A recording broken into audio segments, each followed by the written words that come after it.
Karunapuram, where more than 30 people have been killed after they consumed illicit liquor.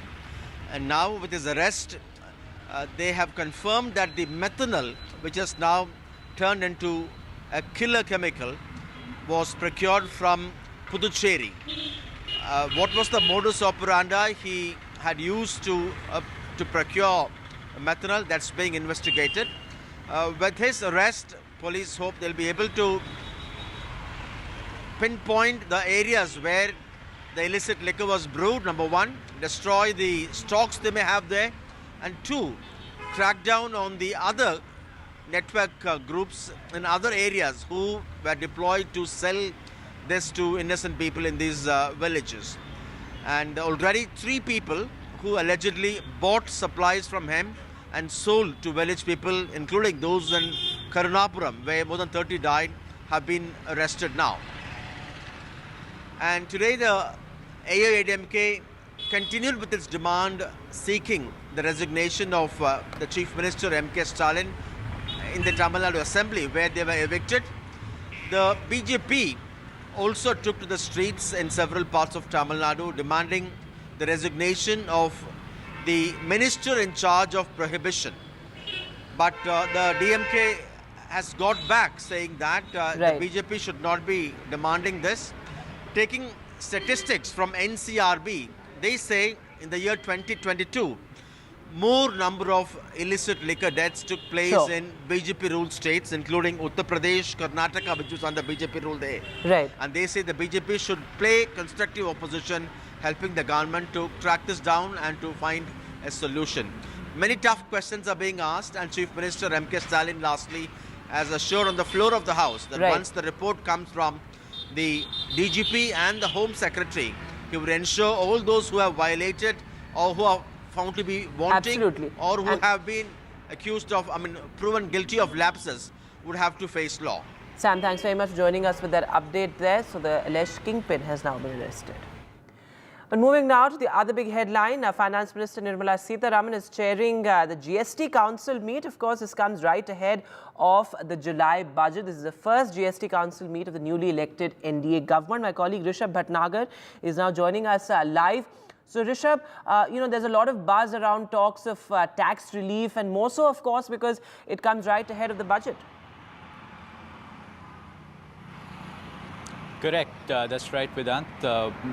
The pre-budget meet has just concluded, and we have certain inputs coming in from opposition states as well. We have a demand of from Karnataka that we have got our hands on. They want about 5,300 crore in terms of financial grants for the Upper Bhadra water project and declaration of it as a national project. Further, Krishna Bairigowda, the finance minister, rather the revenue minister for Karnataka, has also recommended for a release of about 12,000 crores in special grants. He has also asked for the inclusion of cesses and surcharges into divisible pool and the announcement of a special package for Bengaluru's development, as well as the Kalyan Karnataka development program that is being run there. Interestingly, they've also asked for an AIMS announcement to be made in Raichur. That is for Karnataka. Another key opposition state that has been very vocal is Kerala. And Kerala, they have asked for a special package that is worth 24,000 crore rupees spread over 2 years. And they've cited the reason as the current liquidity stress that they are facing for that. Apart from that, the Virinjam port, they've urged for a special capital investment of about 5,000 crores for that.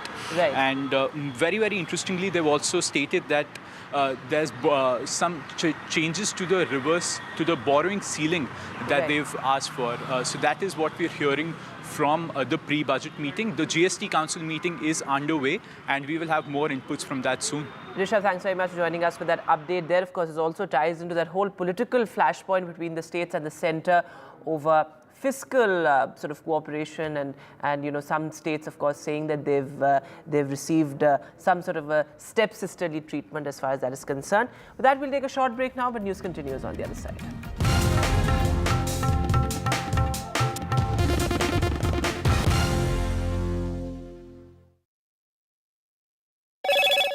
Hello, Moto.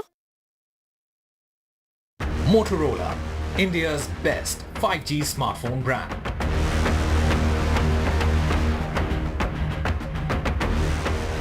Sheikh Hasina in New Delhi for a 2-day visit. She visits Rajghat ahead of the bilateral.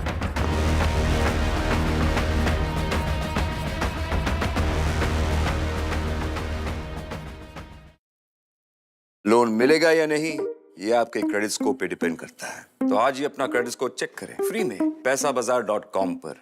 Loan की जरूरत कभी भी किसी को भी पड़ सकती है। ठीक से एक्टिंग नहीं। पैसाबाजार.com। NDTV proudly upholds its legacy of trust and credibility. According to the prestigious Reuters Institute's Digital News Report 2024, NDTV is the topmost news platform in the country. Number 1 in both online and offline reach in India. Beating all its competition, NDTV stands for trust.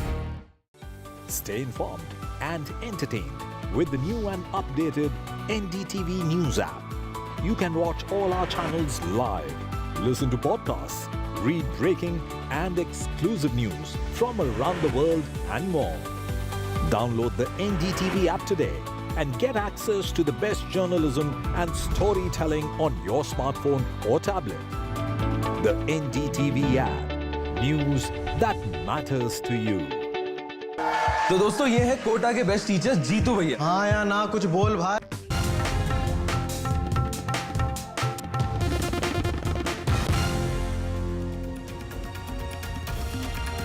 Hello and welcome to watching NDTV. I'm Vedant Agarwal. Our top focus at this hour, of course, the exam mess, and now the government in action mode. Of course, a high-level committee has been formed as well.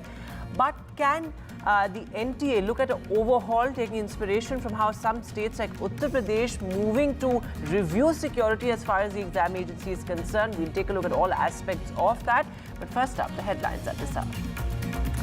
The government forms a panel for fair conduct of exams. A 7-member panel to review data security protocol has been formed. The ex-ISRO chairman to head the panel of experts. This is the government's bid to review exam safety amid the NTA mess. Is it too little, too late? That is a big question. The Bihar Economic Offences Wing cracks down on the paper leak gang. The police detained 5 linked to the alleged mastermind as far as the NEET paper leak case is concerned. The NDA government's first GST Council meet in Delhi post the election victory. Nirmala Sitharaman, the finance minister, chairs the meeting ahead of the key July budget. Remember, this is a big test for taxes and reforms.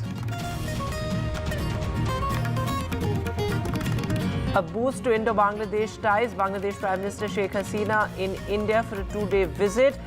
The two heads of state conduct crucial bilateral talks. The Prime Minister says the focus is on digital connectivity.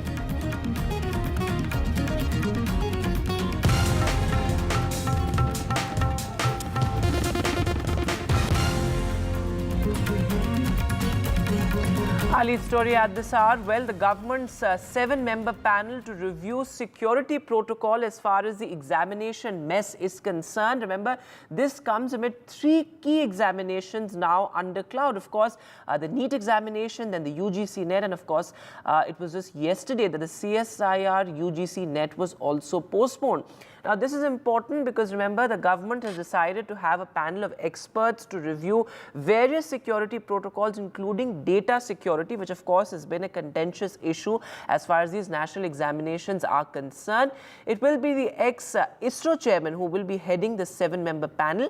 Of course, it has various experts from different fields, including former AIMS director, Mr. Randeep Guleria, as well, who's on the panel. My colleague Prashant is now joining us live on the broadcast. So, Prashant, important there that the government has decided to, in a sense, look at a way of sort of reforming the entire examination system, the testing agency as well. What are some of the focus areas going to be as far as this panel is concerned? Well, Vedant, just 2 days back, Education Minister Dharmendra Pradhan in his press conference had announced that the ministry has decided to set up a committee, and today they have formally announced that committee. And if you go by, it is a 7-member committee headed by Dr. K. Radhakrishnan, who is the former ISRO chairman. If you look at the terms of reference of the committee, it is very clear.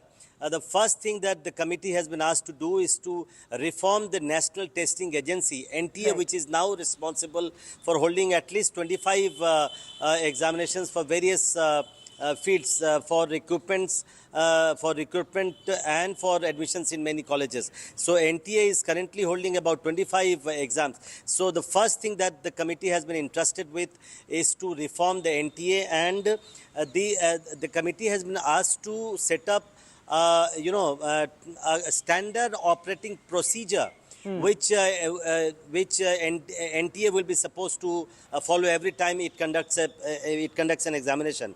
Secondly, data security, that's very important, as you rightly pointed out, that how to data security protocol to evaluate the existing data security processes and protocols of NTA.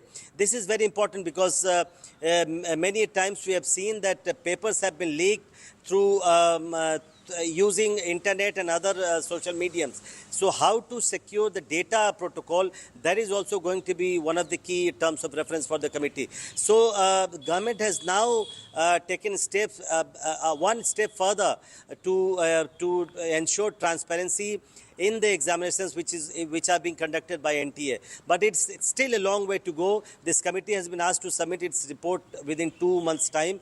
So after that, it will be interesting to see how government proceeds with the report of the committee.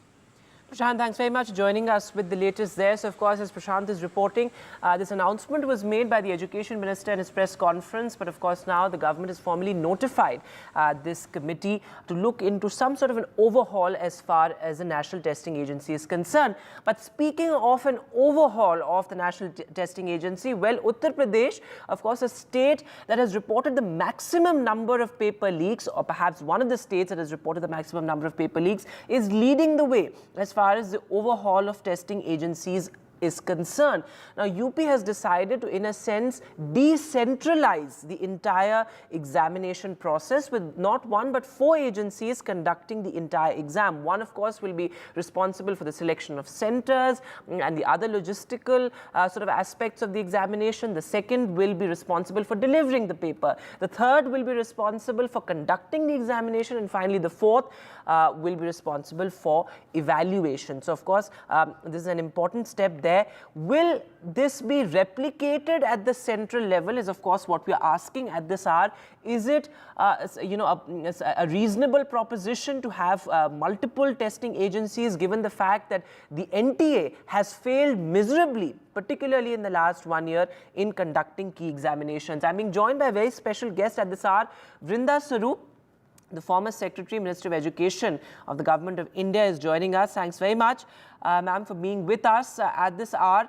How do you look at what the Uttar Pradesh government has decided to do?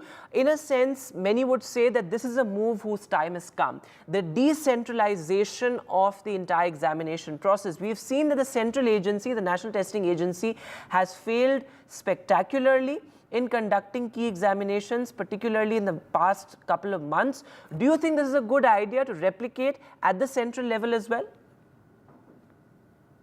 Let me just qualify this by saying first that yes, to decentralize is the right step forward. Two, let me say that, before the NTA, some of these large centralized testing systems was set up, states did conduct their own tests.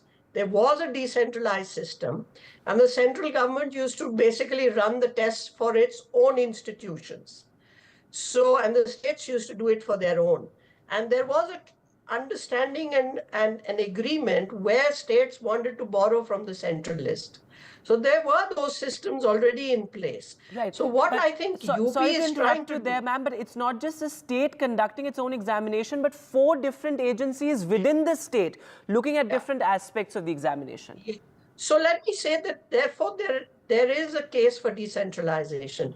Now, whether there is a case for splitting into somebody who conducts the exam, somebody who evaluates, somebody who does the processing of it. So these are things which states can manage, provided there is an overseeing that the whole process and the overlaps run smoothly. So it's possible, because even earlier, the evaluators are quite different from those who conduct the exam. Yes. So there is always a silo within the overall picture, which perhaps we all don't get to see in the common public, but there are these systems which work together into a composite whole. So I think that's a good step forward, provided they do a cohesive overall job of conducting the entire end-to-end process. So there is always room for decentralization. That's an important point you're making, ma'am. But, also looking at paper leaks, because that seems to be the core of the issue, particularly in states like Uttar Pradesh, Rajasthan, even in Gujarat. We've seen that paper leaks perhaps are really what the main problem is, and there's a lot of student outrage over that as well. Do you think that having multiple agencies conduct a national examination would perhaps ensure that you have more checks and balances at every level as far as paper leaks are concerned? What we need to do, Vedant, is to be able to have the best technology which is available today, and we must harness that, and it's available in the country, and be able to harness that for both security, safety of data, and also in the process of how you conduct the exams. So to a very large extent, you can actually save yourself from these embarrassments. But I would also still reiterate that you need to break up the execution of these tests. Because if you see 25 lakh students' lives futures hinge on one test, yes, is a bit much. So we need to decentralize this. And you need to have different agencies, even at the central level, with domain expertise to be able to conduct these tests. So like IITG, the advanced IIT are run by a fairly robust IIT influence. So we could have this for other tests also, because domain knowledge is important. And would you say that an overhaul of the testing agency in general is a solution perhaps to what we've been seeing, whether it's the NEET examination, the UGC NET, the CSIR, UGC NET was also postponed, an overhaul of the testing agency, and perhaps how do we ensure that we fix accountability, because lakhs of students, as you're saying, are suffering, their future hangs in the balance. How do we ensure accountability? I think you need to break up the functions of the NTA. And I strongly advocate that they should be responsible for conducting the exams for the central institutions. And we should decentralize to the extent that states have a large number of such institutions of their own. And whereas the center has every business to set standards for that. So it's whether it's being conducted in UP or it's being conducted in any other state, the standardization for each of these exams, so that there's a level playing field, and you're able to ensure the competence that you're wanting to do in the subjects that you're testing. So that standardization can be done. After all, UGC, AICTE, what are these institutions? They are standard setters for the entire higher education of the country. Absolutely. So we could do this for these type of exams also. Brinda Swarup, thanks very much for joining us. Very articulately put there. Thanks so much for putting all of that in perspective. An overhaul of the testing agency and, of course, fixing accountability. That is what is really the need of the hour. But moving now to the investigations front. Well, remember now in Bihar, you have multiple agencies probing the entire NEET paper leak case. You had 4 accused who were arrested who confessed to it as well.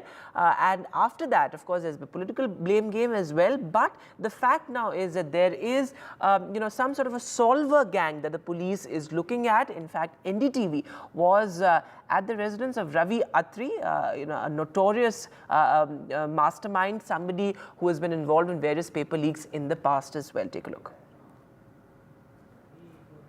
इस वक्त मैं हूं greater Noida के नीमका गांव में। NEET paper leak मामले में जिस रवि अत्री का नाम मास्टरमाइंड के तौर पर आ रहा है वो इसी गांव का रहने वाला है।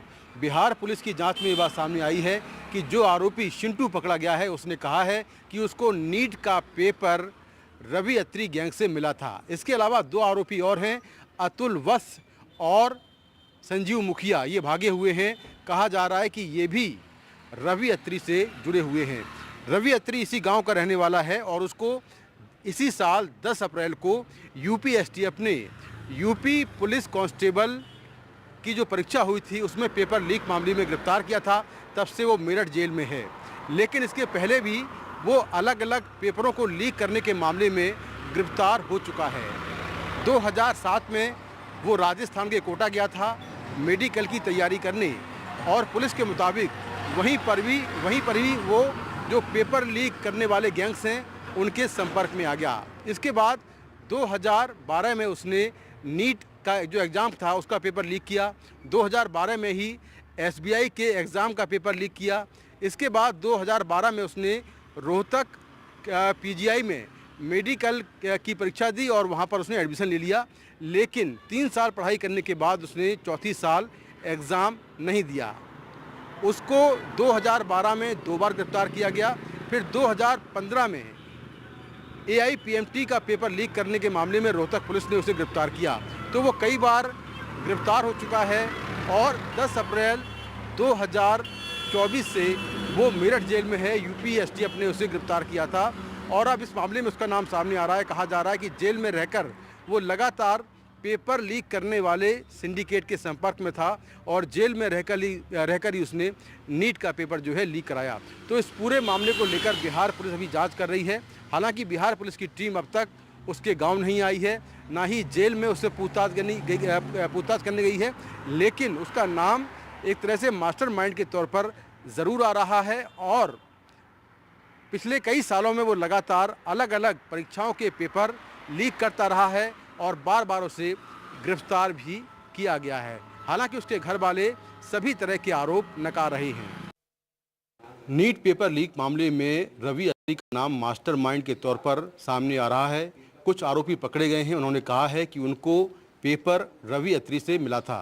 रवि अत्री फिलहाल मेरठ की जेल में बंद है और उनको यूपीएसटीएफ ने यूपी कांस्टेबल भर्ती पेपर लीक मामले में 10 अप्रैल 2024 को गिरफ्तार किया था। उनके भाई मुकेश अत्री मेरे साथ हैं, उनसे बात करते हैं। मुकेश, नीट पेपर लीक मामले में उनका नाम सामने आ रहा है, क्या कहना है आपका इस पर?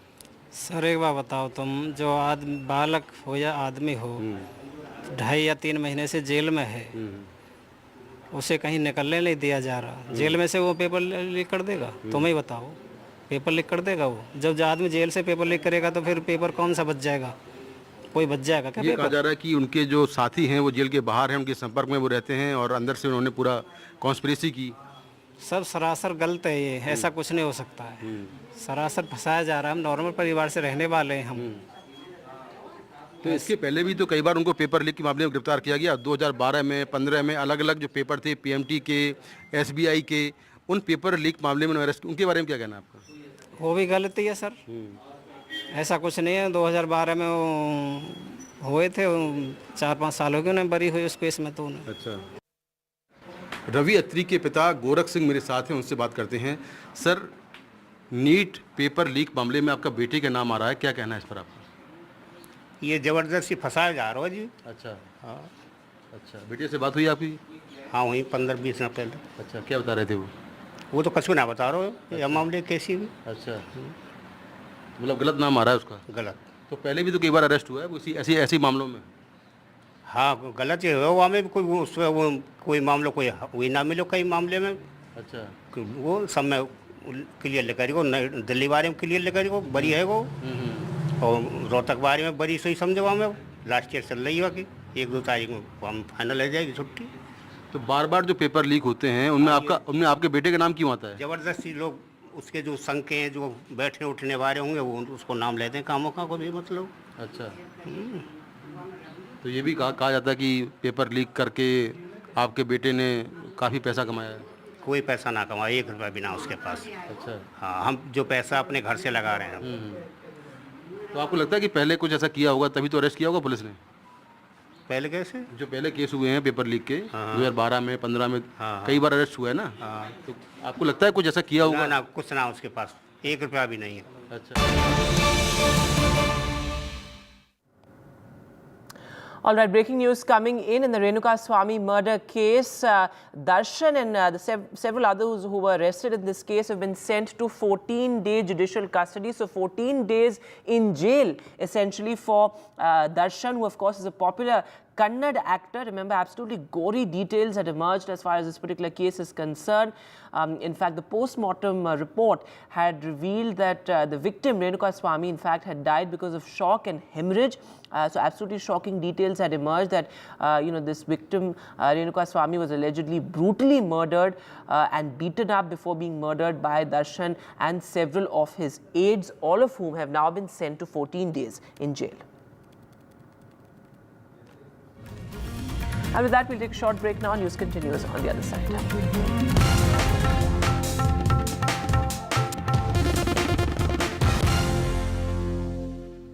लोन मिलेगा या नहीं ये आपके क्रेडिट स्कोर पे डिपेंड करता है। तो आज ही पैसाबाजार.com पर जाइए और अपना क्रेडिट स्कोर चेक कीजिए फ्री में, क्योंकि लोन की जरूरत कभी भी किसी को भी पड़ सकती है। बस एक्टिंग करा लो इनसे। पैसाबाजार.com, क्रेडिट स्कोर चेक, आदत अच्छी है।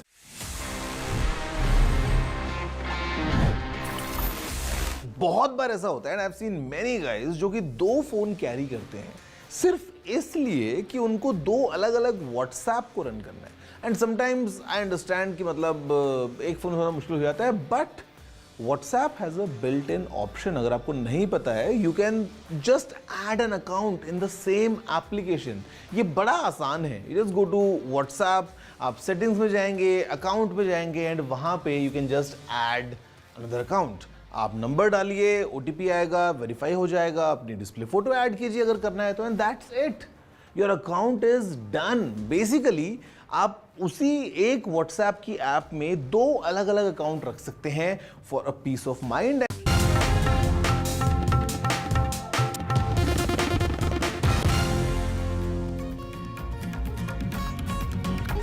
Welcome back. The latest on the Tamil Nadu Hooch tragedy. Well, the alleged kingpin has now been arrested. This has been an important development in this tragedy that had killed over 50 people, remember. Horror stories had surfaced, of course, of how people had lost their entire families because of this Hooch tragedy. There you can see visuals of people being treated, and there was a political blame game, of course, that still continues with the AIADMK and the BJP, both demanding Chief Minister M.K. Stalin's resignation. This, of course, also comes after the Madras High Court, in fact, had demanded a status report from the Tamil Nadu government, coming down heavily on the government, saying why such a tragedy happened despite similar incidents happening just last year. But the latest development, of course, is that the kingpin, the alleged kingpin, has now been arrested. BJP, first of all, we as a party demands the resignation of the Prohibition and Excise Minister, Moto with immediate effect. However, here the responsibility is not just for one person. The Bharatiya Janata Party also requests the Chief Minister to look into the prohibition policy and bring it into the right immediately. The Tamil Nadu BJP has announced 1 lakh as a compensation to each family, and the Tamil Nadu Bharatiya Janata Party, led by Annamalaiji, has requested, is now fighting to ensure that there is a CBI probe in the incident. But our Chief Minister has immediately ordered for CBCID inquiry and Judicial inquiry also. The retired judge, Justice Gogulnath, has been nominated as a one-hour commission member, and he has now inquired into the matter. But the opposition party in the assembly, headed by Edappadi Palanichami, wants to make it as a politics, and they have raised slogans, etc. during the question hour. Our Chief Minister, he has also requested the opposition to come to the assembly to mention whatever they want to say, let them come and say. But the opposition has refused to come to the assembly they have not mentioned anything inside the assembly, only due for want of publicity. And our senior colleague Sam Daniel is now joining us live. So Sam, a big development there with the alleged kingpin now being arrested. How did he, in a sense, orchestrate this entire tragedy? You have, of course, been reporting from the very village where the illicit liquor was sold. Well, Vedant, what police tell us at this stage is that this alleged kingpin Chinnadurai is the one who supplied distilled rack. He had a network of people who took these supplies to smaller villages like Karunapuram, where more than 30 people have been killed after they consumed illicit liquor. And now with his arrest, they have confirmed that the methanol, which has now turned into a killer chemical, was procured from Puducherry. What was the modus operandi he had used to procure methanol? That's being investigated. With his arrest, police hope they'll be able to pinpoint the areas where the illicit liquor was brewed, number one, destroy the stocks they may have there, and two, crack down on the other network groups in other areas who were deployed to sell this to innocent people in these villages. And already 3 people who allegedly bought supplies from him and sold to village people, including those in Karunapuram, where more than 30 died, have been arrested now. And today the AIADMK continued with its demand seeking the resignation of the Chief Minister M.K. Stalin in the Tamil Nadu Assembly, where they were evicted. The BJP also took to the streets in several parts of Tamil Nadu demanding the resignation of the minister in charge of prohibition. But the DMK has got back saying that the BJP should not be demanding this. Taking statistics from NCRB, they say in the year 2022, more number of illicit liquor deaths took place in BJP-ruled states, including Uttar Pradesh, Karnataka, which was under BJP rule there. Right. And they say the BJP should play constructive opposition, helping the government to track this down and to find a solution. Many tough questions are being asked, and Chief Minister M.K. Stalin lastly has assured on the floor of the House that once the report comes from the DGP and the Home Secretary, he would ensure all those who have violated or who are found to be wanting or who have been accused of, proven guilty of lapses would have to face law. Sam, thanks very much for joining us with that update there. So the alleged kingpin has now been arrested. But moving now to the other big headline, Finance Minister Nirmala Sitharaman is chairing the GST Council meet. Of course, this comes right ahead of the July budget. This is the first GST Council meet of the newly elected NDA government. My colleague Rishabh Bhatnagar is now joining us live. So Rishabh, there's a lot of buzz around talks of tax relief, and more so, of course, because it comes right ahead of the budget. Correct. That's right, Vedant. The pre-budget meet has just concluded, and we have certain inputs coming in from opposition states as well. We have a demand from Karnataka that we have got our hands on. They want about 5,300 crore in terms of financial grants for the Upper Bhadra water project and declaration of it as a national project. Further, Krishna Bairigowda, the finance minister, rather the revenue minister for Karnataka, has also recommended for a release of about 12,000 crores in special grants. He has also asked for the inclusion of cesses and surcharges into divisible pool and the announcement of a special package for Bengaluru's development, as well as the Kalyan Karnataka development program that is being run there. Interestingly, they've also asked for an AIMS announcement to be made in Raichur. That is for Karnataka. Another key opposition state that has been very vocal is Kerala. And Kerala, they have asked for a special package that is worth 24,000 crore rupees spread over 2 years. and they've cited the reason as the current liquidity stress that they are facing for that. Apart from that, the Virinjam port, they've urged for a special capital investment of about 5,000 crores for that. Right. And very, very interestingly, they've also stated that there's some changes to the borrowing ceiling that they've asked for. So that is what we're hearing from the pre-budget meeting. The GST Council meeting is underway, and we will have more inputs from that soon. Rishabh, thanks very much for joining us for that update. There, of course, it also ties into that whole political flashpoint between the states and the centre over fiscal sort of cooperation, and you know, some states, of course, saying that they've received some sort of a step-sisterly treatment as far as that is concerned. With that, we'll take a short break now, but news continues on the other side.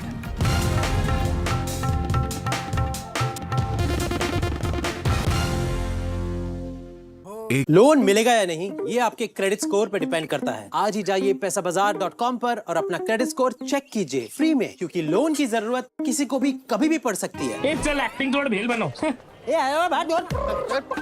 पैसाबाजार.com। Some people say the metaverse will only be virtual. One day this lecture hall will be made of code, and driverless cars would be trapped in intersections. But even in this maze of the future, you can't wish away health. It's time to become more resilient.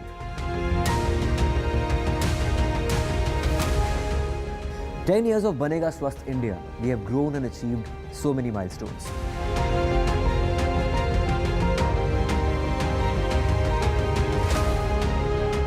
And now I have a plan to beat the urgency, to stop breathing with difficulty, to relieve getting choked with inactivity."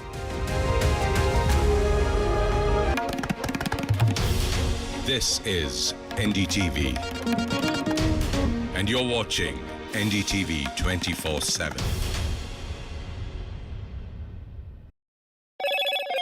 Hello, Moto.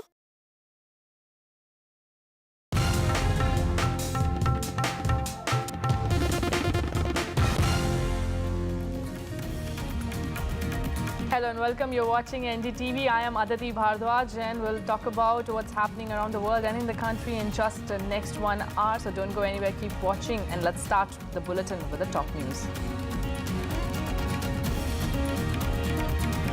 Centre forms panel for fair conduct of exams. A 7-member panel to review data security protocol. Ex-ISRO chairman to head panel of experts. Government's bid to review exam safety amid the NTA mess. Bihar police cracked down on a paper leak gang. Police detained at least 5 linked to the NEET paper leak case.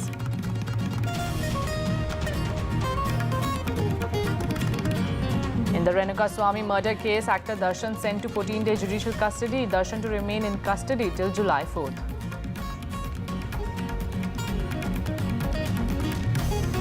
NDA government's first GST Council meet post-poll victory. Nirmala Sitharaman chairs meet ahead of July budget.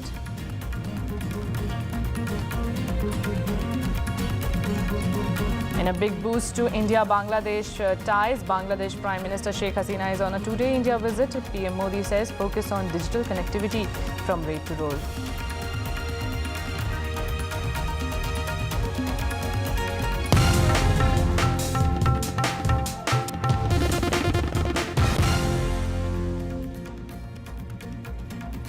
Now, amid the ongoing crisis around paper leak allegations, the Ministry of Education has constituted a high-level committee of experts to make recommendations on reform in the mechanism of the examination process, improvement in data, security protocols and functioning of the National Testing Agency. The 7-member committee, led by former ISRO Chairman Dr. K. Radhakrishnan, will submit its report to the ministry in the next 2 months. My colleague Prashant reports more. Just 2 days back, Education Minister Dharmendra Pradhan in his press conference had announced that the ministry has decided to set up a committee, and today they have formally announced that committee. And if you go by, it is a 7-member committee headed by Dr. K. Radhakrishnan, who is the former ISRO chairman. If you go by if you look at the terms of reference of the committee, it is very clear the first thing that the committee has been asked to do is to reform the National Testing Agency, NTA, which is now responsible for holding at least 25 examinations for various fields for recruitment and for admissions in many colleges. So NTA is currently holding about 25 exams. So the first thing that the committee has been entrusted with is to reform the NTA, and the committee has been asked to set up a standard operating procedure which NTA will be supposed to follow every time it conducts an examination. Secondly, data security, that's very important, as you rightly pointed out, that how to data security protocol to evaluate the existing data security processes and protocols of NTA. This is very important because many times we have seen that papers have been leaked through using internet and other social mediums. So how to secure the data protocol, that is also going to be one of the key terms of reference for the committee. So the government has now taken steps, one step further to ensure transparency in the examinations which are being conducted by NTA. But it's still a long way to go. This committee has been asked to submit its report within 2 months' time. So after that, it will be interesting to see how government proceeds with the report of the committee. Now let's talk about Uttar Pradesh, what has happened in regards to the examinations. Well, the UP government has issued guidelines for competitive examinations. In this, instructions have been issued to the officials regarding the selection of examination centers, selection of the agency conducting the examination, OMR sheets and other subjects. Under this guideline, now not 1 but 4 agencies will conduct the examination in Uttar Pradesh. One agency will prepare and print the paper. The second will deliver the paper to the examination centers. The third will look after the arrangements at the examination centers, and the fourth agency will look after the work of paper checking. Now, my colleague Vedant spoke to Renuka Swami. Let's listen in.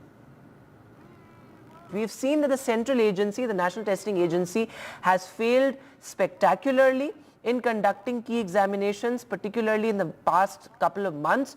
Do you think this is a good idea to replicate at the central level as well?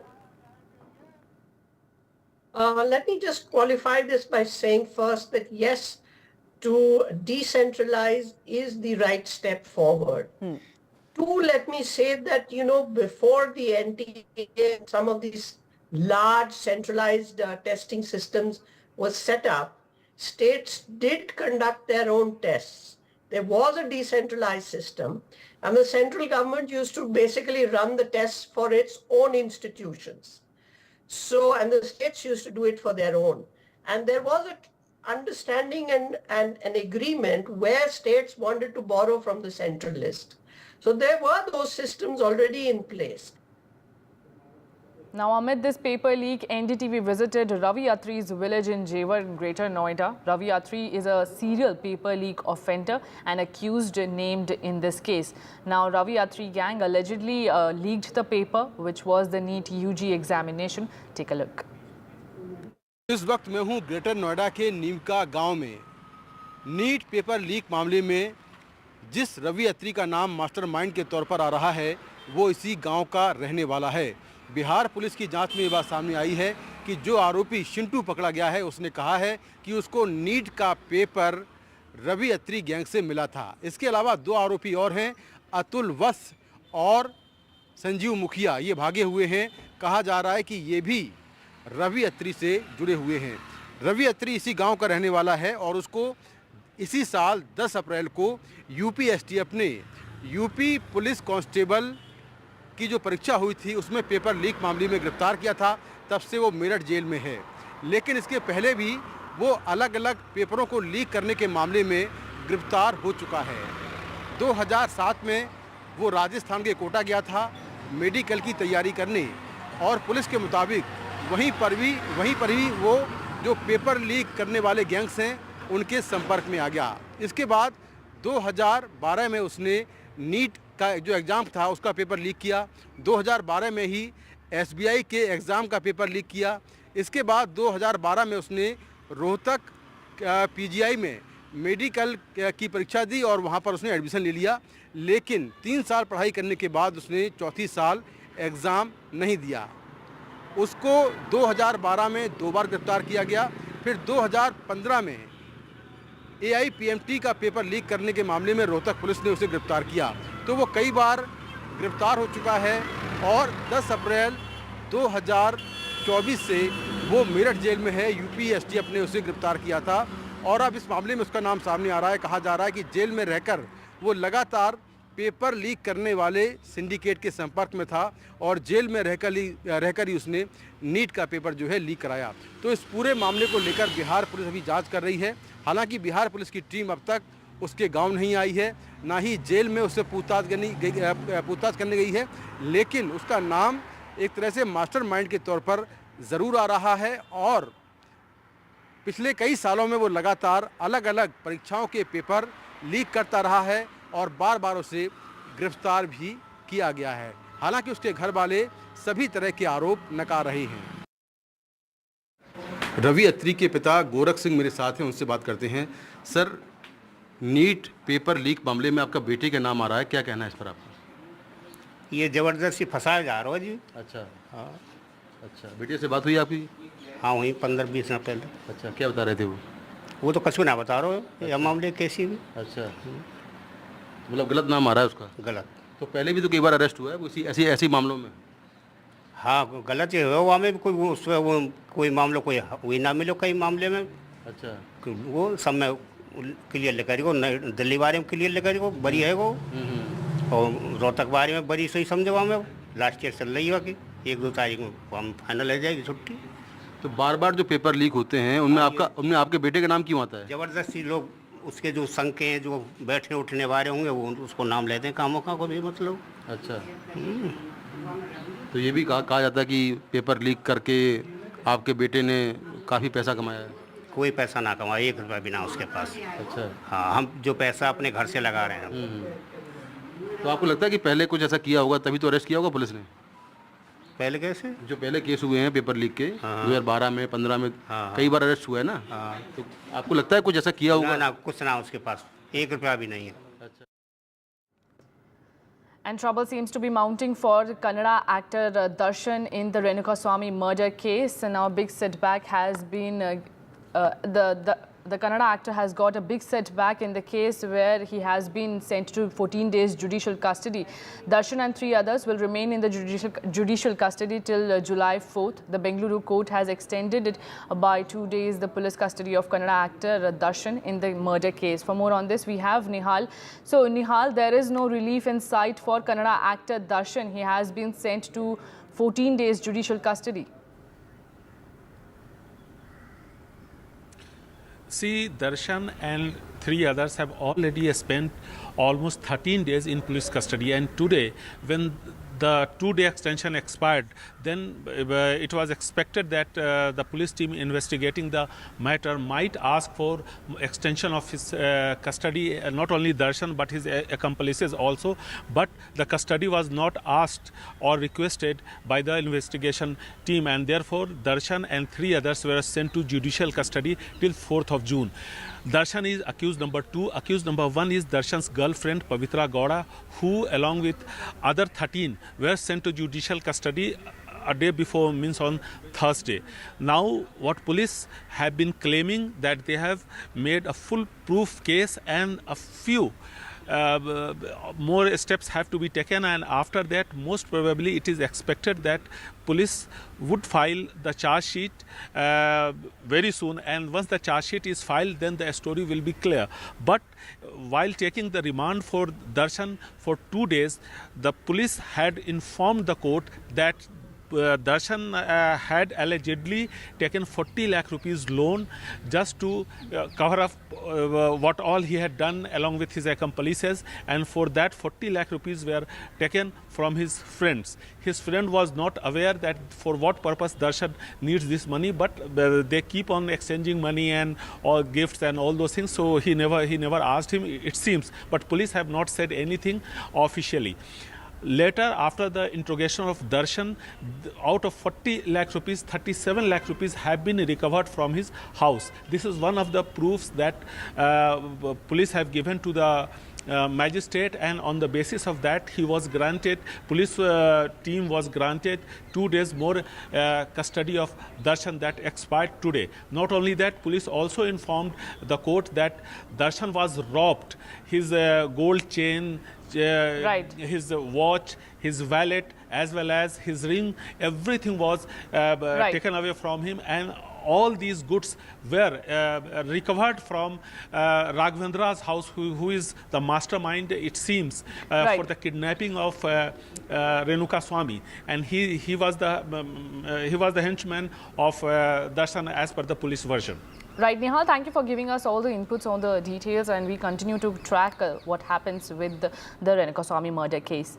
Shifting on our focus, viewers, the terrible illicit liquor tragedy that killed more than 50 people in Tamil Nadu has inflicted irreparable losses to families. NDTV's Sam Daniel sent this heart-rending story of 3 children, all siblings orphaned.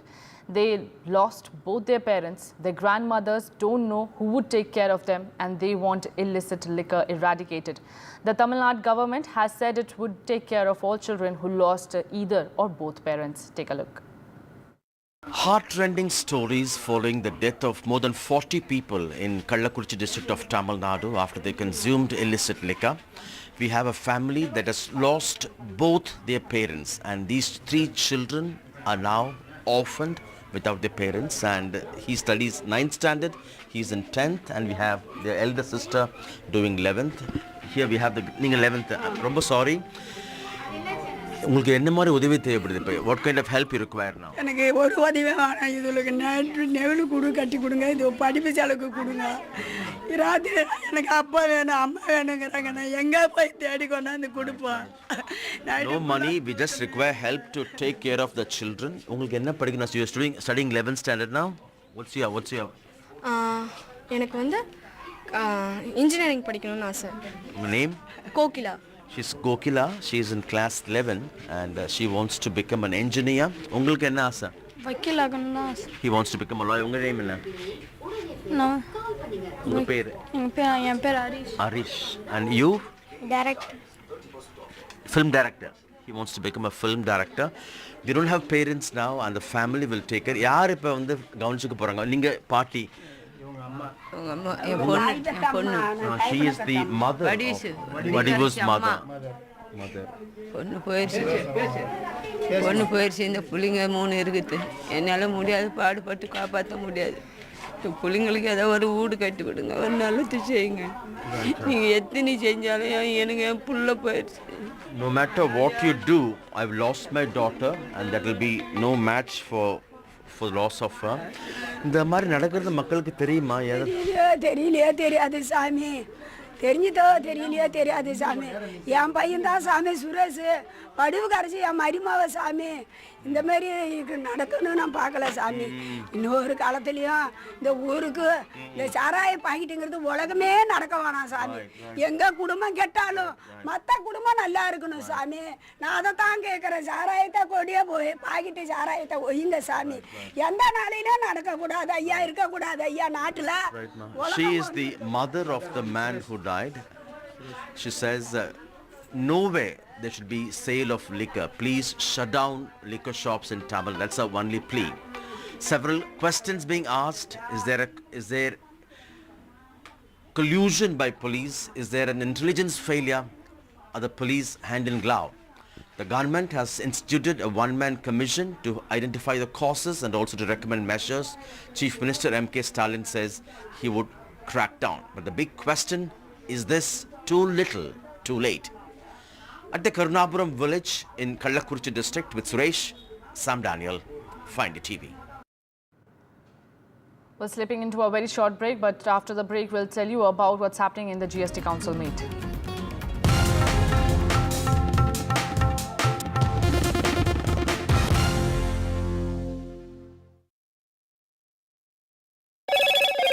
Hello, Moto. Motorola, India's best 5G smartphone brand.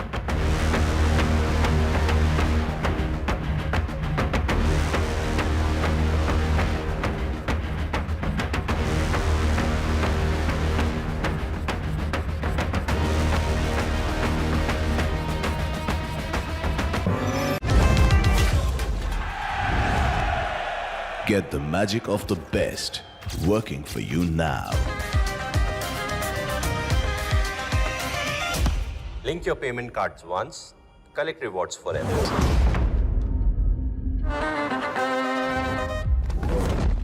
Loan मिलेगा या नहीं ये आपके credit score पे depend करता है। तो आज ही अपना क्रेडिट स्कोर चेक करें फ्री में पैसाबाजार.com पर। लोन की जरूरत कभी भी किसी को भी पड़ सकती है। ठीक से एक्टिंग नहीं। पैसाबाजार.com।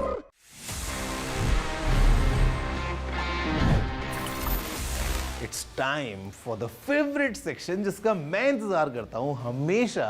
It's called Ask TG and यहाँ पे I answer all your questions. Let's see what we have for this week.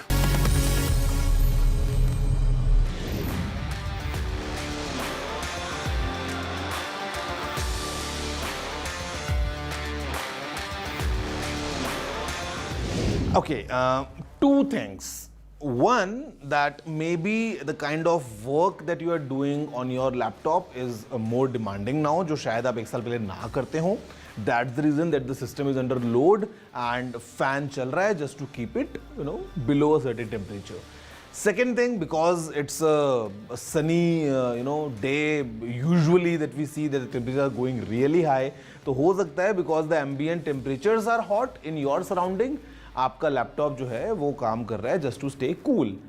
Third scenario, again, quite common जो हो सकता है वो ये कि maybe there's some dust inside. Maybe the system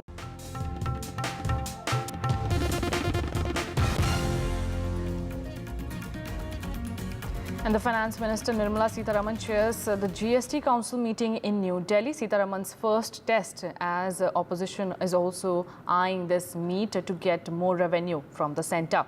Now the meeting is continuing. We are also expecting a press briefing at 6 o'clock now. The Union Minister Nirmala Sitharaman is meeting with finance ministers of states at Bharat Mandapam.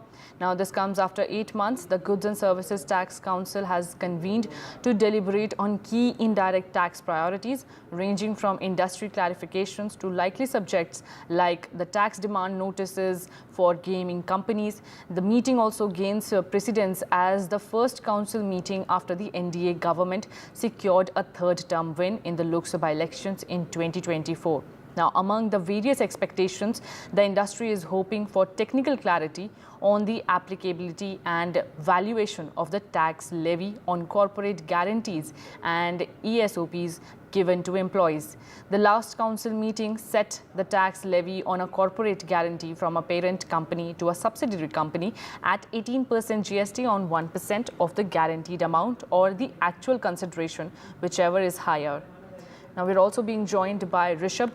Rishabh, if you could tell us what are the key expectations from the GST Council meet? Right, we're right outside the Bharat Mandapam where the meeting is underway. The 53rd GST Council meet is underway. We just had the representative from Rajasthan leave. He did not speak to the media, but among the key expectations are the inclusion of petroleum products that are most likely being discussed right as we speak. There's also online gaming. It's a very, very important time for online gaming, given that in the previous meet it was discussed the entry level, the 28% tax that is there on online gaming, casinos, lottery as well.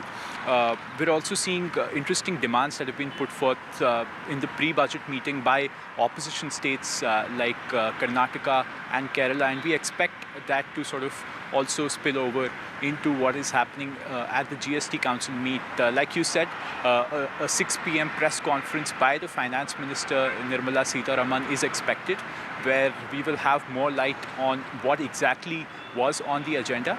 And in terms of the talking points, we also have the fertilizer duty. There's also the inverted duty that was spoken about in terms of GST. So the issue was that a lot of input products were taxed at a higher rate versus, and the output product came at a lower GST rate. So that inversion of taxes is also something that we're keenly looking out for. We will continue to track this, and I will update you with more.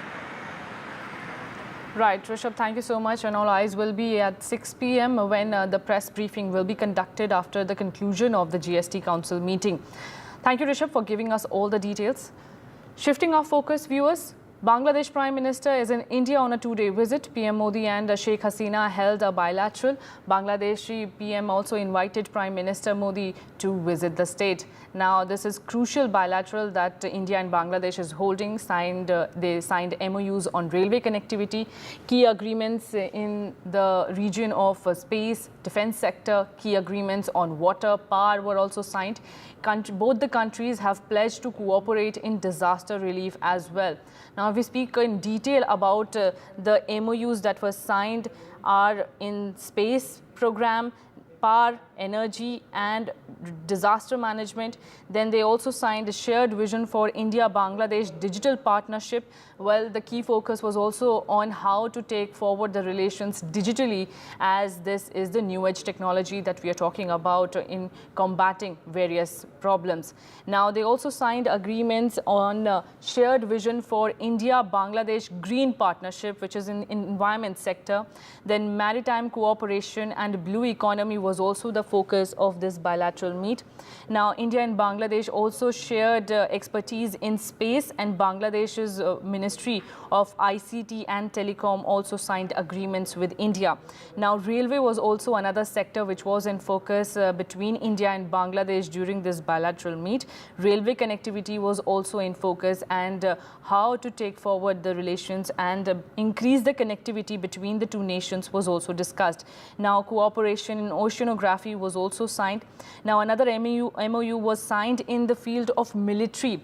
Now, cooperation in military education was also discussed between the two nations, how they can strengthen each other by working along each other. Remember, this is the neighborhood first policy of India, which the Indian Prime Minister has been encouraging and endorsing time and about.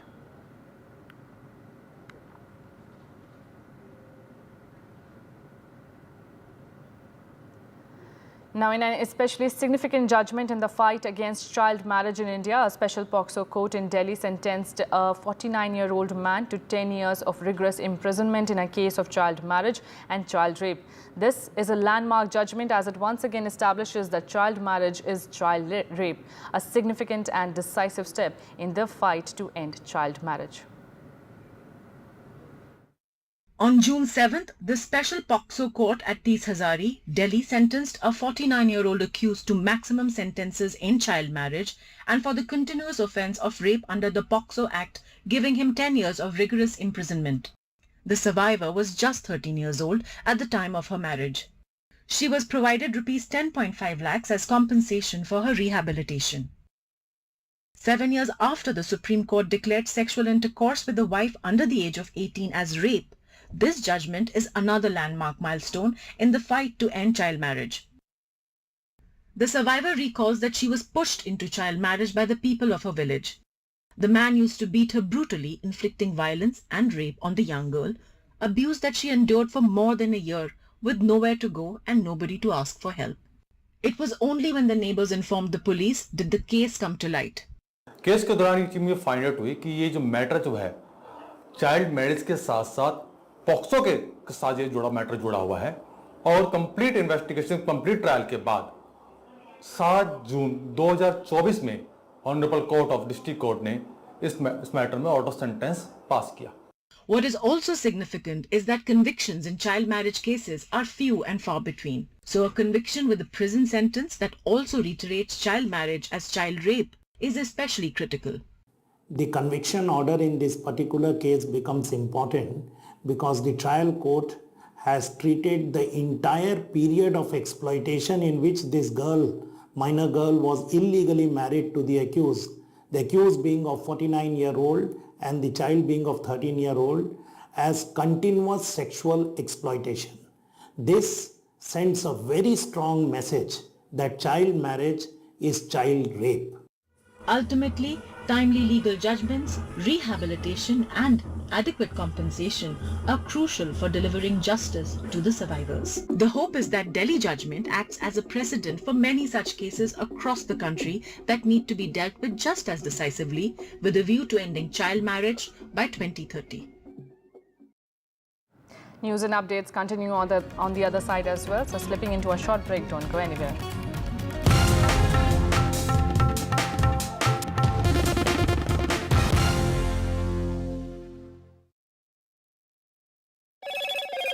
Hello, Moto.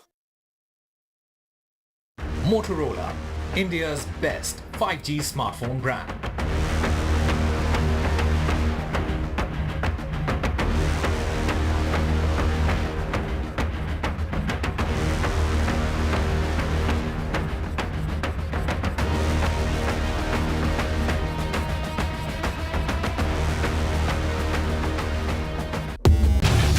Get ready for the ride of your life. NDTV brings you the NDTV Auto Show with me, Mugdha Mishra. From the fastest supercars to the sleekest new energy vehicles to your trusted daily ride, we cover it all. Every Saturday at 10:30 a.m. and Sunday at 8:30 p.m. only on NDTV 24/7. Your next great escape starts here. NDTV proudly upholds its legacy of trust and credibility. According to the prestigious Reuters Institute's Digital News Report 2024, NDTV is the topmost news platform in the country. Number one in both online and offline reach in India. Beating all its competition, NDTV stands for trust.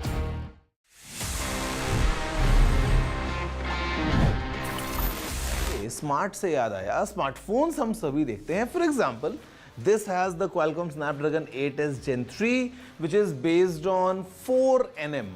आपने सुना होगा ना अक्सर ऐसा 4nm, 5nm, 3nm.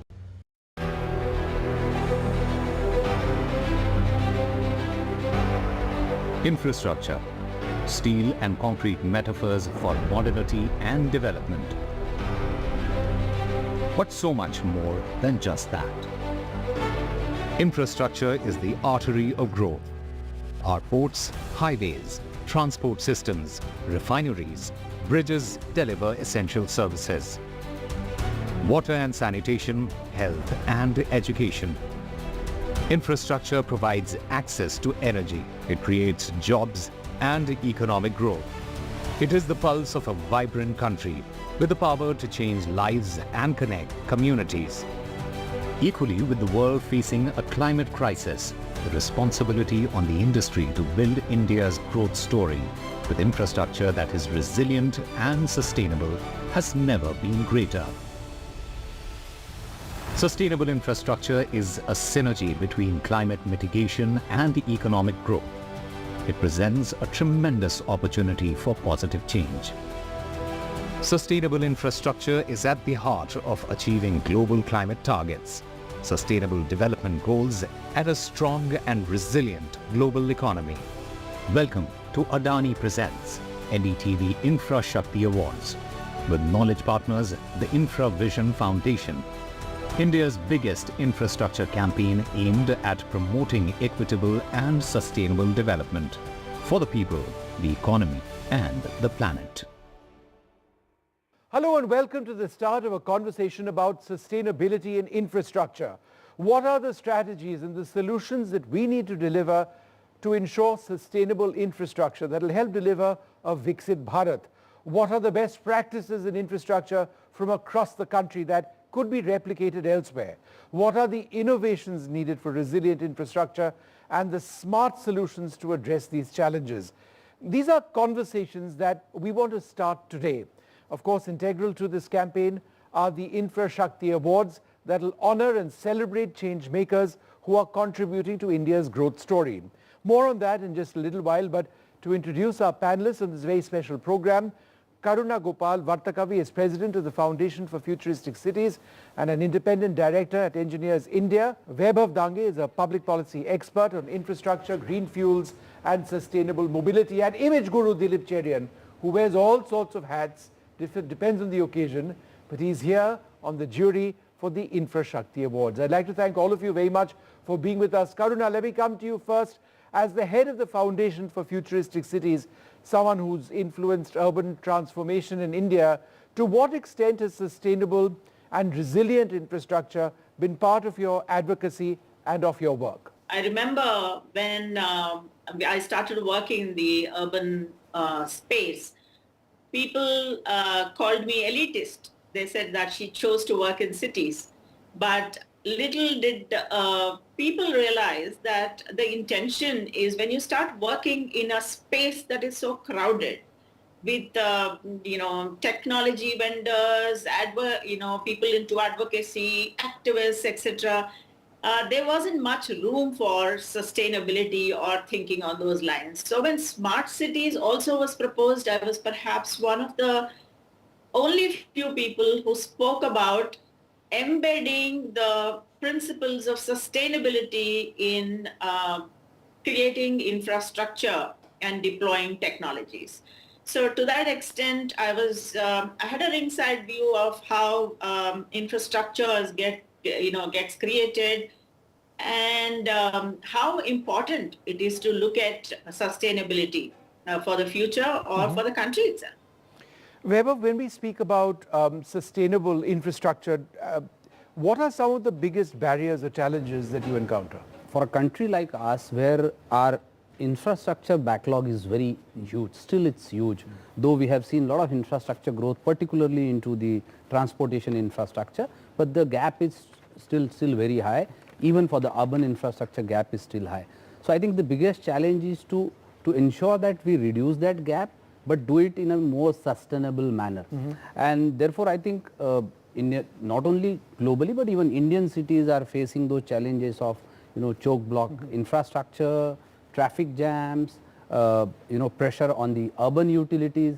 So I think the sustainability as the part of thought process is something which that needs to be brought in at the concept level, and then going on to the engineering of it, materials use, more greener, sustainable material use, fuels use, so whether you are using green vehicles in transportation. So for example, hypothetically, tomorrow we convert all of our transport fleet to electric, that will not make our cities sustainable. So I think looking at sustainability from the each and every aspects of infrastructure is something, right from materials use to the last carbon probable footprint. Sure. Dilip, when we speak about infrastructure development, how important is it for us to never forget about equitable growth?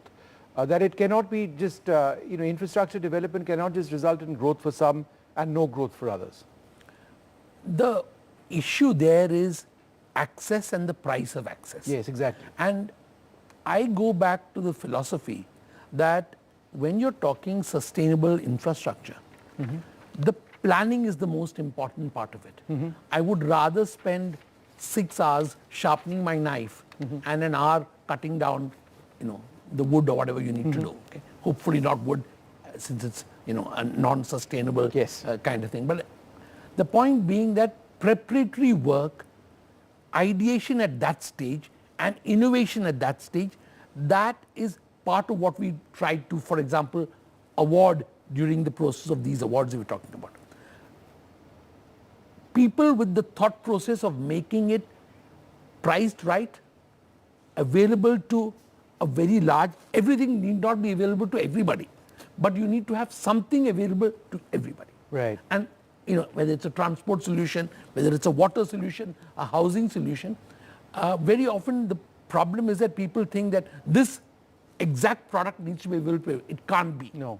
You need to make sure that you have something at every price range, and sustainability means being able to address that cost question in the right way, with the right planning and the right innovation. Karuna, you've also contributed to the 100 Smart Cities mission, and that's absolutely critical. So could you tell us a little bit about the 100 Smart Cities mission? How can the development of our urban spaces be carried out with environmental imperatives in mind? For example, much more green space is something that comes to mind immediately. But what else in creating the infrastructure that we seek? Well, the Smart Cities mission had a very good intention. Basically, we conceived it as standing at the intersection of economy, environment, and equity. These are 3 things which we wanted to achieve by articulating a vision for the cities. Now, there have been a lot of lessons. For instance, India, to my knowledge, even at that time, I gave a red alert. Indian cities were not really ready for a technology adoption. They were not ready. For instance, we saw the innards of the municipal system. We worked right inside. And there were some processes that were not even digitalized. and it's impossible to expect a certain level of adoption of technology when you are not even ready. So that was one of the issues we faced, but since our intention was lofty, we experimented with many things in our country, just like any other country in the world. Now, most importantly, one thing, Vishnu, which I'd like to highlight here, was we clearly said in our country that infrastructure is going to be built in the PPP mode, public-private partnership mode. And when we said that, we were hoping and expecting that private players would infuse equity into infrastructure building. But it so happened that the private players were keen to invest in infrastructure that is marquee, like let's say highways or roads or airports or ports, but they were not interested in putting their money into water infrastructure or areas like building STPs, like sewage treatment plants, which are so important for sustainability and recycling. So that was a big challenge. Now today as a country, we are now exploring ways of attracting investments, the private investments, and we are also exploring the concept of blended financing. You know, at one time we said public finance, private finance. But today we are looking at blended finance, where we want public money, private money, we want grants, we want some CSR investments, we want some philanthropic investments into that, and even multilateral organizations putting in their money. We are trying to now diffuse the situation by exploring different financing models for infrastructure, and more so for sustainable infrastructure. Vaibhav, what about policy interventions? It's all very good and all very well to think about a model of public-private partnership, but ultimately policy interventions will steer the course for sustainable infrastructure development and construction. Do we expect to see more of that from the government, and if so, what would you like to see? No, absolutely. Policy intervention is very, very critical. The bedrock in a sense. Very critical in making sure that our infrastructure becomes sustainable. I think sustainability, to make sustainability sustainable, we need to create value in sustainability. Right. So I'll give you a few examples. For example, we were talking about using recycling, green materials, reusing material to make infrastructure more sustainable. So for example, used tires is a huge amount of waste that we build every year. That is being now blended with the bitumen to improve the quality of the bitumen, reducing cost for the bitumen and making infrastructure more sustainable. So sustainability has to be value generation for everybody, right from the technology, right from the policy makers to the investors and to everybody. Then only the model will be much sustainable. Sure. We're going to take a short break now. You're watching the first ever edition of the NDTV Infra Shakti Awards. We'll give you a lot more of what exactly it is that we're trying to do over here, what it is that we're trying to encourage, and in a sense, details of the vision of India that we'd like to see, but that's after this short break.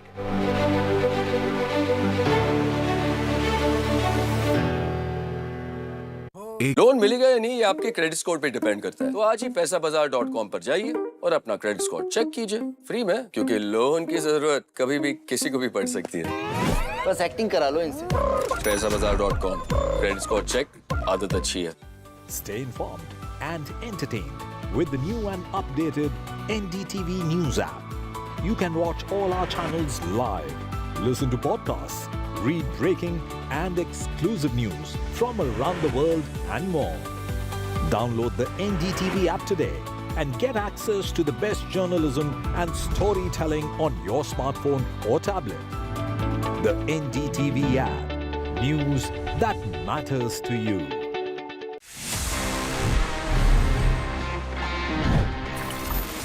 Okay, so guys, there we have it. Now this is the best and my personal favorite section. आपको पता है, it's called Ask TG, and यहाँ पे my responsibility is to answer all your questions जो भी आपने पूछे होते हैं अलग-अलग अपने gadgets के बारे में. I'll give you all the answers. Let's see the kind of questions we have for this week's episode.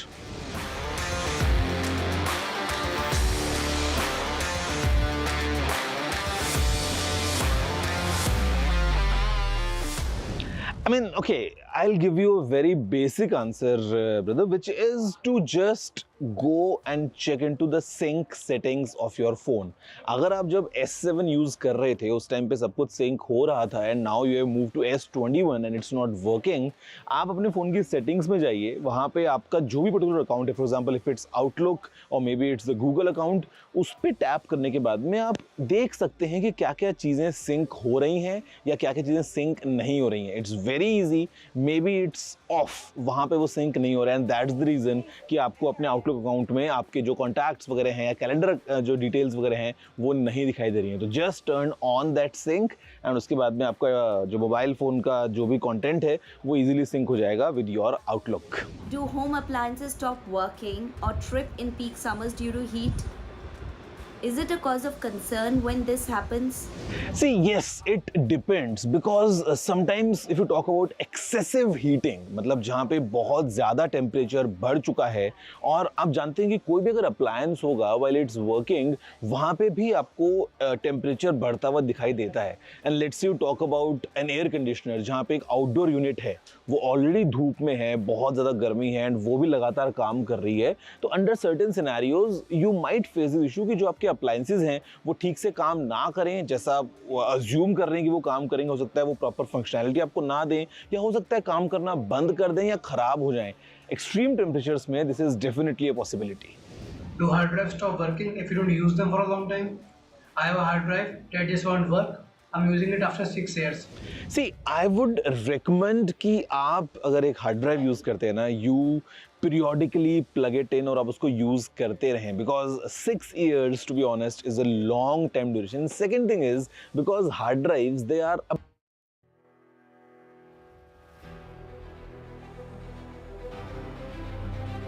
Welcome back. It's time now to introduce to you the first ever edition of the NDTV Infra Shakti Awards with our knowledge partners, the Infra Vision Foundation.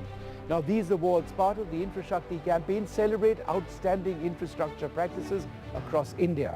Among our nominees are individuals, institutions and projects who have innovated on smart solutions, created resilient infrastructure and transformed lives through engineering feats, sustainable urban planning, water and transport solutions and so much more. By celebrating and awarding these change makers at a grand event in New Delhi, and we promise it will be grand, we aim to inspire innovation and excellence across the country. We have an eminent, a wonderful jury that's deliberated to pick the winners. Dilip Cherian is with us here today. We also have Dr. Vivek Debroy, Chairperson of the Economic Advisory Council to the Prime Minister, Renu Karnad, the former MD of HDFC Limited and the current non-executive director of HDFC Bank Limited, the actor Gul Panag, who's also a sustainability advocate, and the social activist Professor G. Raghuram, Professor Emeritus at Gujarat Maritime University. So do head over to our website, ndtv.com/InfraShakti Awards to see a full list of nominees. But here is where we need you, the public, to get involved.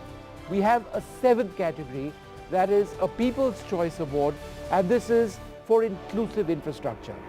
Now, infrastructure, public facilities, building devices that create greater inclusivity and accessibility for people with disabilities. That's the website address on your screens right now. So please do go ahead and vote for the People's Choice category and do be a part of the Infra Shakti Awards on this, the NDTV network.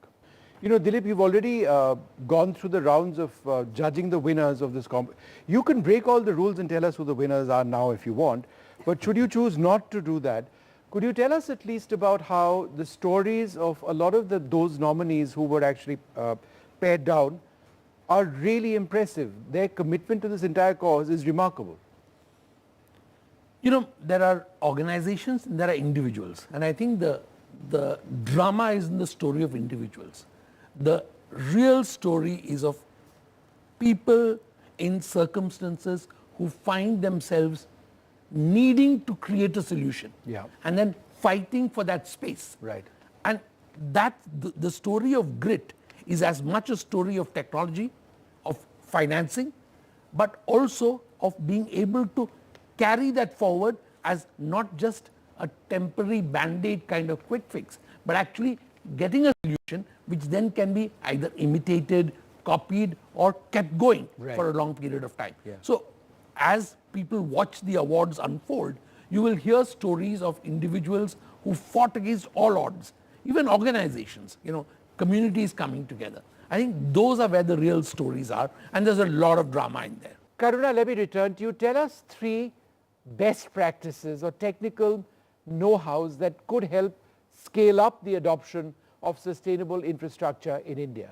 Vishnu, we are living today when the 4th industrial revolution is operational, which means we have disruptive technologies that can seriously help us, like artificial intelligence, machine learning, geolocation devices. All those important things are right now at our disposal. Now, apart from that, the world, because of its focus on sustainability, has done an enormous amount of work on material science. Like, for instance, I have seen some buildings which actually have something called a bioskin. So based on the temperature, it's going to reflect, change its direction and close the window, etc. So material science has progressed phenomenally. So now we have this ammunition with us. So any kind of an infrastructure that is being built today, right from the conception, right from the word go, technologies have to be deployed and used, and asset creation, asset management, and ensuring the asset is productive along the entire chain. We have technologies today available, and these have to be very, very sensibly utilized by us. But let me tell you here that they also complained at the point in time that this is not being used by many people. So technologies are there and we are not really deploying those technologies, but if we do that, I think infrastructure can be made extremely sustainable. Today we're talking about passive technologies. Just by mere design, an architectural marvel can be created. Absolutely. You don't need technology there. No, I agree with you. In fact, I wanted to come across to Vaibhav. Another very key important aspect is the reality of the times we live in. Climate change is upon us. So when we talk about infrastructure development, we need to be designing structures for greater heat, greater cold, variations in temperature. So the durability of construction is very important. Materials being used is important, and it has to be sustainable as well. Absolutely. I think we need to put in a lot of innovation and use of technology, both in terms of designing, using our different materials. For example, how can we reduce the use of material is something which is more sustainable. So for example, how do we reduce the use of extra concrete, extra steel? So for example, FRP is being used, which is more, greener, more cleaner than, say for example, or a lot of, as I said, creating value in making sure that these recycle or green materials can be further used. So for example, we created a value in using construction waste in the road highway construction, and that has helped reduce the extra waste that we create every day in our urban centers. So that can be adopted in our infrastructure development. Or for example, nowadays there are technologies available where you don't have to resurface your highways again and again. You can use the same material, recycle it, hot cold mixing, and relay the entire highway again and again. So I think the most important aspect is use of innovation and technology in everything we do. So whether it is designing, whether it is construction, whether it is our materials, whether it is our planning, as she said about using models. For example, we have been using few models in highway development on how do we integrate the traffic management for another 25 years. So those kind of models will help us build more sustainable infrastructure. Otherwise we create a flyover and probably before we complete the construction, the next square is already choco-block. So I think all those aspects need to be brought in. So I think effective use of technology at the highest level. No, absolutely. Dilip, one more question. What are the sort of categories that you'd like to see being included for the next edition of the awards, and why do you think it's necessary to create platforms like this to recognize the work that we are talking about? We don't want this to be a one-off, essentially. We want this to be a conversation that continues. Why is it important to be having this conversation? I think the most important 2 reasons, I would say, is one, to show and scare which is that if you don't do this, this is the consequence, which you talked about, climate change, catastrophic change which is happening. And the other is to, in a sense, infuse enthusiasm, because every winner generates 10 other aspirational winners who will say, hey, I need to do this, I need to show people that I'm doing this. And I think that show and tell, which is the opposite of show and scare, provides inspiration. Meaning, because the Infra Vision Foundation is committed to this path, we believe that round one is just the start. That building block will inspire others to compete, to send us stuff, but it will also make those changes at the grassroots and at the supra-planning level where it matters. If you can do it, that's great. If you can't do it, this is the consequence.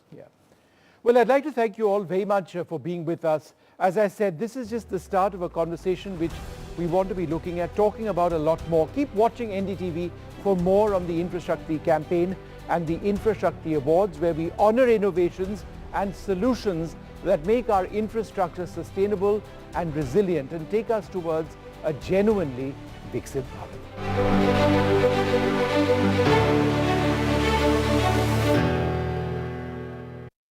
Loan मिलेगा या नहीं, ये आपके credit score पे depend करता है। आज ही जाइए पैसाबाजार.com पर और अपना क्रेडिट स्कोर चेक कीजिए फ्री में, क्योंकि लोन की जरूरत किसी को भी कभी भी पड़ सकती है। चल एक्टिंग थोड़ा भेल बनो। पैसाबाजार.com। Stay informed and entertained with the new and updated NDTV News app. You can watch all our channels live, listen to podcasts, read breaking and exclusive news from around the world and more. Download the NDTV app today and get access to the best journalism and storytelling on your smartphone or tablet. The NDTV app. News that matters to you. तो दोस्तों, ये है कोटा के best teachers Jitu भैया। हाँ या ना कुछ बोल भाई। जीतू भैया क्यों? जीतू सर क्यों नहीं?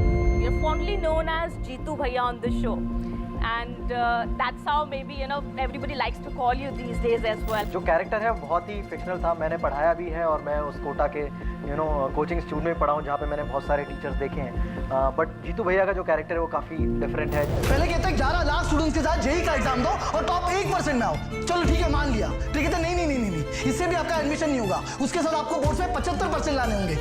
ये कैसा 2 फैक्टर ऑथेंटिकेशन है इनका? जब मैंने पहला सीन पढ़ा तो मुझे फटाक से मेरी पहली चीज़ वही चीज़ याद आ गई कि यार ऐसा सेम मेरे साथ हुआ है। एक आखिरी बार जोर लगा दो और एडवांस में तोड़ फोड़ मचा दो। I am very happy to be included in the world of Kota because tremendous potential and strength that the youth of India represent, and I feel our storytelling has never included them before. Dream नहीं, M बोलो। Dream बस देखे जाते हैं, M achieve किया जाता है।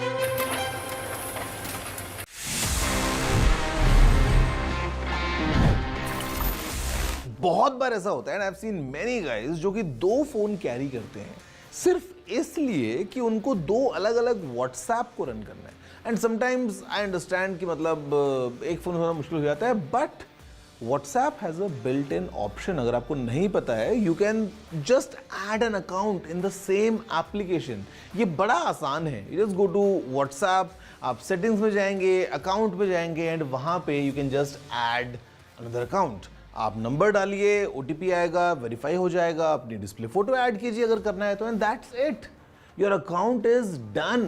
Basically, आप उसी एक WhatsApp की ऐप में 2 अलग अलग अकाउंट रख सकते हैं for a peace of mind. And अगर आपको मल्टीपल अकाउंट्स रख के let's say you want to use it because of you have 2 phone numbers, हो सकता है एक नंबर आपका इंडिया का है, maybe you are travelling abroad, आपका एक दूसरा नंबर भी है, मतलब यू गेट द ड्रिल कि आप सीधा एक WhatsApp ऐप में 2 अकाउंट्स रख सकते हैं, और ये काम आप एक फोन में भी कर सकते हैं। Just in case this makes your life easy, please use this tip, और इसको आप शेयर भी कर सकते हैं।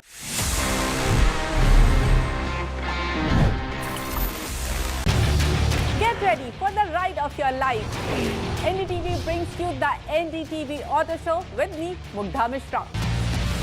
From the fastest supercars to the sleekest new energy vehicles to your trusted daily ride, we cover it all.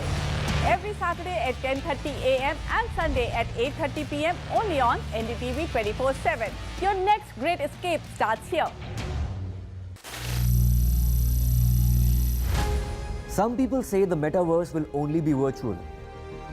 One day this lecture hall will be made of code, and driverless cars would be trapped in intersections. But even in this maze of the future, you can't wish away health. It's time to become more resilient.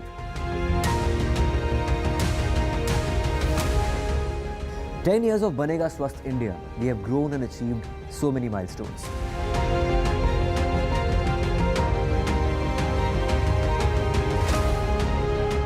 And now I have a plan to beat the urgency, to stop breathing with difficulty, to relieve getting choked with inactivity.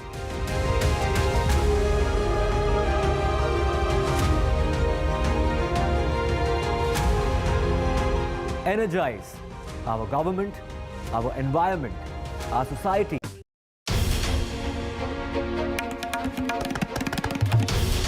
This is NDTV, and you're watching NDTV 24/7. Hello, Moto.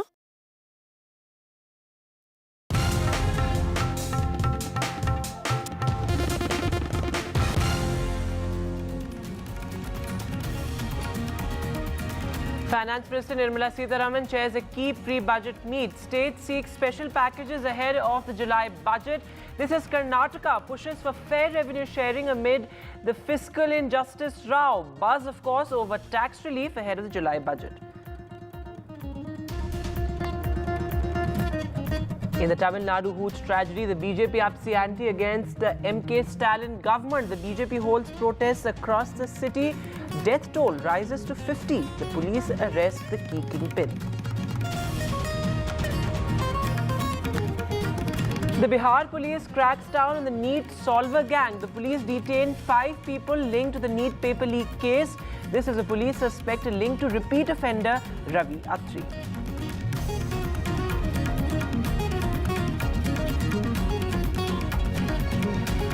The government forms a panel for fair conduct of examinations, a 7-member panel to review data security protocol. The ex-ISRO chairman to head the panel of experts. This is the government's bid is to review the exam safety amid the National Testing Agency mess. Sheikh Hasina in Delhi for 2-day visit and a diplomatically important visit by Sheikh Hasina. The Prime Minister holds key bilateral talks with the Bangladesh Prime Minister focus on digital connectivity and Teesta water sharing pact.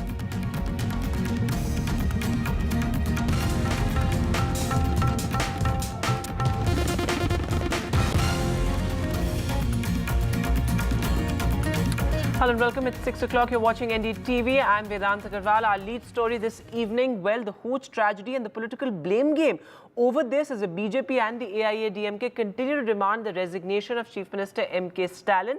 Of course, the BJP is holding statewide protests in Tamil Nadu, demanding the resignation also of the excise minister. Remember this as the Hooch tragedy body count has crossed the 50 mark. Dozens have been critically injured because of the illicit liquor sale in Tamil Nadu. And of course, the Stalin government has said that we're not running away. MK Stalin himself, in fact, said that he's not running away. My colleague Sam Daniel is now joining us live on the phone line. So, Sam, the BJP upping the ante, protesting across cities, demanding the resignation of the excise minister. That's right, Vedant. As we speak, in several pockets of Tamil Nadu, the BJP, which has 4 MLAs in the state, is holding a protest demanding the resignation of the Minister Renuka Swami, who is in charge of prohibition and enforcement. Even as the key opposition in Tamil Nadu, the AIADMK, is demanding the resignation of Chief Minister MK Stalin himself, saying he's incompetent and he has no control over the police force he heads, which the DMK has denied. And this on a day when the death count in this terrible tragedy touched 55 and 88 others are being treated in 4 different hospitals. And the investigators have also arrested Chinnadurai, the key alleged kingpin, as the police call him, and he is, police say, responsible for supplying what they call as distilled arrack through a network of people who had sold this particular consignment of illicit liquor, which has led to the death of 50 plus people. And the investigation with him, police believe, would lead to the wider network, and they'll be able to crack down with specific information in terms of destroying the illicit liquor consignments and also arrest many more who would have been involved in this particular tragedy. So far, earlier, 4 others were arrested, including Kannukutti, who had for years been allegedly selling illicit liquor at the backyard of his house at Karunapuram village, where at least 30 people of the 55 are from. And local people, of course, say for years the illicit liquor was freely available. Police knew about this, authorities knew about this, but they were all, they say, on the payrolls of bootleggers. Even if somebody was arrested, they were able to get back after a few months and resume business. And they want, at least now, the government to take this issue seriously and eradicate illicit liquor. Right. Some even demand permanent closure of liquor shops run by the Tamil Nadu government, saying it's these shops which fundamentally encourage young people to take to alcohol, and later, once they become addicted, when they don't have money, they go for the illicit liquor, which is cheaper. Lastly, Vedant, there are also heartrending stories of children losing either one or both their parents and turning orphans. And the Tamil Nadu government now says they will take care of these children's education till they finish their undergraduation. They will also provide them 5,000 rupee allowance every month, besides contributing 5 lakh rupees into their account, which will mature once they turn majors. The larger question, of course, whether any lessons would be learned, because last year, 22 people were killed in a similar Hooch tragedy in another part of Tamil Nadu, and the Madras High Court yesterday made some strong observations, asking whether any lessons were learned, and has sought the action taken report, particularly after the tragedy last year. The AIADMK is asking for a CBI probe, but the DMK says it's not required. They're very transparent. They're not hiding facts, as they call it, like the way the AIADMK had done earlier. And Chief Minister M.K. Stalin on the floor of the House has assured a crackdown and strict action against those who are found wanting, who are found guilty, or who had been in any way performed or any way been responsible for lapses. Already, lastly, the SP and a few other police officers have been suspended, the collector and the ADGP transferred, and based on the report to be given by the Home Secretary and the one-man commission and the DGP, the Chief Minister says tough action will be taken.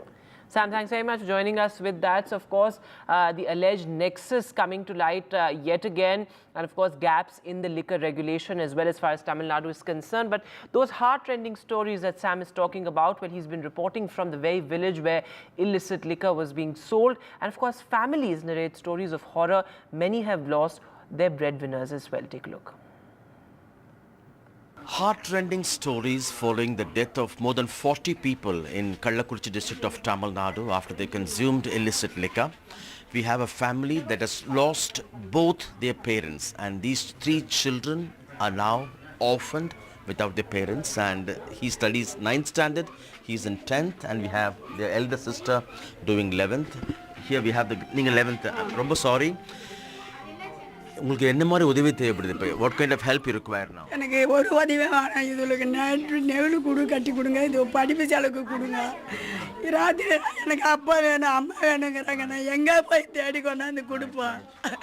No money, we just require help to take care of the children. You're studying 11th standard now? What's your engineering படிக்கணும்னு ஆசை. Name? Kokila. She's Kokila, she's in class 11 and she wants to become an engineer. உங்களுக்கு என்ன ஆசை? வக்கீல் ஆகணும்னு தான் ஆசை. He wants to become a lawyer. உங்க name என்ன? நான் உங்க பேர்? என் பேர் Harish. Harish. And you? Director. Film director. He wants to become a film director. They don't have parents now and the family will take care. யார் இப்ப வந்து கவனிச்சுக்க போறாங்க? நீங்க பாட்டி. She is the mother. But he was mother. mother. பொண்ணு போயிடுச்சு இந்த பிள்ளைங்க 3 இருக்குது என்னால் முடியாது பாடுபட்டு காப்பாற்ற முடியாது இந்த பிள்ளைங்களுக்கு ஏதோ ஒரு வீடு கட்டி விடுங்க ஒரு நல்லது செய்யுங்க நீங்கள் எத்தனை செஞ்சாலும் எனக்கு என் புள்ள போயிடுச்சு. No matter what you do, I've lost my daughter and that will be no match for loss of her. இந்த மாதிரி நடக்கிறது மக்களுக்கு தெரியுமா? தெரியாது சாமி தெரிஞ்சதோ தெரியலையோ தெரியாது சாமி என் பையன் தான் சாமி சுரேஷ் வடிவு கரைச்சி என் மருமாவை சாமி இந்த மாதிரி நடக்கணும்னு நான் பார்க்கல சாமி. இன்னொரு காலத்துலேயும் இந்த ஊருக்கு இந்த சாராய பாக்கிட்டுங்கிறது உலகமே நடக்க வேணாம் சாமி. எங்கள் குடும்பம் கெட்டாலும் மற்ற குடும்பம் நல்லா இருக்கணும் சாமி. நான் அதை தான் கேட்குறேன். சாராயத்தை கொடியே போய் பாக்கிட்டு சாராயத்தை ஒய்யுங்க சாமி. எந்த நாளையிலும் நடக்கக்கூடாது ஐயா, இருக்கக்கூடாது ஐயா நாட்டில். She is the mother of the man who died. She says no way there should be sale of liquor. Please shut down liquor shops in Tamil. That's our only plea. Several questions being asked. Is there collusion by police? Is there an intelligence failure? Are the police hand in glove? The government has instituted a one-man commission to identify the causes and also to recommend measures.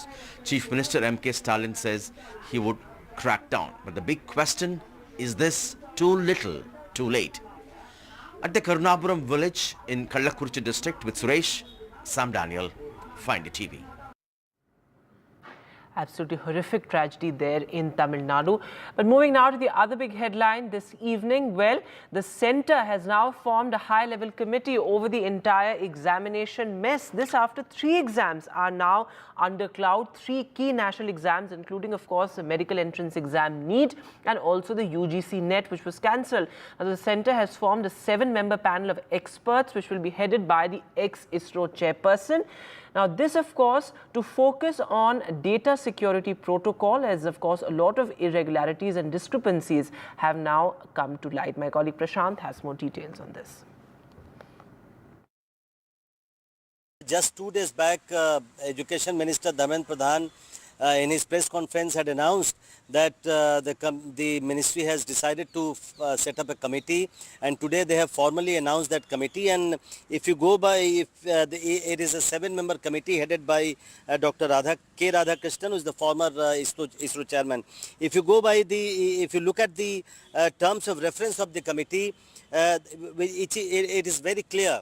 The first thing that the committee has been asked to do is to reform the National Testing Agency, NTA, which is now responsible for holding at least 25 examinations for various fields, for recruitment and for admissions in many colleges. So NTA is currently holding about 25 exams. So the first thing that the committee has been entrusted with is to reform the NTA, and the committee has been asked to set up a standard operating procedure which NTA will be supposed to follow every time it conducts an examination. Secondly, data security, that's very important, as you rightly pointed out, that how to data security protocol, to evaluate the existing data security processes and protocols of NTA. This is very important because many times we have seen that papers have been leaked through using internet and other social mediums. So how to secure the data protocol, that is also going to be one of the key terms of reference for the committee. So the government has now taken steps, one step further to ensure transparency in the examinations which are being conducted by NTA. But it's still a long way to go. This committee has been asked to submit its report within 2 months' time.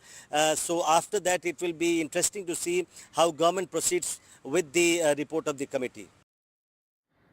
And the focus now, of course, is on looking at an overhaul of the testing agency. Of course, it's Uttar Pradesh, the state with the maximum number of paper leaks, which is leading the way. In fact, Uttar Pradesh has now decided to unbundle or split or perhaps decentralize the testing agency, involve multiple testing agencies to handle competitive exams. Now, this, of course, comes after a series of paper leaks. In fact, remember, the key UP Police Constable exam paper was also leaked, and there was a lot of outrage and protest over that as well.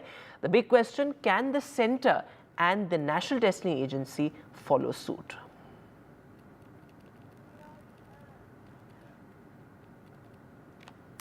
And looking at some other news now, well, in Maharashtra, dramatic visuals coming in from Beed, which of course is a key agricultural district in Maharashtra, and it's the Maratha OBC agitation which has surfaced yet again. In fact, these are visuals of OBC protests demanding cancellation of fake OBC certificates. Of course, it's key OBC leader Lakshman Hake who's leading this agitation. His fast has ended, but the agitation continues, and of course, it's Chhagan Bhujbal who's in a sense leading the negotiations from the government side as well. Listen in fact to what Chhagan Bhujbal had to say. हम इतना ही चाहते हैं कि उनको अलग किया जाए, OBC को अलग जो है इसके हिस्से में कोई ना आए और आपस में जो है झगड़ा नहीं करे और शांति रखे, शांति के साथ चर्चा करते हुए वो सारे सवाल हल किए जाते हैं. And my colleague Sujata is now joining us live. So Sujata, we've seen even in the Lok Sabha polls, the Maratha agitation was, a key sort of poll issue as well. And now the OBC agitation resurfacing. They demand the cancellation of the fake OBC certificates. How have negotiations been so far between the government and the protesters? Well, certainly, and we see that now it was, the OBC protest that started, and the strike continued for 8 days, after which today Chhagan Bhujbal and other ministerial, from the cabinet, they did visit the Jalna and the Jalna location where the entire of this community is on a strike, and they did say and they demanded that they need an assurance that providing a quota to the Maratha community won't affect the OBC community. However, we saw that it was Chhagan Bhujbal who reassured Lakshman Hake as well as the other person that there would be no such affection to the OBC community, and also that there would be a sort of peace amongst both the communities in terms of reservation, whereas Lakshman Hake clearly demanded that any sort of reservation provided to the Maratha community should not affect the agrarian, that is the Kunbi community in terms of the OBC reservation, and also which makes them eligible for government job and in that quota for other sort of government placements. After which today it was Chhagan Bhujbal along with other ministerial people who did visit there and assured the people of the OBC community that there would be no such lag, and also that the quota of the OBC would not affect the people, and they would further continue to ensure that the Mahayuti as well as the party works for the people of the OBC community, eventually leading to no such harm to the rights of the OBC. And today we saw that after 8 days of hunger strike, it was Lakshman Hake who called off his strike, stating that there would be no such strike being called unless and until any such action by the government that affects the OBC community would happen, and eventually leading to them sitting on a strike again. But until now, we see that the strike has been called off. Over to you. Sujata, thanks very much for joining us with that updates. Of course, this is a politically contentious issue as well, and of course, a law and order challenge for the Maharashtra police. With that, we'll take a short break now. News continues on the other side.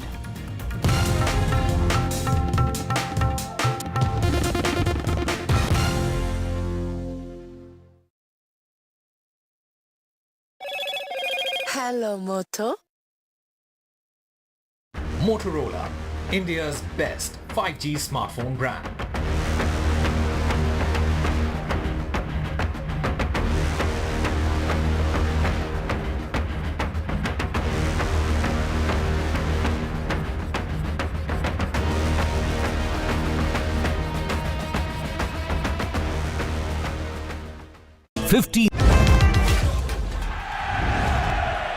Get the magic of the best working for you now. Link your payment cards once, collect rewards forever.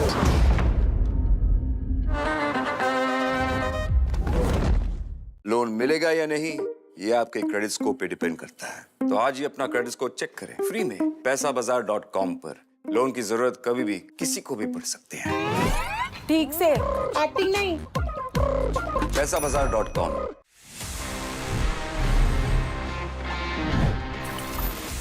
it's time for the favorite section जिसका मैं इंतजार करता हूँ हमेशा.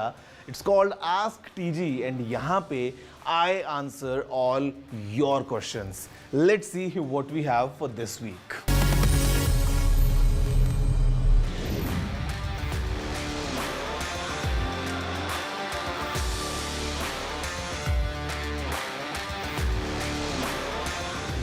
Okay, two things. One.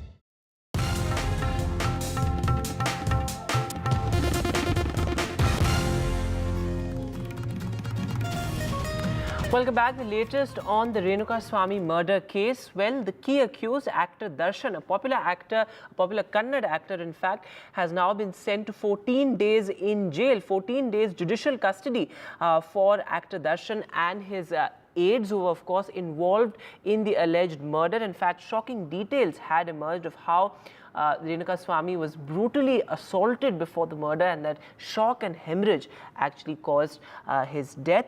So, of course, all those gory details emerging, and now actor Darshan 14 days in jail.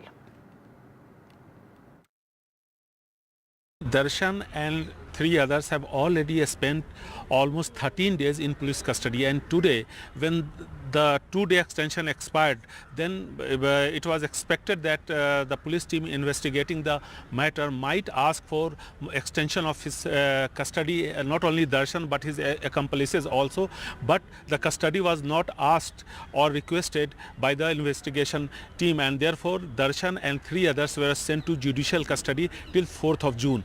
Darshan is accused number 2. Accused number 1 is Darshan's girlfriend Pavitra Gowda, who along with other 13 were sent to judicial custody a day before, means on Thursday.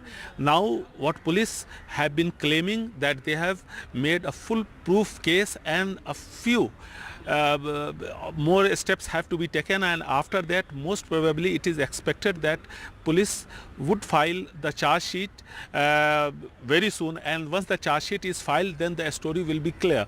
But while taking the remand for Darshan for 2 days, the police had informed the court that Darshan had allegedly taken 40 lakh rupees loan just to cover up what all he had done along with his accomplices, and for that 40 lakh rupees were taken from his friends. His friend was not aware that for what purpose Darshan needs this money, but they keep on exchanging money and all gifts and all those things, so he never asked him, it seems, but police have not said anything officially.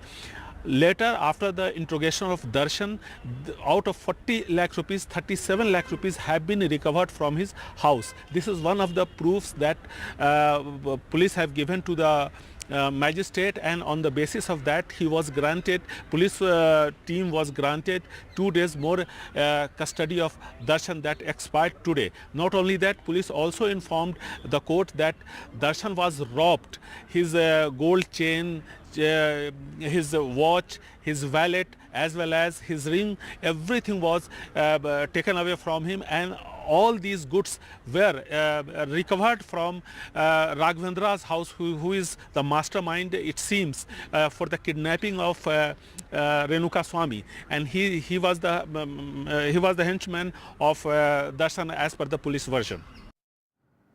And moving now to the other big headline, well, the finance minister chaired a key pre-budget meet. This, of course, comes ahead of the July budget. This is a key meet because it is Modi 3.0's first GST Council meet also that will be held. In fact, that has been held already after the pre-budget meet. Now, remember, various states came up with their own demands. This, of course, comes amid the state-center fiscal injustice row. Many states, southern states particularly like Karnataka and Kerala, pushed for a special package and a fair revenue sharing plan as well. In fact, the finance minister held this meet with various state chief ministers as well as state finance ministers. The finance minister is also expected to hold a briefing in a short while from now. This is her first big challenge after reassuming the finance minister's office. And the big international headline, Sheikh Hasina is in New Delhi for a 2-day visit, a crucial diplomatic visit there. She held bilateral talks with Prime Minister Narendra Modi as well. In fact, she is the first foreign dignitary to visit India after Prime Minister Modi took oath as a Prime Minister for the third historic time. The focus was very much on digital connectivity, digital partnership, and also the Teesta water sharing agreement. That, of course, has been a contentious issue. In fact, after holding bilateral talks with the Prime Minister, Sheikh Hasina also met Vice President Jagdeep Dhankar.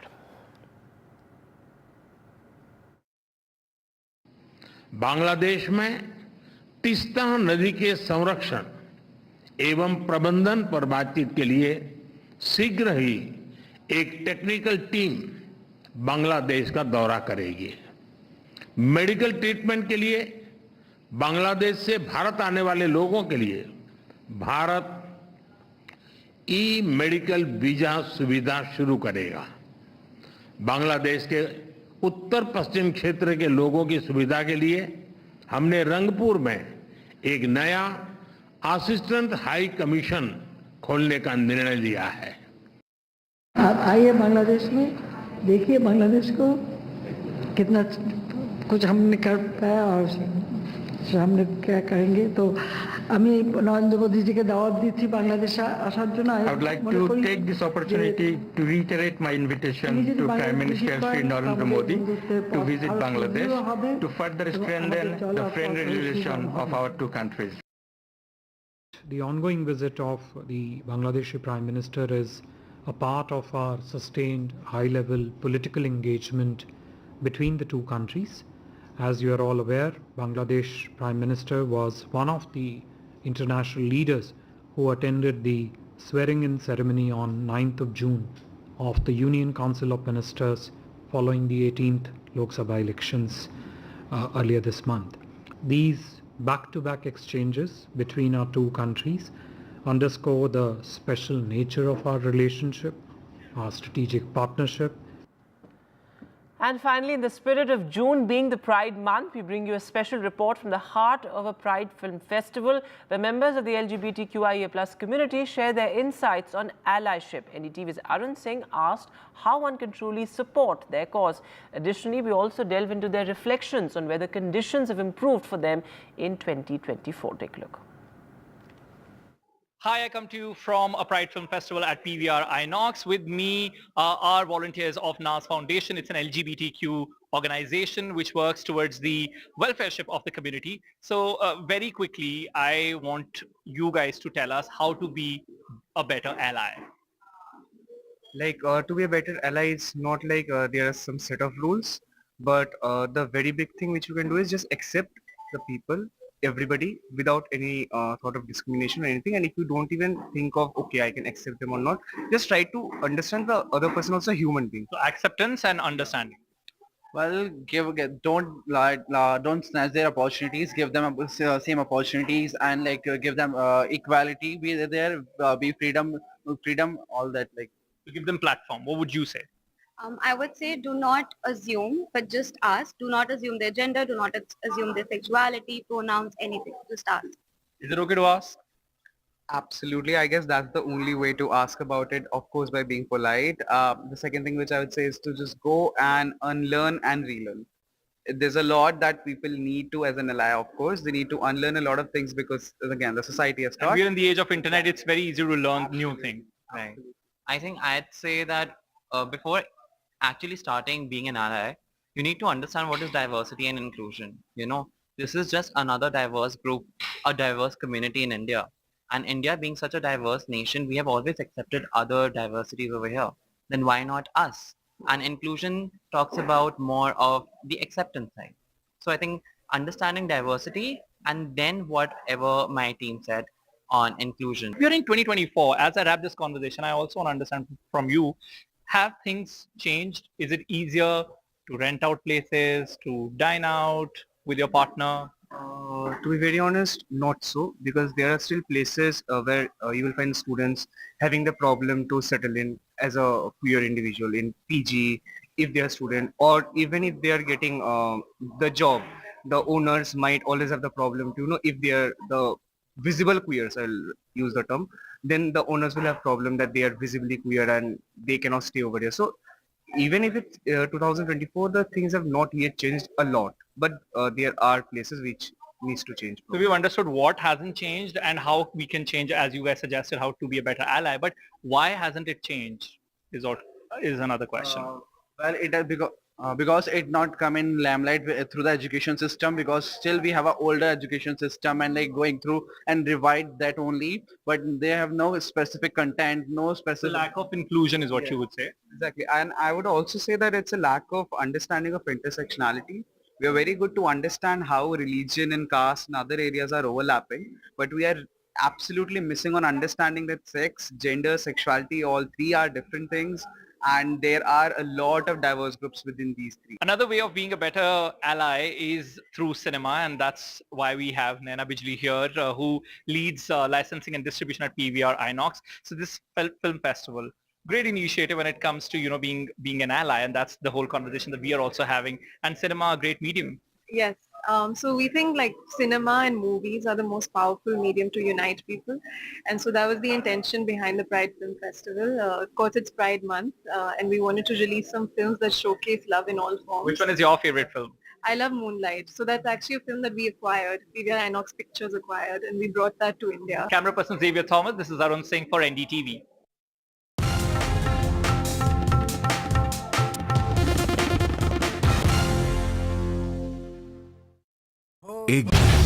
Get ready for the ride of your life. NDTV brings you the NDTV Auto Show with me, Mugdha Mishra.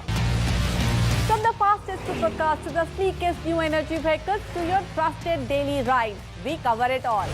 Every Saturday at 10:30 a.m. and Sunday at 8:30 p.m. only on NDTV 24/7. Your next great escape starts here. NDTV proudly upholds its legacy of trust and credibility. According to the prestigious Reuters Institute's Digital News Report 2024, NDTV is the topmost news platform in the country.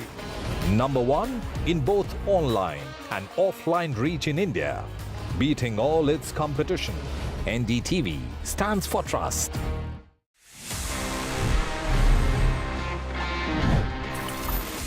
Smart से याद आया, smartphones हम सभी देखते हैं. For example, this has the Qualcomm Snapdragon 8s Gen 3 which is based on 4nm. आपने सुना होगा ना अक्सर ऐसा 4nm, 5nm, 3nm. What is this nm if I were to tell you? Well, पता है क्या है?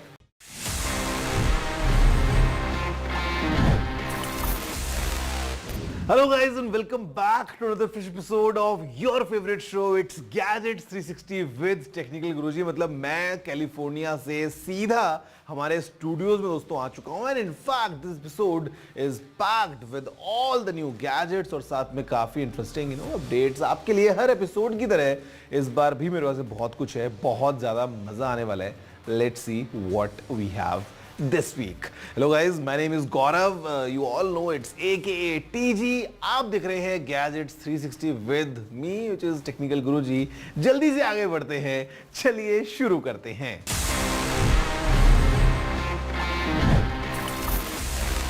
Guys, as we start, सबसे पहली चीज which we do every week is just to take a quick recap to understand कि आखिर gadgets की दुनिया में क्या हुआ है, because you know it's moving pretty fast. Let's take a quick recap to see what happened the past week in this section, News of the Week.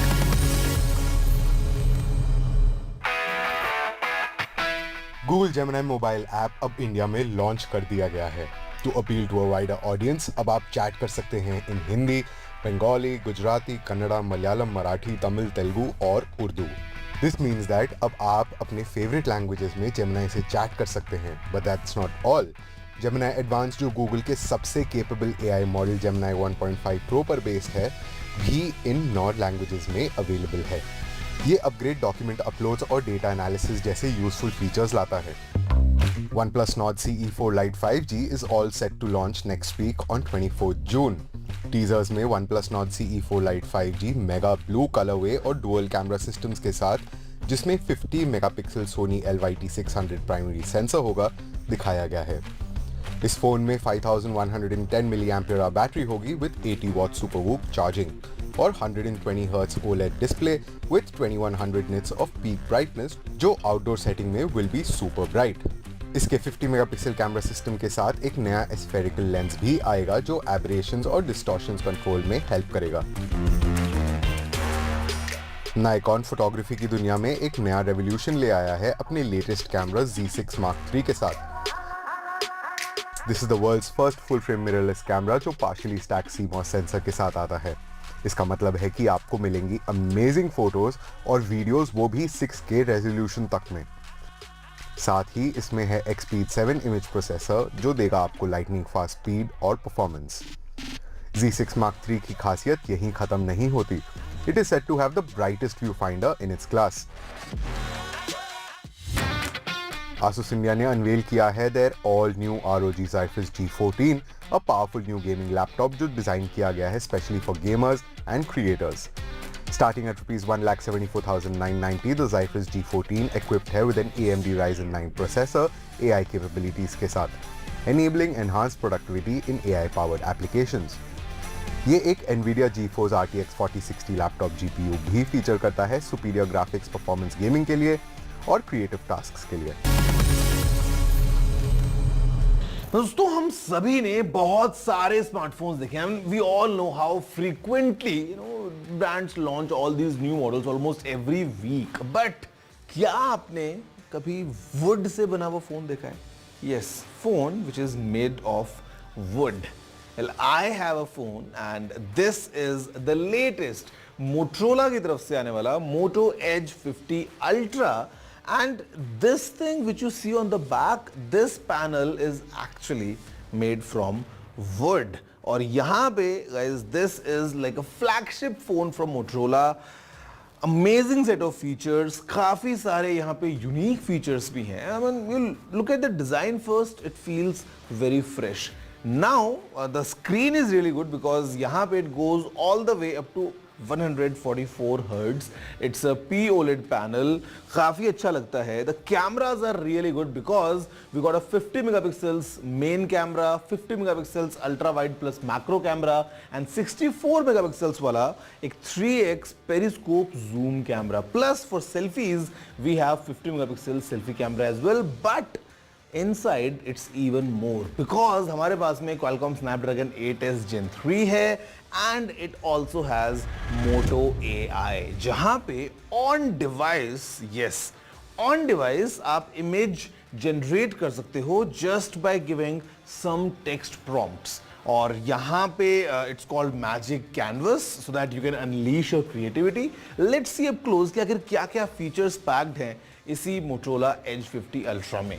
Motorola ने recently launch किया अपना top of the line smartphone the Edge 50 Ultra in India. The Edge 50 Ultra boast करता है एक powerful Snapdragon 8s Gen 3 chipset, एक vibrant 6.7-inch POLED display with a 144 Hz refresh rate and a triple rear camera system highlighted by a 64 megapixel sensor along with a telephoto lens with 3x optical zoom. इस phone को power करता है a 4500 mAh battery supporting 125 watt wired and 50 watt wireless charging. Additional feature include करते हैं IP68 rating for dust and water resistance, 12GB RAM and 512GB storage and Android 14 with Motorola's Hello UI. Priced at rupees 59,999, phone अभी currently available है at a discounted price of rupees 49,999 with an instant bank discount. So guys, there you have it, and the price including all the current offers running in is at rupees 49,999 for this Moto Edge 50 Ultra. And it's good to see कि कैसे अभी हमारे devices में AI आ रहा है and they are getting really smart. वैसे smart से याद आया, स्मार्टफोन्स हम सभी देखते हैं। For example, this has the Qualcomm Snapdragon 8s Gen 3 which is based on 4nm.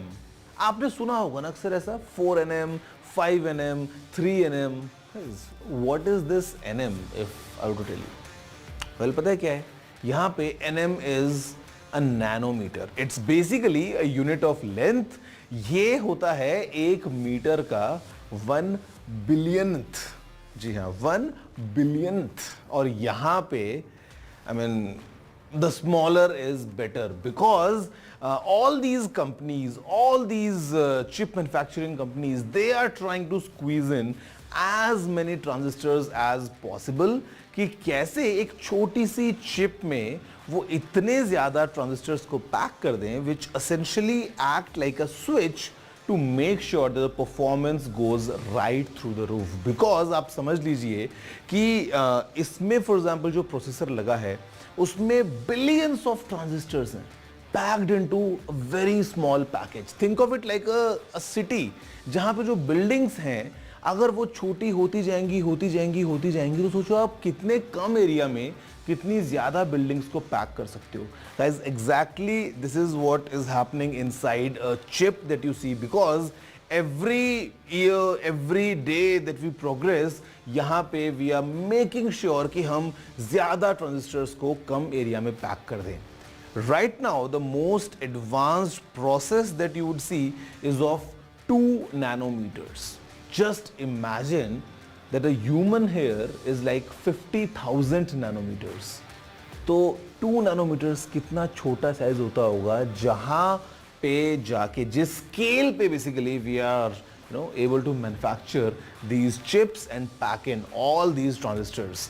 जितना छोटा ट्रांजिस्टर उतनी फास्ट परफॉर्मेंस, उतना कम पावर कंजम्पशन और उतना कम हीटिंग का problem.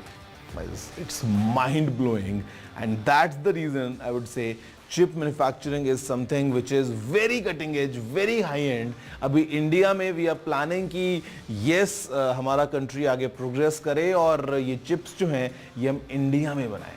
Guys, did you know this? Yes, then it's all good. अगर नहीं तो please let me know. You know the address. It's tg@ndtv.com. All your emails, all your suggestions, all your questions and queries, I am waiting for them. आप बताइए क्या आप ये बात जानते थे about what is this NM?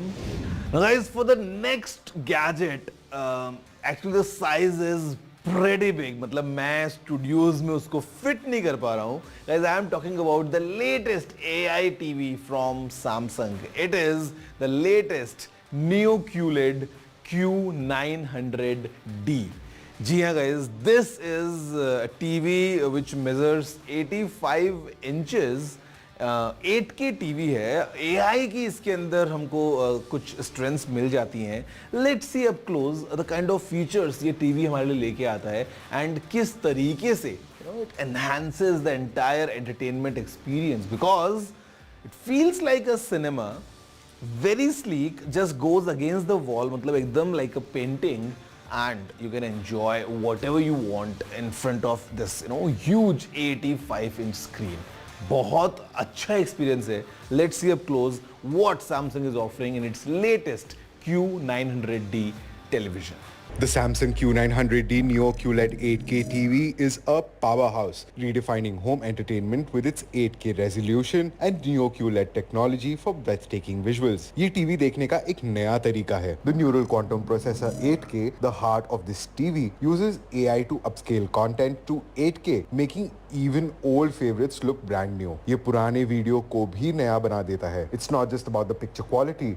The AI magic extends to Real Depth Enhancer Pro for lifelike 3D images and AI Motion Enhancer Pro for smoother action scenes. आपको ऐसा लगेगा जैसे आप उस दुनिया में खुद मौजूद हों. Object Tracking Sound Pro takes audio immersion to the next level, intelligently directing sound to match on-screen movement. The Samsung Q900D Neo QLED 8K TV एक testament है to Samsung's commitment to innovation, bringing the future of home entertainment right into your living room. आपके घर में ही आपको cinema जैसा अनुभव मिलेगा. It's not just a TV, it's an AI-powered experience that transforms how you watch and interact with content. ये कोई आम TV नहीं है, ये भविष्य के टेक्नोलॉजी का एक एग्जाम्पल है. Now guys, packed with features, TV definitely is quite interesting, quite exciting, but it costs way above rupees 10 lakhs. So आपको वो price pay करना है if you really want to enjoy the latest offering from Samsung. अगर आपको 8K content देखना है अपने living room में, 85 inches is a pretty big size for a television और आपको बहुत मजा आने वाला है. And I'm sure जो आपके मूवी वाले जो बिल्स होते हैं वो डेफिनेटली आने वाले हैं, because you enjoy all your movies straight from your couch with your friends and family, because TV बहुत बड़ा है तो सब मिल के बड़े आराम से on, and it is a normal practice that we call the state finance ministers also to participate in the pre-budget consultation. So the first half of this day, in the morning session, pre-lunch, we had the pre-budget consultation with finance ministers. Post-lunch, we held the GST Council meeting. As you know, the last meeting was held sometime in October last year, and because of elections and states being busy with the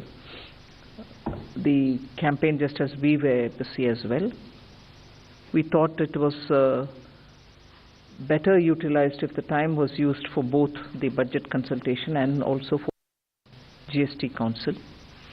And in this GST Council, therefore, I must upfront tell you that while there were a lot of issues on which the Fitment Committee and the Legal Committee had worked and readied quite a few agenda, considering that we were meeting only for half a day, some agenda were taken up, considerable number for today. But even as we concluded today, we acknowledged the fact that we have ready agenda points which we could not take up today for want of time, which we'll take up in the next meeting. And therefore, it was also decided, keeping in mind one or two matters of urgency which the states also had in their mind, to hold a GST meeting at the earliest after today, which will be sometime post the budget session, maybe sometime middle of August. Before the end of August is when the next meeting will happen, where the agenda which we couldn't complete today it wasn't tabled also, but just to let you know that there was enough agenda. Some of them got to be discussed today, and the rest which could not be put on the agenda list itself will be carried on for the next meeting. But today, the 53rd GST Council meeting has actually taken a lot of decisions on trade facilitation, easing compliance burden, and giving relief to taxpayers in terms of compliance easing out. So this will benefit the traders, MSMEs, and taxpayers, is my strong view. I will just flag those issues and not get into the details. Later on, you can always ask us the question and we'll go about. First one is that there was a decision taken today and the GST Council recommended waiving interest and penalties for demand notices that have been issued under Section 73 of the GST Act. What are the items which are under Section 73? Cases not involving fraud, suppression, or misstatements. So, for all those notices which were issued under Section 73, for the fiscal years 2017-18, 18-19, and 19-20, the Council has recommended waiving interest and penalties on the demand notices which have been served.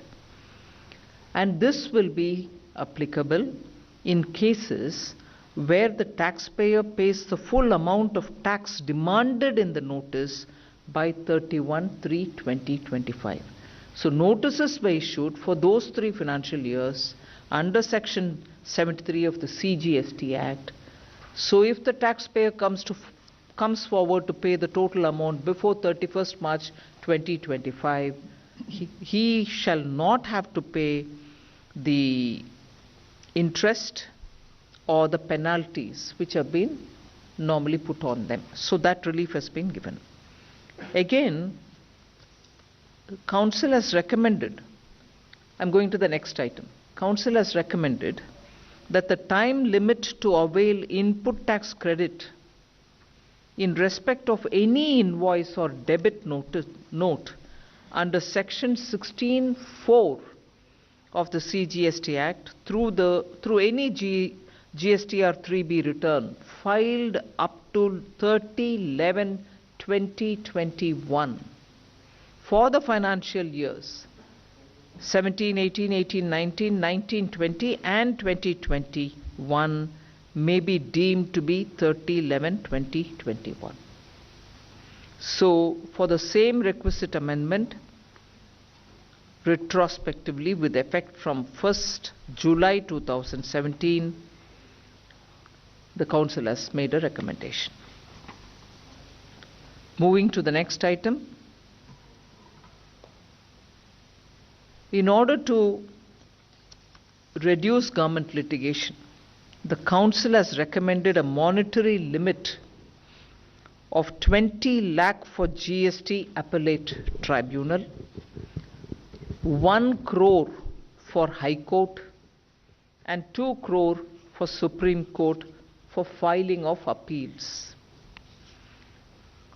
Filing of appeals by the department before these legal fora.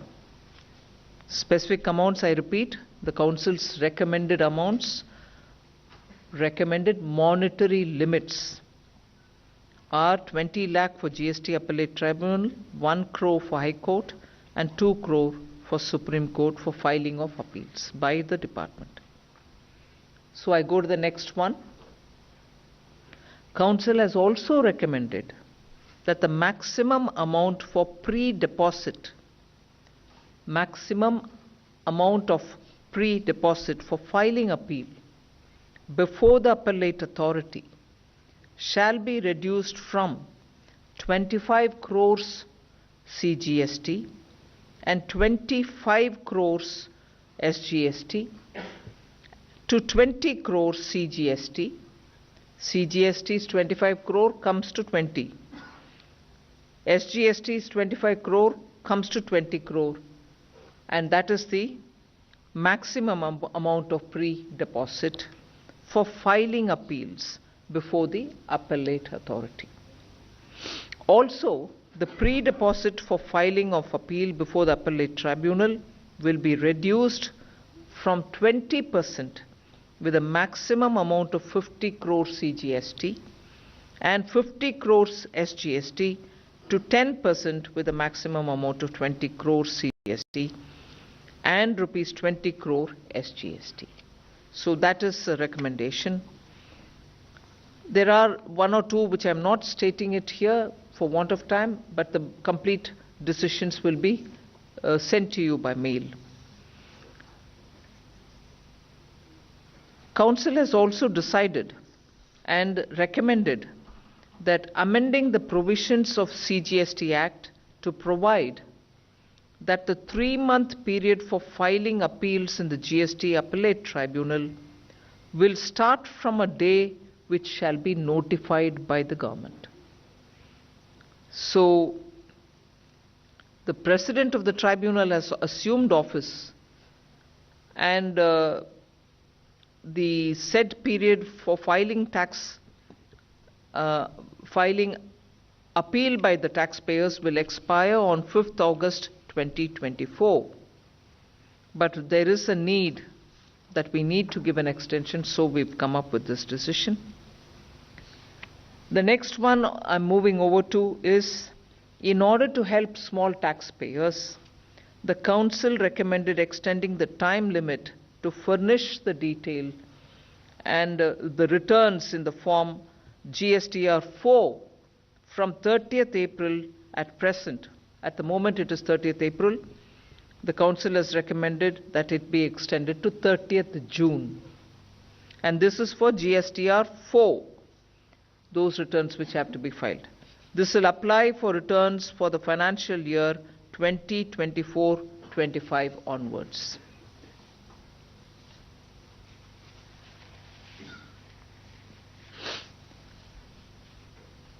The next one I'm moving on to, the Council has recommended requisite amendment in the CGST rules to provide that interest would not be charged on an amount which is available in the electronic cash ledger on the due date of filing the GSTR 3B return and is debited while filing the said return. This will ease interest burden on the taxpayer. I'm moving to the next decision, which is again taxpayer friendly. The Council has recommended again insertion of a functionality by way of Form GSTR 1A, which would allow a taxpayer to add any particulars of current tax period which he may have missed out on in reporting in the GSTR 1. So if he missed out on reporting in GSTR 1, there shall now be a form called GSTR 1A in which he'll be able to do that for the current tax period or to amend any particulars which are already declared in GSTR 1 for the current tax period before filing GSTR 3B return for the current tax period. So one gets filed if there's a missed out fact or you've done some error, you can correct it in the GSTR 1A. You can't, of course, go back for the current tax period is what is being said. Then there is going to be a rolling out of biometric based Aadhaar authentication in an all India basis. You know that we ran a pilot in Gujarat, also a pilot in Puducherry. There have been very good inputs coming out of it. So this will help us to combat fraudulent input tax credit claims made through fake invoices.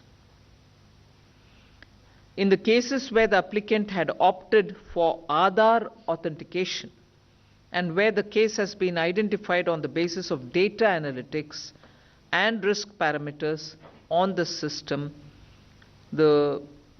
these have been tried in the GST Suvidha Kendras, and this will be taken up on an all India basis.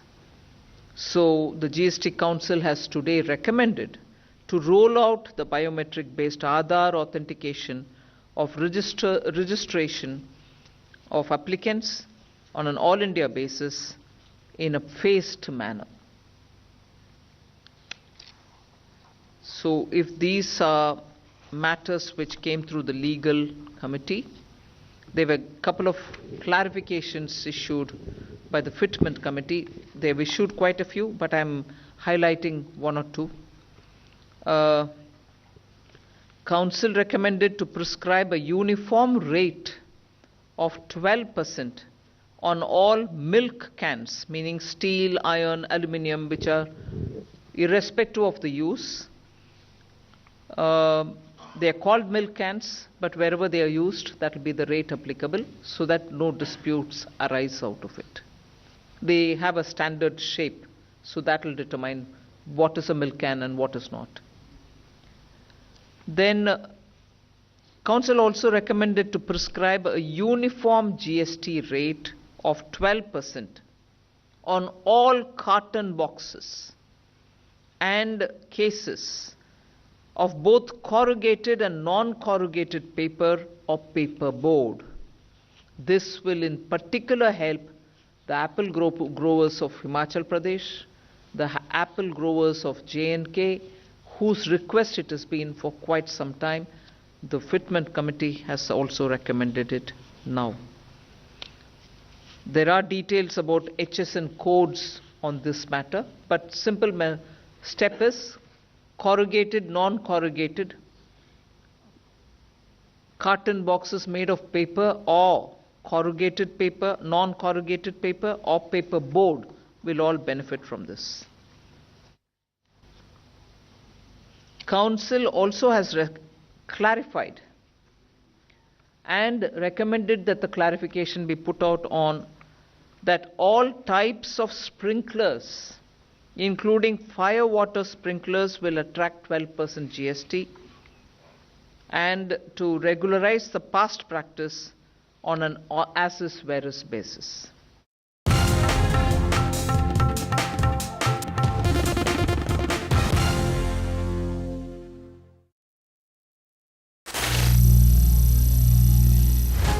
Some people say the metaverse will only be virtual. One day this lecture hall will be made of code, and driverless cars would be trapped in intersections. But even in this maze of the future, you can't wish away health. It's time to become more resilient.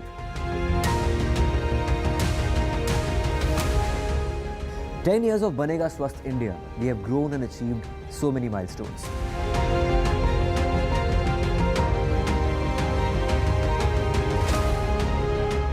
And now I have a plan to beat the urgency, to stop breathing with difficulty, to relieve getting choked with inactivity.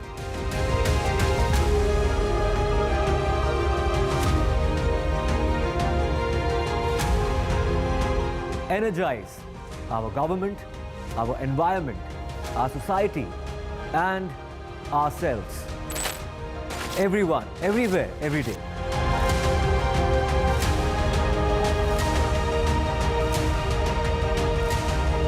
Banega Swasth India.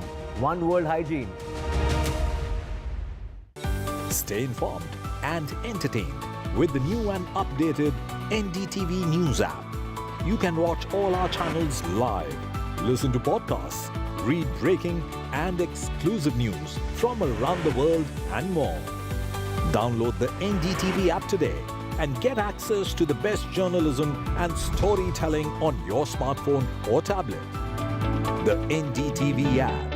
News that matters to you.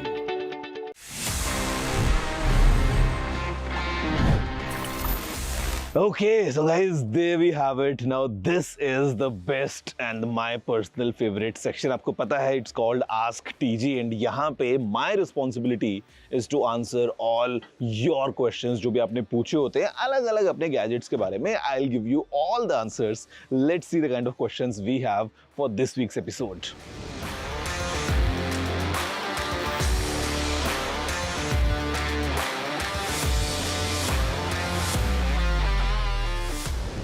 I mean, okay, I'll give you a very basic answer, brother, which is to just go and check into the sync settings of your phone. अगर आप जब S7 use कर रहे थे, उस time पे सब कुछ sync हो रहा था, and now you have moved to S21 and it's not working, आप अपने फ़ोन की settings में जाइए, वहाँ पे आपका जो भी particular account है, for example, if it's Outlook or maybe it's the Google account, उस पे टैप करने के बाद में आप देख सकते हैं कि क्या-क्या चीज़ें sync हो रही हैं या क्या-क्या चीज़ें sync नहीं हो रही हैं. It's very easy. Maybe it's off. वहाँ पे वो sync.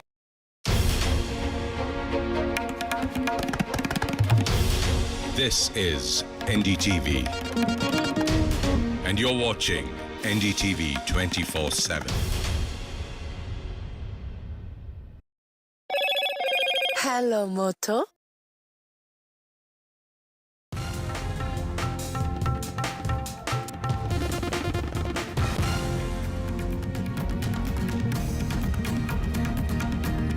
The government forms a panel for fair conduct of exams, a 7-member panel to review data security protocol. Ex-ISRO chairman to head the panel of experts. This is the government's bid to review exam safety amid the National Testing Agency mess. The Bihar police cracks down on the NEET solver gang. The police detains 5 people linked to the NEET paper leak case. The police suspect a link to repeat offender Ravi Atri.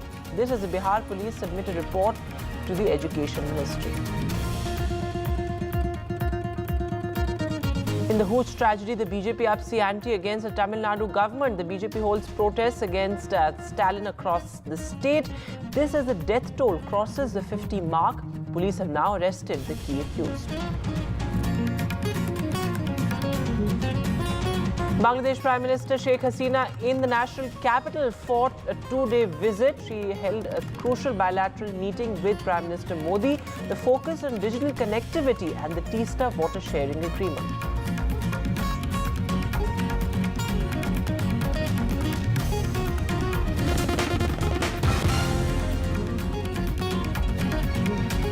Hello and welcome. You're watching NDTV. I am Vedant Agarwal. Our lead story this evening, well, the NEET controversy, and now the government has formed a 7-member expert panel to look into the security protocol as far as key examinations are concerned. This amid demands of a complete overhaul of the National Testing Agency.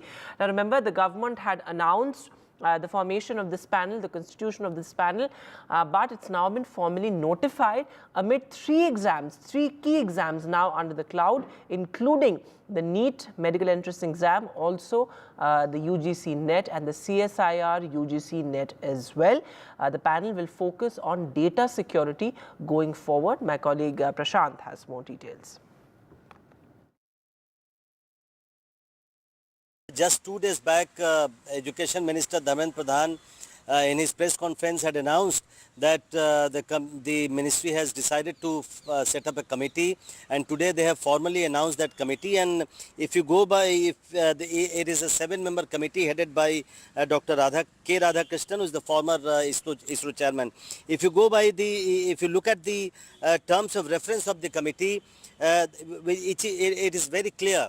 The first thing that the committee has been asked to do is to reform the National Testing Agency, NTA, which is now responsible for holding at least 25 examinations for various fields for recruitment and for admissions in many colleges. So NTA is currently holding about 25 exams. So the first thing that the committee has been entrusted with is to reform the NTA, and the committee has been asked to set up a standard operating procedure which NTA will be supposed to follow every time it conducts an examination. Secondly, data security, that's very important, as you rightly pointed out, that how to data security protocol, to evaluate the existing data security processes and protocols of NTA. This is very important because many times we have seen that papers have been leaked through using internet and other social mediums. So how to secure the data protocol, that is also going to be one of the key terms of reference for the committee. So the government has now taken steps, one step further to ensure transparency in the examinations which are being conducted by NTA. But it's still a long way to go. This committee has been asked to submit its report within 2 months' time. So after that, it will be interesting to see how government proceeds with the report of the committee. Looking at some other news now. Well, in Maharashtra's Bid, OBC protests surfacing yet again. This amid the row over Maratha reservation. Now remember, these particular protests are being held to demand cancellation of fake OBC certificates. Of course, this comes right ahead of the crucial Maharashtra Assembly polls. These protests are proving to be a big law and order challenge for the Maharashtra government as well. Look at what Chhagan Bhujbal had to say. Remember, Chhagan Bhujbal is leading the negotiations as far as the government is concerned, and there has been a deadlock between the protesters and the government for quite some time now. Take a look. हम इतना ही चाहते हैं कि उनको अलग किया जाए, OBC को अलग जो है इसके हिस्से में कोई ना आए और आपस में जो है झगड़ा नहीं चले और शांति रखे, शांति के साथ चर्चा करते हुए सारे सवाल हल किए जाते हैं। Well, certainly, and we see that now it was, the OBC protest that started, and the strike continued for 8 days, after which today Chhagan Bhujbal and other ministerial, from the cabinet, they did visit the Jalna and the Jalna location where the entire of this community is on a strike, and they did say and they demanded that they need an assurance that providing a quota to the Maratha community won't affect the OBC community. However, we saw that it was Chhagan Bhujbal who reassured Lakshman Hake as well as the other person that there would be no such affection to the OBC community, and also that there would be a sort of peace amongst both the communities in terms of reservation, whereas Lakshman Hake clearly demanded that any sort of reservation provided to the Maratha community should not affect the agrarian, that is the Kunbi community in terms of the OBC reservation, and also which makes them eligible for government job, and in that quota Kolkata for other sort of government placements, after which today it was Chhagan Bhujbal along with other ministerial people who did visit there and assured the people of the OBC community that there would be no such lag, and also that the quota of the OBC would not affect the people, and they would further continue to ensure that the Mahayuti as well as the party works for the people of the OBC community, eventually leading to no such harm to the rights of the OBC. And today we saw that after 8 days of hunger strike, it was Lakshman Hake who called off his strike, stating that there would be no such strike being called unless and until any such action by the government that affects the OBC community would happen, and eventually leading to them sitting on a strike again. But until now we see that the strike has been called off. And moving now to the other big headline this evening, the Tamil Nadu Hooch tragedy, in which of course over 50 people have died. And now the focus is on investigation. Of course, key accused, alleged kingpin, has been arrested in this particular case. In fact, protests across Tamil Nadu, the BJP upping the ante, demanding the resignation of the excise minister. Also, Chief Minister M.K. Stalin has now come out and said that he is not running away. This, of course, is heart-rending stories are surfacing from the ground. But what's the latest on the investigation? My colleague Sam Daniel has more.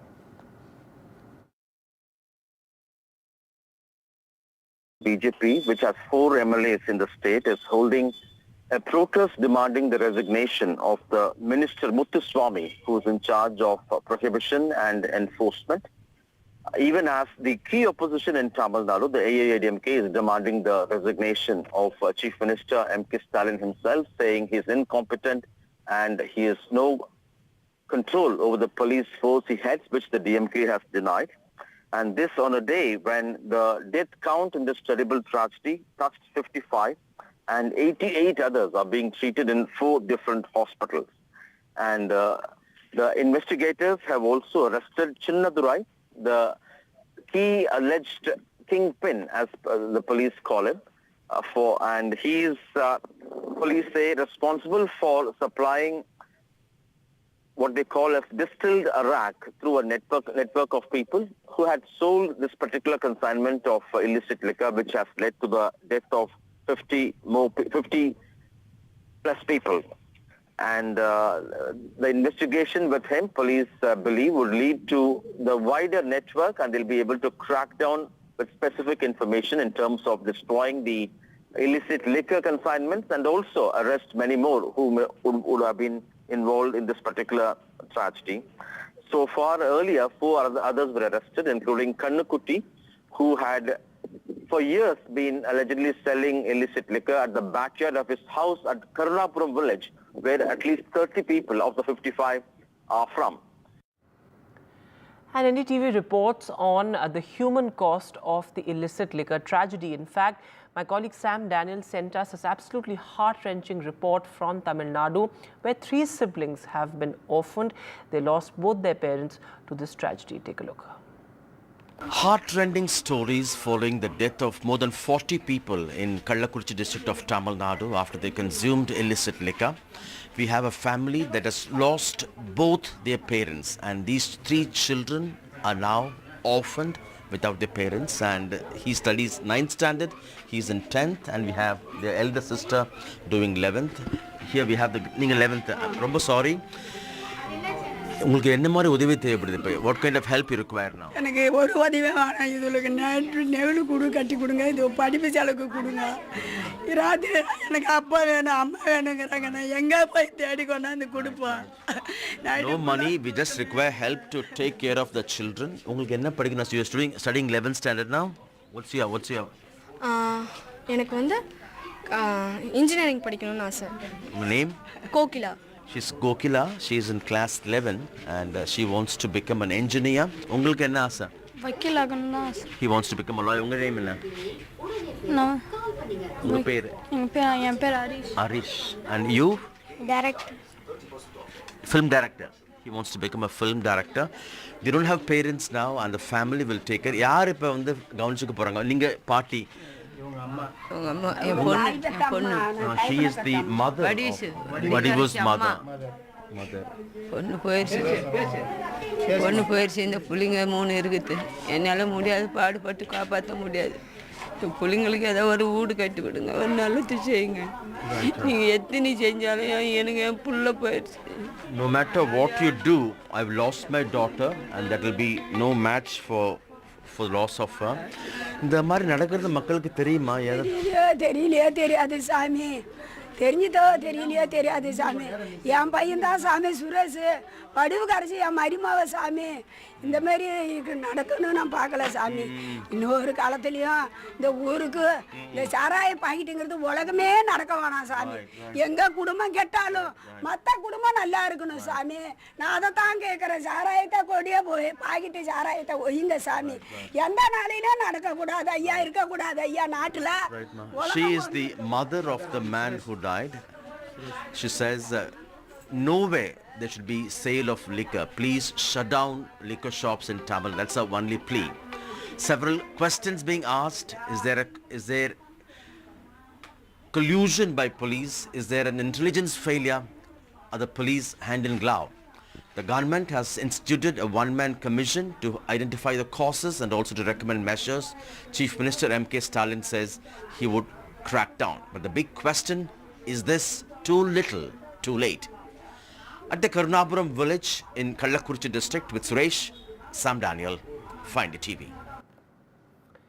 What an absolutely horrific tragedy there, unbearable loss there for those 3 siblings.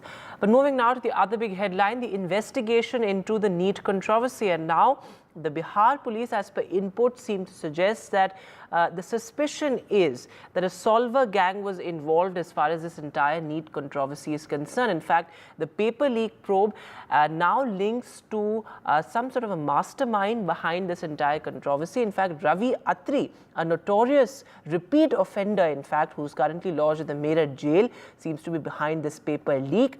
And in fact, NDTV was at the Kingpin's village in Uttar Pradesh, and my colleague Mukesh sent us this report. इस वक्त मैं हूं greater Noida के नीमका गांव में। NEET paper leak मामले में जिस रवि अत्री का नाम मास्टरमाइंड के तौर पर आ रहा है वो इसी गांव का रहने वाला है। बिहार पुलिस की जांच में ये बात सामने आई है कि जो आरोपी शिंटू पकड़ा गया है उसने कहा है कि उसको नीट का पेपर रवि अत्री गैंग से मिला था। इसके अलावा 2 आरोपी और हैं, अतुल वत्स और संजीव मुखिया, ये भागे हुए हैं। कहा जा रहा है कि ये भी रवि अत्री से जुड़े हुए हैं। रवि अत्री इसी गांव का रहने वाला है और उसको इसी साल 10 अप्रैल को यूपी एसटीएफ ने यूपी पुलिस कांस्टेबल की जो परीक्षा हुई थी उसमें पेपर लीक मामले में गिरफ्तार किया था। तब से वो मेरठ जेल में है, लेकिन इसके पहले भी वो अलग अलग पेपरों को लीक करने के मामले में गिरफ्तार हो चुका है। 2007 में वो राजस्थान के कोटा गया था मेडिकल की तैयारी करने और पुलिस के मुताबिक वहीं पर ही वो जो पेपर लीक करने वाले गैंग्स हैं उनके संपर्क में आ गया। इसके बाद 2012 में उसने नीट का जो एग्ज़ाम था उसका पेपर लीक किया। 2012 में ही एसबीआई के एग्ज़ाम का पेपर लीक किया। इसके बाद 2012 में उसने रोहतक पीजीआई में मेडिकल की परीक्षा दी और वहाँ पर उसने एडमिशन ले लिया, लेकिन 3 साल पढ़ाई करने के बाद उसने चौथी साल एग्ज़ाम नहीं दिया। उसको 2012 में 2 बार गिरफ्तार किया गया। फिर 2015 में AIPMT का पेपर लीक करने के मामले में रोहतक पुलिस ने उसे गिरफ्तार किया। तो वो कई बार गिरफ्तार हो चुका है और 10 अप्रैल 2024 से वो मेरठ जेल में है। यूपी एसटीएफ ने उसे गिरफ्तार किया था और अब इस मामले में उसका नाम सामने आ रहा है। कहा जा रहा है कि जेल में रहकर वो लगातार पेपर लीक करने वाले सिंडिकेट के संपर्क में था और जेल में रहकर ही उसने नीट का पेपर जो है लीक कराया। तो इस पूरे मामले को लेकर बिहार पुलिस अभी जांच कर रही है। हालांकि बिहार पुलिस की टीम अब तक उसके गांव नहीं आई है, ना ही जेल में उससे पूछताछ करने गई है, लेकिन उसका नाम एक तरह से मास्टरमाइंड के तौर पर ज़रूर आ रहा है और पिछले कई सालों में वो लगातार अलग अलग परीक्षाओं के पेपर लीक करता रहा है और बार बार उसे गिरफ्तार भी किया गया है। हालांकि उसके घर वाले सभी तरह के आरोप नकार रहे हैं। रवि अत्री के पिता गोरख सिंह मेरे साथ हैं, उनसे बात करते हैं। सर, नीट पेपर लीक मामले में आपका बेटे का नाम आ रहा है, क्या कहना है इस पर आपका? ये जबरदस्ती फंसाया जा रहा है जी। अच्छा हाँ अच्छा, बेटे से बात हुई आपकी? हाँ वहीं 15-20 दिन पहले। अच्छा, क्या बता रहे थे वो तो कछु ना बता रहा हो यह मामले कैसी भी। अच्छा, मतलब गलत नाम आ रहा है उसका? गलत। तो पहले भी तो कई बार अरेस्ट हुआ है उसी ऐसी मामलों में? हाँ गलत ही हुआ, में भी कोई वो कोई मामला कोई हुई ना मिलो कई मामले में। अच्छा, वो सब में क्लियर लेकर को दिल्ली बारे में क्लियर लेकर को बरी है वो, और रोहतक बारे में बरी सही समझवा में लास्ट ईयर चल रही है कि 1-2 तारीख में हम फाइनल हो जाएगी छुट्टी। तो बार बार जो पेपर लीक होते हैं उनमें आपके बेटे का नाम क्यों आता है? जबरदस्ती लोग उसके जो संख्या हैं जो बैठने उठने वाले होंगे वो उसको नाम लेते हैं कामों का को भी मतलब। अच्छा, तो ये भी कहा जाता है कि पेपर लीक करके आपके बेटे ने काफ़ी पैसा कमाया है? कोई पैसा ना कमाया, 1 रुपया भी ना उसके पास। अच्छा, हाँ हम जो पैसा अपने घर से लगा रहे हैं। तो आपको लगता है कि पहले कुछ ऐसा किया होगा तभी तो अरेस्ट किया होगा पुलिस ने? पहले कैसे? जो पहले केस हुए हैं पेपर लीक के 2012 में 15 में कई बार अरेस्ट हुआ है ना, तो आपको लगता है कुछ ऐसा किया होगा? ना कुछ ना उसके पास 1 रुपया भी नहीं है। अच्छा, And with that, we take a short break now. News continues on the other side.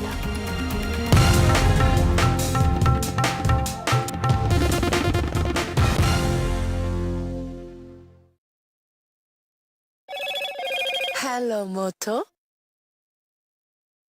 Motorola, India's best 5G smartphone brand.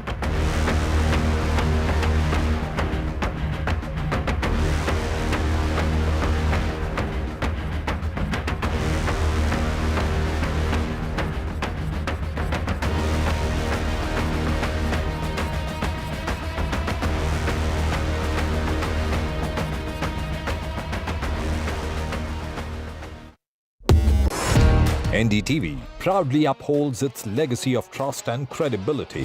According to the prestigious Reuters Institute's Digital News Report 2024, NDTV is the top-most news platform in the country. Number 1 in both online and offline reach in India. Beating all its competition, NDTV stands for trust. तो दोस्तों ये है कोटा के best teachers Jitu भैया। हाँ या ना कुछ बोल भाई। हाँ जीतू भैया क्यों? जीतू सर क्यों नहीं? We are fondly known as Jeetu Bhaiya on this show, and that's how maybe everybody likes to call you these days as well. जो कैरेक्टर है बहुत ही फिक्शनल था, मैंने पढ़ाया भी है और मैं उस कोटा के कोचिंग इंस्टीट्यूट में पढ़ा हूँ जहाँ पे मैंने बहुत सारे टीचर्स देखे हैं, बट जीतू भैया का जो कैरेक्टर है वो काफ़ी डिफरेंट है। पहले कहते 11 लाख स्टूडेंट्स के साथ जेईई का एग्जाम दो।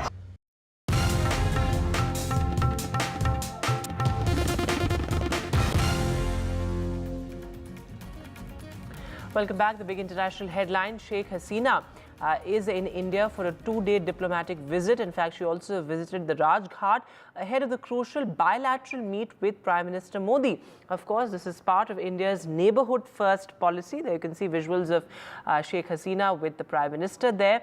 The focus very much was on digital connectivity, green partnership, and also the Teesta water sharing agreement, which has been a contentious issue in the past as well. In fact, after the bilateral, Sheikh Hasina also met Vice President Jagdeep Dhankar, and there was a mention of India's civilizational history with Bangladesh and a shared cultural past as well.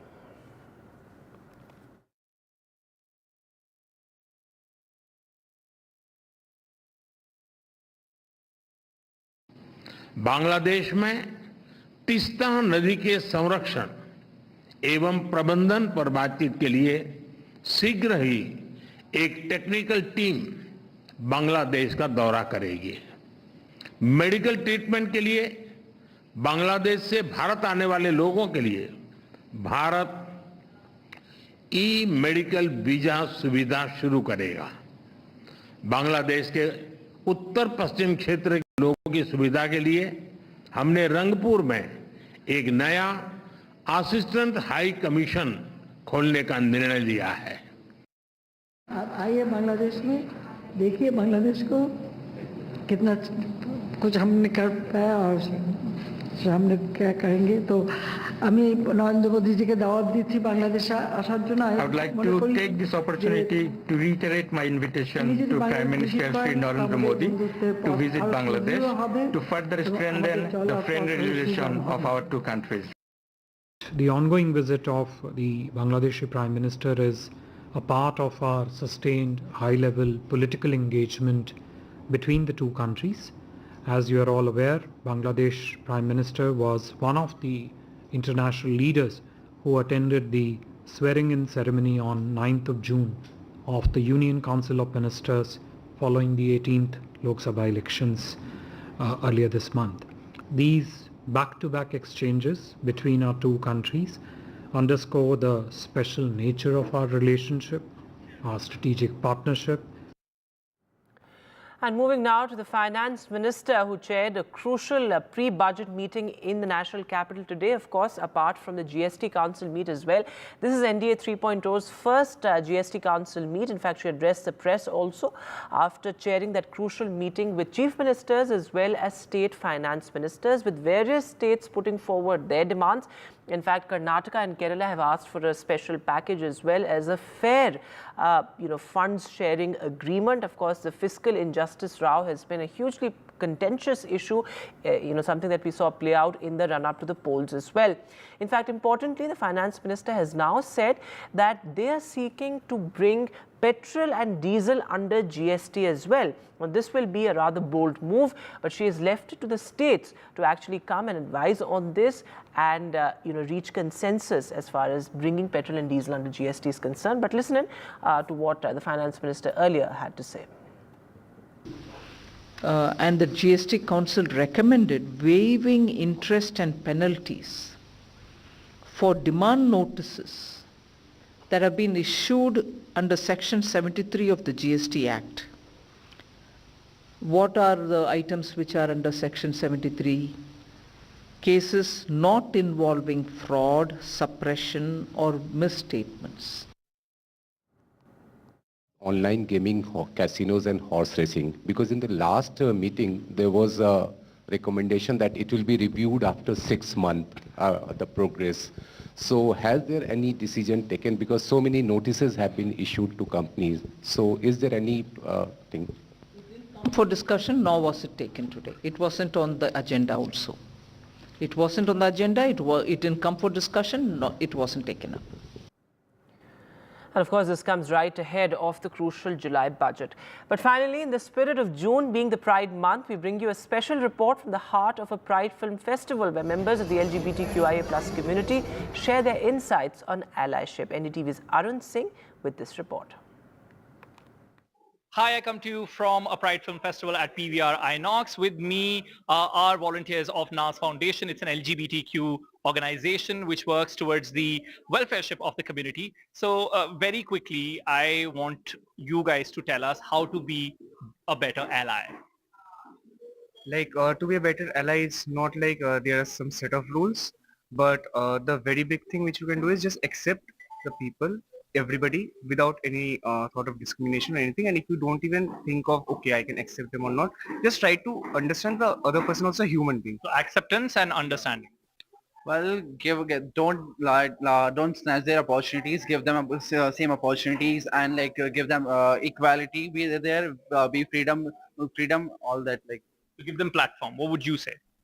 I would say do not assume, but just ask. Do not assume their gender. Do not assume their sexuality, pronouns, anything. Just ask. Is it okay to ask? Absolutely. I guess that's the only way to ask about it, of course, by being polite. The second thing which I would say is to just go and unlearn and relearn. There's a lot that people need to as an ally, of course. They need to unlearn a lot of things because, again, the society has taught. We're in the age of internet. It's very easy to learn new things. Right. I think I'd say that before actually starting being an ally, you need to understand what is diversity and inclusion. This is just another diverse group, a diverse community in India. And India being such a diverse nation, we have always accepted other diversities over here. Then why not us? And inclusion talks about more of the acceptance side.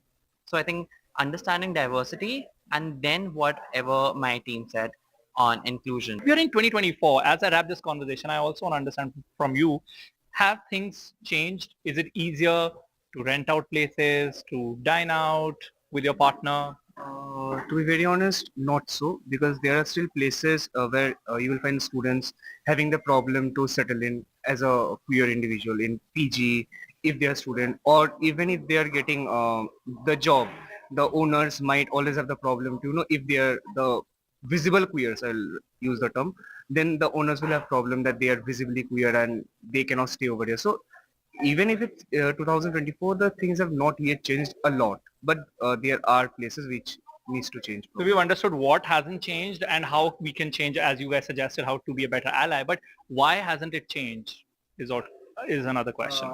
Well, it has because it not come in limelight through the education system, because still we have an older education system and like going through and revise that only, but they have no specific content, no specific... The lack of inclusion is what you would say. Exactly. And I would also say that it's a lack of understanding of intersectionality. We are very good to understand how religion and caste and other areas are overlapping, but we are absolutely missing on understanding that sex, gender, sexuality, all three are different things, and there are a lot of diverse groups within these three. Another way of being a better ally is through cinema, and that's why we have Naina Bijli here, who leads licensing and distribution at PVR Inox. So this film festival, great initiative when it comes to being an ally, and that's the whole conversation that we are also having. And cinema, a great medium. Yes. So we think like cinema and movies are the most powerful medium to unite people. And so that was the intention behind the Pride Film Festival. Of course, it's Pride Month, and we wanted to release some films that showcase love in all forms. Which one is your favorite film? I love Moonlight. So that's actually a film that we acquired. PVR Inox Pictures acquired, and we brought that to India. Camera person Xavier Thomas, this is Arun Singh for NDTV.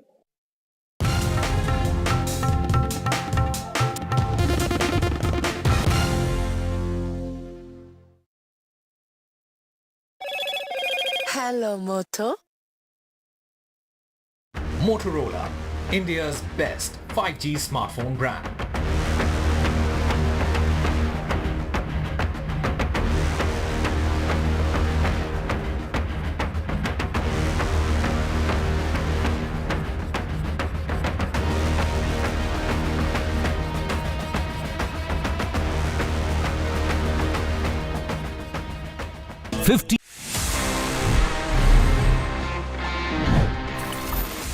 बहुत बार ऐसा होता है and I have seen many guys जो कि दो phone carry करते हैं सिर्फ इसलिए कि उनको दो अलग अलग व्हाट्सएप को रन करना है एंड समटाइम्स आई अंडरस्टैंड कि मतलब एक फोन होना मुश्किल हो जाता है but WhatsApp has a built-in option. अगर आपको नहीं पता है you can just add an account in the same application.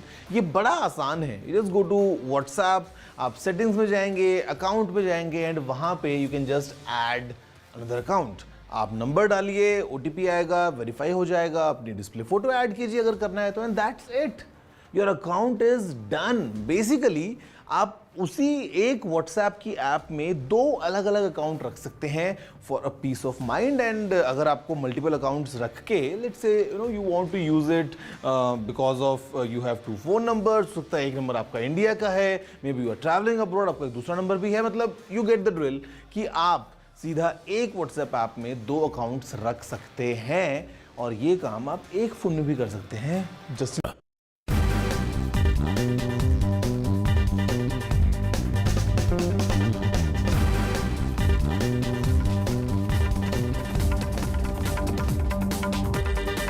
Hello and welcome. The stage is set. The men in blue are ready. It is India versus Bangladesh at Sir Vivian Richards Stadium in Antigua.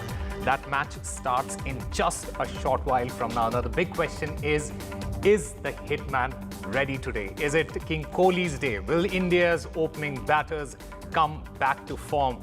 Will Boom Boom Bumrah deliver yet again? Will the men in blue continue their march and remain unbeaten, or will Bangladesh do the Nagin dance at the end of 40 overs? There is a lot to talk about. There is a lot to look forward to. India, remember, have played their last match at Barbados. Now they are playing at Antigua. Will the pitch be a factor? Will the toss be a factor? It is a stern test for Bangladesh as they come up against India in this Super 8 match. That match starts at 8 p.m. Indian Standard Time at Sir Vivian Richards Stadium in Antigua.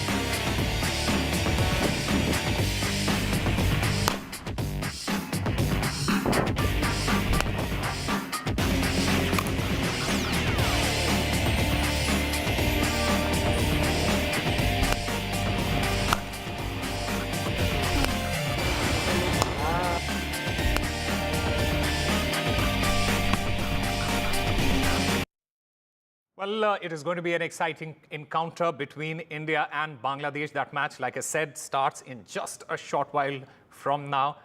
We are still waiting for the toss to happen, and we'll get you that detail as soon as we have it. Now, remember, beyond the matchups, there is always that extra edge this rivalry has gained in the recent times. It has all began at the 2015 World Cup with, a debatable no-ball call that had all of Bangladesh up in arms. Then you remember what happened with Mustafiz and Dhoni running him out in that match. That drama, it spilled over into the 2016 T20 World Cup that happened in Bengaluru, and it all peaked during that Nidahas Trophy in 2019. DK finishing that match with a 6, India winning that trophy. Should we expect more drama today? Well, we'll ask our guests at this point of time. Joining us is Rishi Chhabra, cricket blogger. We also have Ritinder Singh Sodhi, former cricketer. Gentlemen, welcome to the show. Let me start by asking Rishi. Rishi, first of all, where have you been? We have been looking for you to get all the expert opinions. You should be coming here more often, by the way. Osama, unfortunately, I did not travel for this T20 World Cup, work commitments. But, I've been following the way this World Cup has spanned out. And, in the other group, every game is now basically a knockout game for the other side. And, in our group, it looks like India and Australia are going to make it. But what I would like to add to your opening remarks is that you forget the 2007 50-over World Cup where, India... You had to mention that. We have to, because, we're playing Bangladesh today, and you can never count Bangladesh out irrespective of what the format is. So T20, I've said it's always lottery. But again, you'll have to play very good cricket, and Bangladesh, the kind of side they are, you can never count them out. And probably a win will, make sure that we are just one step away from a semi-final spot. Well, we are one win away from a semi-final spot. Ritinder Baji, should we expect any drama today? No. There shouldn't be any drama, Osama, because if there is drama, then I can assure you the heartbeats will go right up there. Because this should be an easy game. We are playing top-notch cricket. There shouldn't be any difficulty. But yes, Bangladesh, they have that something, to give a scare. And I'm hoping that there will be no Nagin dance whatsoever today. And India will be winning hands down. And yes, Rohit Sharma and Virat Kohli, that's a cause of worry. Their form has to come, because in bigger games, once we go ahead in this World Cup, we need them firing all cylinders, because that is where India must not falter. Because at this moment, Surya Kumar Yadav, Hardik Pandya, Rishabh Pant, they're doing so well. But if Rohit Sharma and Virat Kohli can get all that important form, then there will be no problems whatsoever. And we should not forget, Jasprit Bumrah and Arshdeep Singh, their bowling partnership is creating havoc among all the opponents. And that is where India has been in top-notch form, because as bowling unit, this unit can create flurries among the batting lineups around the world. All cylinders, the way they have been doing at the moment. Right, absolutely. And let me just quickly give you this update and to our viewers. Bangladesh, they have won the toss. They have decided to bowl first. We know the conditions in Antigua. We understand what this pitch is. Rishi, what do you feel is a good score on this particular pitch? I think anything over 155, around 160 should be good. But what is important, Osama, that, Rohit Sharma and Virat Kohli need a good start. Yeah. This match is against Bangladesh, fair enough. But the next game that we play is Australia. And from there on, it's basically a knockout game every game. Yeah. So I would want Team India to step out on the field thinking that, okay, today is a knockout game as well. Play that match with that intensity. And again, Rohit Sharma and Virat Kohli have to fire today. And, a lot depending on them, because, okay, Rishabh Pant has given you that start up the order. Hardik Pandya has been amongst runs. We've seen Ravindra Jadeja score a few runs here and there. But again, it is these two players that, carry the baggage and the burden of, scoring most of the runs. So 155, 160, and then the bowlers will definitely do their job at the end. All right, 150, 155, 160 is what Rishi thinks is a good score on this particular pitch. Ritinder Paji, what do you feel should be a good score on this wicket? Look, this looks to be a better wicket, and as Rishi has said, 150, 160 should be a good total. But again, if Virat and Rohit gets that all-important partnership right up there, then we can go ahead also. We can get 180, 190, and who minds that? Because you want to be safe here. You don't want to give Bangladesh any chance whatsoever. They are bowling-heavy team. They have good spinners, and that is where India has to be on their toes, because as a spin unit, you can't falter against them. So yes, India has a big chance today. There shouldn't be any complacency. I think that is where Rahul Dravid and Vikram Rathod must have been talking to all the boys, because this is an all-important game. It will take you ahead in the World Cup. It will take your confidence up. And yes, Bangladesh should never be taken lightly. You know, Rohit Sharma, in fact, mentioned at the toss that he would have liked to bat first on this wicket. Is it because you lost the toss is the reason why you're saying that? Or do you feel there was in fact a plan?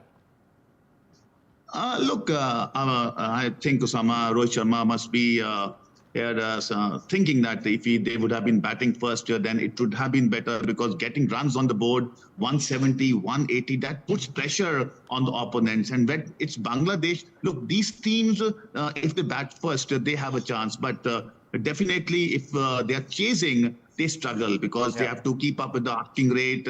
And India has a very good bowling unit, Bumrah, Steve firing, spinners in top-notch form. And that is one reason that Rohit said that it would have been great. It would have been batting first, but all said and done, toss is not in our control. Now India will be bowling, and I'm sure Bumrah and Allyship, this new ball will be doing the talking. And who knows, in few moments from now, Bangladesh can be 10 for 4. Well, we'll see how it goes. Bangladesh, they're bowling first, by the way. So we'll have to wait and watch how the Indian bowlers perform here. But talking about, you mentioned Rohit Sharma, and it is important because we have been talking about Rohit Sharma and his struggle against left-arm pace. Rishi, Rohit Sharma has been dismissed 9 times by left-arm quicks in all T20s in 2024 alone. Now, is today the day that Rohit Sharma comes good with the bat? I mean, hope so. Bangladesh have a brilliant left-arm seamer in their squad, and you know he's played IPL under MS Dhoni, so he's probably gained a lot of knowledge and some experience under MS Dhoni. So this is one battle that they'll be to watch out for. And again, one thing to notice is that there's not much gap between the Group 8 games. India is playing today, and then they play a game day after. So all these players have to be on their toes, and if they don't score run, it adds to the pressure. So like I said, Bangladesh is a kind of an easy opponent, I'd say. Not that easy, but it is again a big opportunity for Rohit Sharma and Virat Kohli to score runs and probably get some, confidence before that all-important Australia game. Ritinder Paji, what do you think would Rohit Sharma's approach be in this particular match? How does he go about with his batting? Should he take some time, spend some time on the crease, or do you feel he should just go out and start attacking the bowlers? Look, Osama, here I'm sure that Rohit Sharma in his form, he's the most dangerous batsman in the world. But at this moment, he hasn't got that runs which he would have loved to. So for any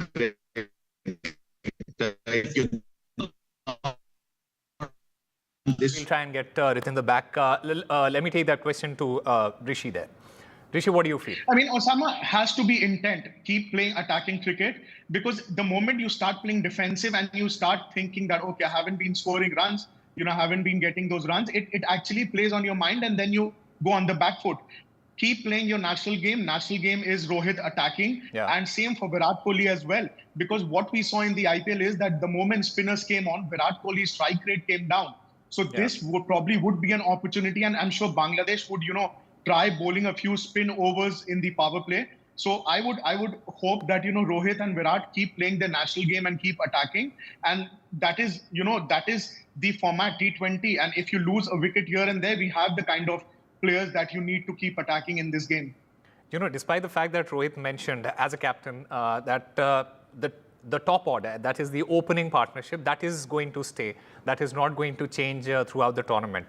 But when you look at the flip side of it, if Rohit Sharma and Virat Kohli, they do not perform right at the top today, there are going to be questions, and we'll have to find answers to those questions. The team will need to have some answers for the failures again.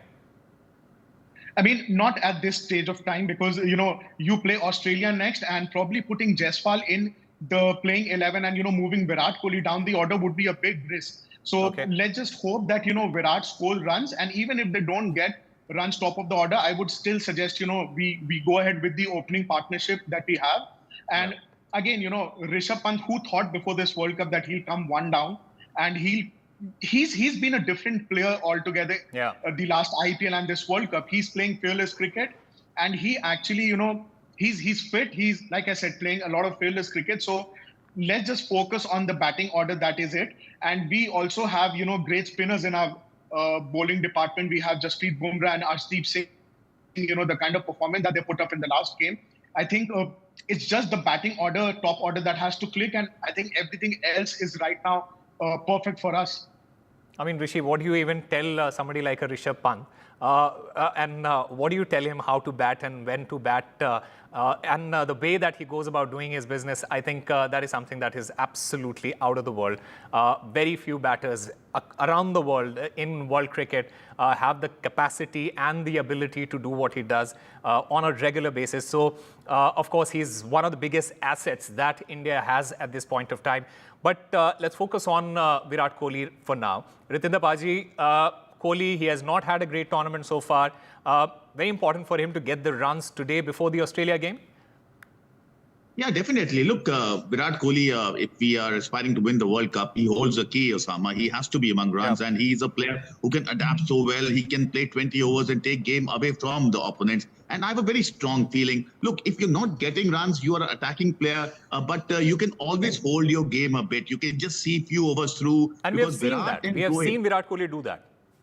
Yeah, I think that is the key. He has to keep doing that. He just can't come and, come in the attacking mode and take all the risks, because if he stays there, if he can see the spinners of Bangladesh through, I'm sure he's the best batsman in the world. And that is where the opponents, they take the back seat. Ki abhi Virat hai, Virat khel raha hai. And that is where India can really create flutters among the opponent's camp. Because if we talk about Australia, we talk about other teams, if Virat is batting till 15th, 16th over, it is going to be India's game. We know that. And that is where Virat has to come good. And we hope that Virat, he gets that top-notch form today.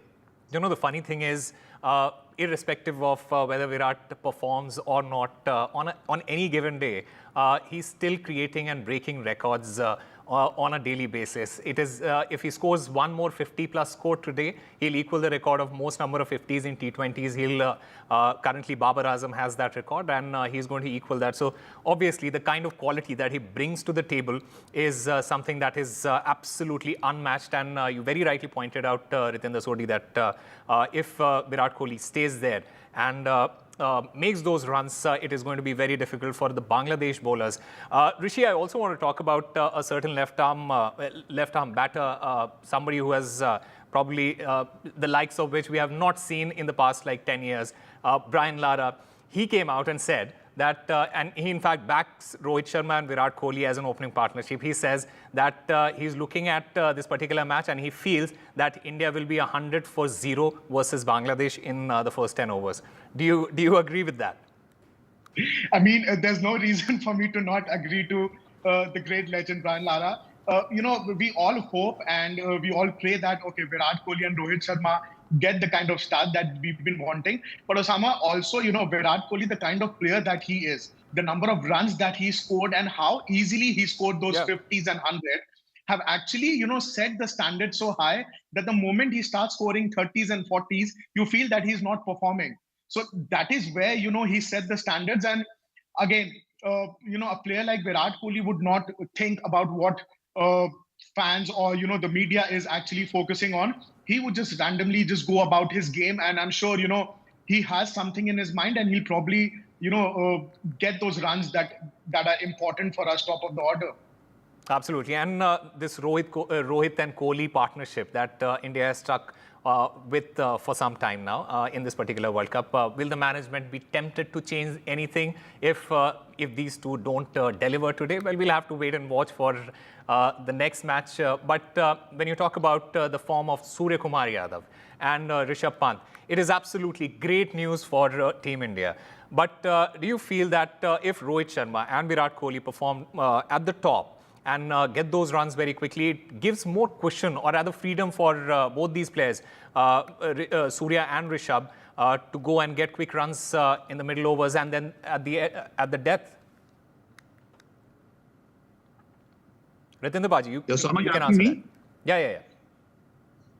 Yeah, definitely, yes, because if Virat Kohli and Rohit Sharma can get the runs up the order, then it's easy for Surya Kumar Yadav, Rishabh Pant, they can come and really go after the bowling. And that is where Surya Kumar Yadav, look, he's a great player, but he would love to come around 14th over and take the game away from opponents, getting those big sixes.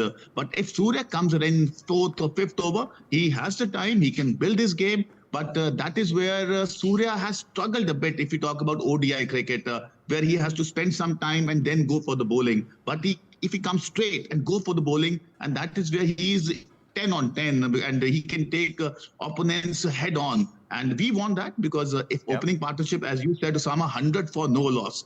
Fingers crossed. Well, I didn't say it. The great Brian Lara has said this. I'm just hoping that it is 100 for no loss. Hoping, yes, and it can be very much possible because if these two guys, they get the start, they value their wicket, they don't throw it away, and that is where India can come up with a thumping win against Bangladesh. All right, gentlemen, we'll take a very short break at this point of time. Stay with us. We'll be back with much more.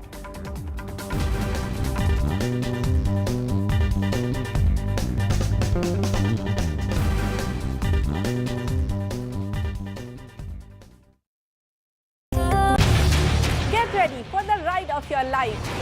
NDTV brings you the NDTV Auto Show with me, Mugdha Mishra. From the fastest supercars to the sleekest new energy vehicles to your trusted daily ride, we cover it all. Every Saturday at 10:30 a.m. and Sunday at 8:30 p.m. only on NDTV 24/7. Your next great escape starts here. Some people say the metaverse will only be virtual. One day this lecture hall will be made of code and driverless cars would be trapped in intersections. But even in this maze of the future, you can't wish away health. It's time to become more resilient.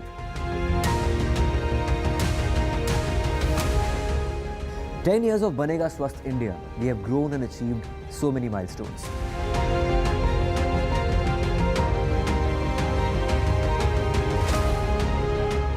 And now I have a plan to be.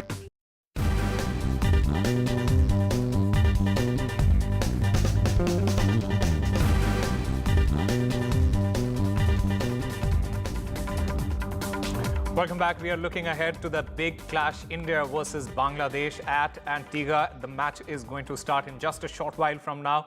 The news from the center is that Bangladesh, they have won the toss. They have decided to bowl first. It is going to be a big night for both Rohit Sharma as well as Virat Kohli, who haven't really delivered in the tournament so far. And fingers crossed, we are hoping that both of them, they come good today. We were discussing about the match with Ritinder Singh Sodhi and Rishi Chabra. Gentlemen, welcome back. Let us focus on a little bit on Shivam Dube now. Rishi, what do you feel can be done with Shivam Dube at this point of time? He hasn't come to the party yet, and we all understand, we know the kind of potential that Shivam Dube has. And you feel the team might try and do something with Shivam Dube, maybe just push him up the order just to get his confidence back. I mean, for starters, get MS Dhoni on the next flight to Antigua and probably get him in the dugout. Because the moment Shivam Dube sees that, okay, MS Dhoni is there in the dugout, he'll probably maybe just arrange a video call with MSD. Absolutely. But, like Brian Lara said, probably India 100 for 0 in the first 10 overs. This would be the perfect, scenario for Shivam Dube to come top of the order and get some runs. Again, it's his first World Cup. He hasn't played a lot of international cricket, and coming back from a average IPL, everyone has a lot of expectations from him. He has in bold as well. So it's just a matter of time, he's a good all-rounder who can win you games. But again, it's just a matter of time, and probably sometime in the middle that will help him and get some runs, hopefully, today. Ritinder Baji, Bangladesh, they have a couple of left-arm spinners, and we know how good Shivam Dube is against left-arm spinners. Do you think this might be a blessing in disguise for Shivam Dube here? Yeah, look, definitely he can fancy his chances if we talk about left-arm spinners, because ball comes in and he can really go for the bowling. We have seen in IPL, he has been doing that.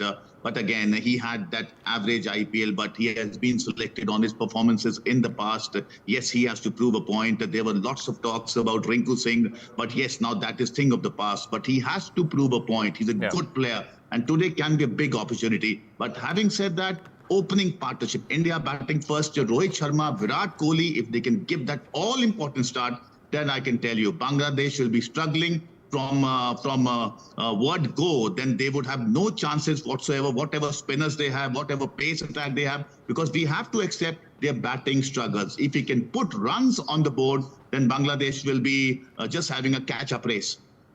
Oh, absolutely. Let's also get a sense of what the pitch is all about. Rishi, while USA, when they played against South Africa, they just fell very short against the Proteas in a high-scoring match. While on the other hand, when you talk about Bangladesh, they batted as if it was one of the most difficult pitches in West Indies.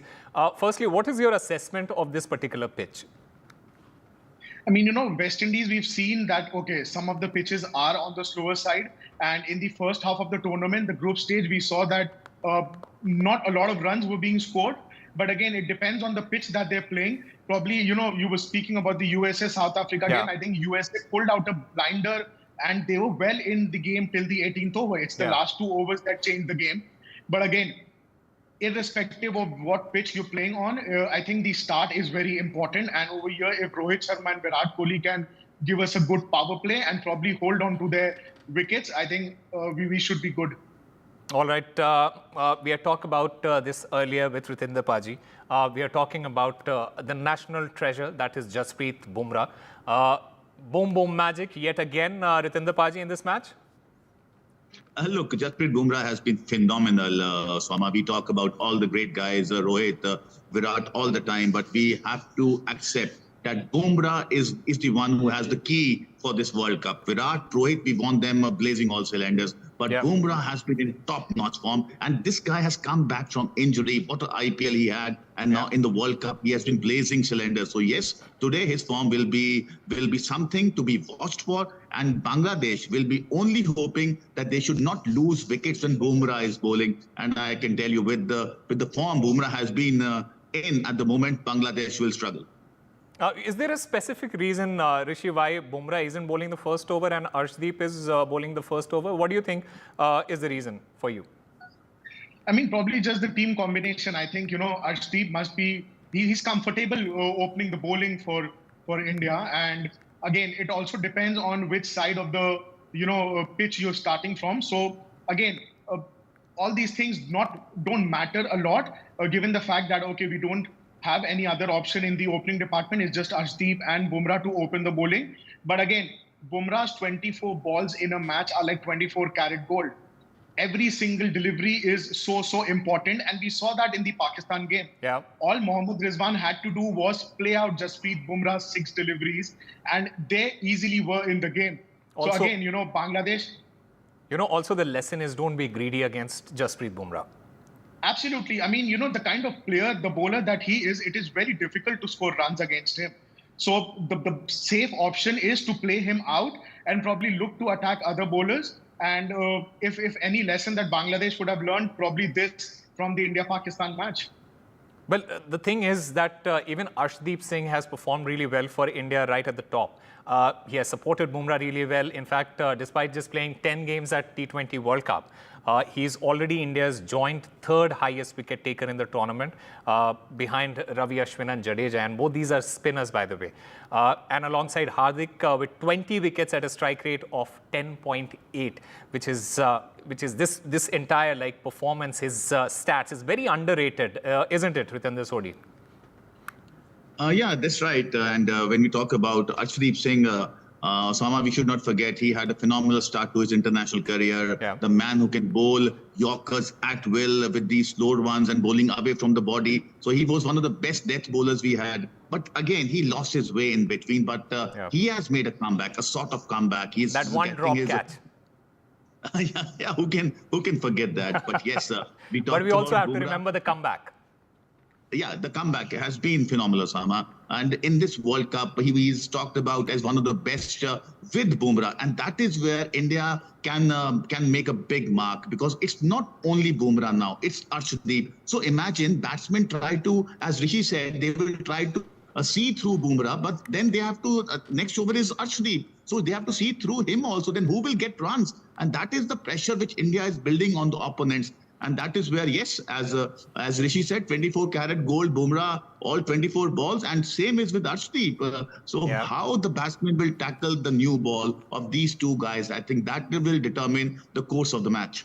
All right, how will Rohit Sharma and Virat Kohli go about doing their business is something that we are looking forward to. How is Jasprit Bumrah going to bowl? Will it going to be a match-winning performance yet again? We very definitely hope so. Gentlemen, thank you very much for being a part of this discussion. India versus Bangladesh. That match starts in just a short while from now. The match is happening at Sir Vivian Richards Stadium in Antigua. It is India versus Bangladesh. Will the men in blue thrive once again and remain unbeaten, or will there be an Nagin dance? We'll have to wait and watch for that. Thank you for watching.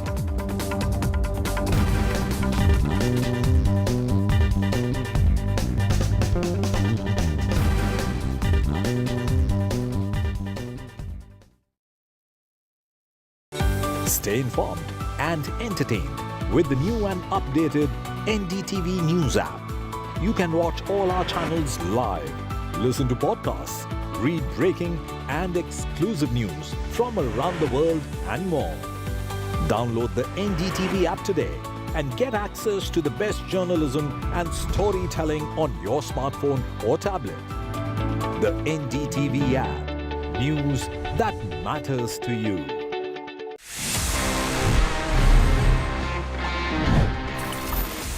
It's time for the favorite section जिसका मैं इंतजार करता हूँ हमेशा. It's called Ask TG and यहाँ पे I answer all your questions. Let's see what we have for this week.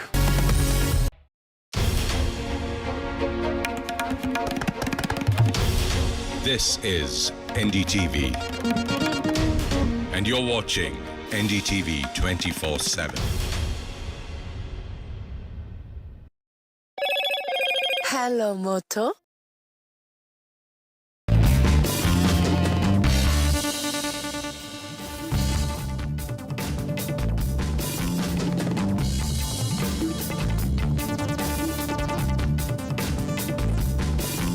This is The Big Fight and I'm Maria Shakil.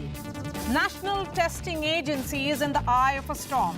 The umbrella body which conducts around 15 exams such as college admission tests, UGC NET, JEE Mains, NEET is facing a big test itself. Union Education Minister Dharmendra Pradhan has admitted that the question paper leak also of NET, which was cancelled, is an institutional failure. दुर्घटना हुई उसको हमें स्वीकार करना पड़ेगा. हम उससे भागते नहीं हैं, उसकी जिम्मेवारी भी लेते हैं. उसको सुधारें कैसे? निश्चित रूप में सुधारना पड़ेगा. भारत जैसे एक महाशक्ति, भारत जैसे एक बड़ा देश अपने भविष्य को सुरक्षित करने के लिए कठोर से कठोर कदम उठाएगा. हमने पिछले दिनों में पब्लिक एग्जामिनेशन को कोई डिसरप्ट ना करे, कोई चीटिंग ना कर दे, कोई माल प्रैक्टिसेस ना हो, उसके लिए हमने कठोर कानून बनाया है. वहाँ से लेके उसके एडमिनिस्ट्रेटिव मैनेजमेंट तक हम कोई भी कसर नहीं छोड़ेंगे. That exam, that is the NET exam, is meant for the PhD admissions and recruitment of assistant professors to colleges. First NEET, now NET. Two back-to-back exam controversies have amplified long simmering doubts among sections of higher education faculty, students, parents, whether the NTA has the right composition and adequate capacity to conduct nationwide tests that are crucial for careers. Student groups, faculties, opposition parties have questioned the competence of this exam body. Sections of students and candidates who have taken the NET say the NTA had witnessed several instances of alleged malpractices in the past. The history paper of the NET was circulated on social media in October 2022, with candidates alleging a paper leak. The NTA admitted that the paper circulating on social media was a true copy, but denied any leak, asserting that the copy of the paper had not been available in the public domain before or during the test. The CBI is probing allegations that a Jharkhand-based private firm had hacked the computers of the JEE, that is the Joint Entrance Examination main, in 2021 for the benefit of candidates at a Haryana center and helped them crack the test. The NTA, remember, has barred 20 students from taking the JEE main test till 2024. So as the NTA faces questions, the question that we've asked on the big fight tonight, has the time come to review the one agency exam system, which is the National Testing Agency? Let's bring in the guests now. Joining me on the show, R. Subramaniam. He is the former Secretary to Government of India of Higher Education and Social Justice. C.B. Sharma, professor here joining us, professor of IGNOU, and also former chairman of NIOS. Sujata Rao, former Health Secretary, is joining us. We have Abhishek Sharma, CEO of Vidya Mandir classes here in the studio. Mohan Kumar Mangalam of the Congress is joining us, Radhika Khera of the BJP, and students joining us, Anvi Gupta, NEET aspirant, Harshit Tripathi is a UGC NET affected student, and Ira Ali is a NEET aspirant. Sujata Rao, I'm going to begin with you, ma'am, because I'm going through this article which has been written by you. You have raised some very, very crucial, pertinent questions. You write that the policy of instituting NEET was actively considered in 2010 at the Ministry of Health to address 3 problems. And you talk about these 3 problems. But it appears all the problems have resurfaced. That's true. Can you hear me, Maria? Yes, ma'am, loud and clear. So are the viewers hearing you. Yeah, so those are the 3 problems, because at that time I was Secretary Health and the Medical Council of India brought this NEET idea forward on these 3 issues, saying that students were to take 46 examinations running across the country for getting admission into a college. So can we standardize that? But what was really worrying the MCI, at that time it was not an elected body, it was a nominated body. And at that time, what they were worried was the kind of students that were getting admission in medical colleges had zero knowledge of botany and of zoology and physics and chemistry. That means the school system is so pathetic in our country that science education, basic sciences is very, very poor. So they said we have to have a standard cutoff where we ensure at least those students getting into medical colleges have a little bit of understanding of basic sciences. And the third was that appalling situation of capitation fees. So we said if we have a merit list and all private colleges can only take students from the merit list, whether they're rich or poor, whether they can pay the money or not, they have no other choice, we'd be able to curb the capitation fees. But I'm afraid none of these have been addressed. The fond hope at that time was that if you setting the standard and CBSE became the standard, we compared it to school education in states. We found the states, syllabus and the standards were far lower, but we did think that, the states would upend their standards, because after all, you have to have a national standard. You can't just go to the rock bottom. But that also, unfortunately, didn't happen. Tamil Nadu made attempts, and they might have improved their standards, but I think all states have. One exam NEET policy was attempted in 2013.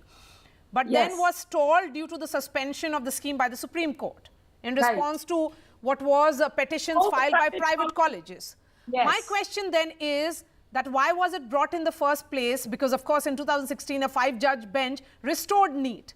But now that we are seeing multiple questions around NEET, NTA, do you think the problem is with the body, the NTA, or these exams? NEET, NET and others? No, I see the body is, the difficulty level of the exam. How do you set a standard when Bihar schools are very different to Tamil Nadu schools? There is no standard school education system in our country. So when you set a standard like CBSE, then all these students have to take coaching classes, and they have to then, it's a competitive exam, and then naturally the cheating and the irregularities take place, and the NTA body has been found to be inadequate, as you rightly pointed out. After all, in 7 years, 70 cases of leakage has taken place at the NTA. Should not the government have woken up and said, what is happening? That they're totally inadequate? 70 cases in 7 years of leakage? So, obviously the body conducting the exam is very, very inadequate.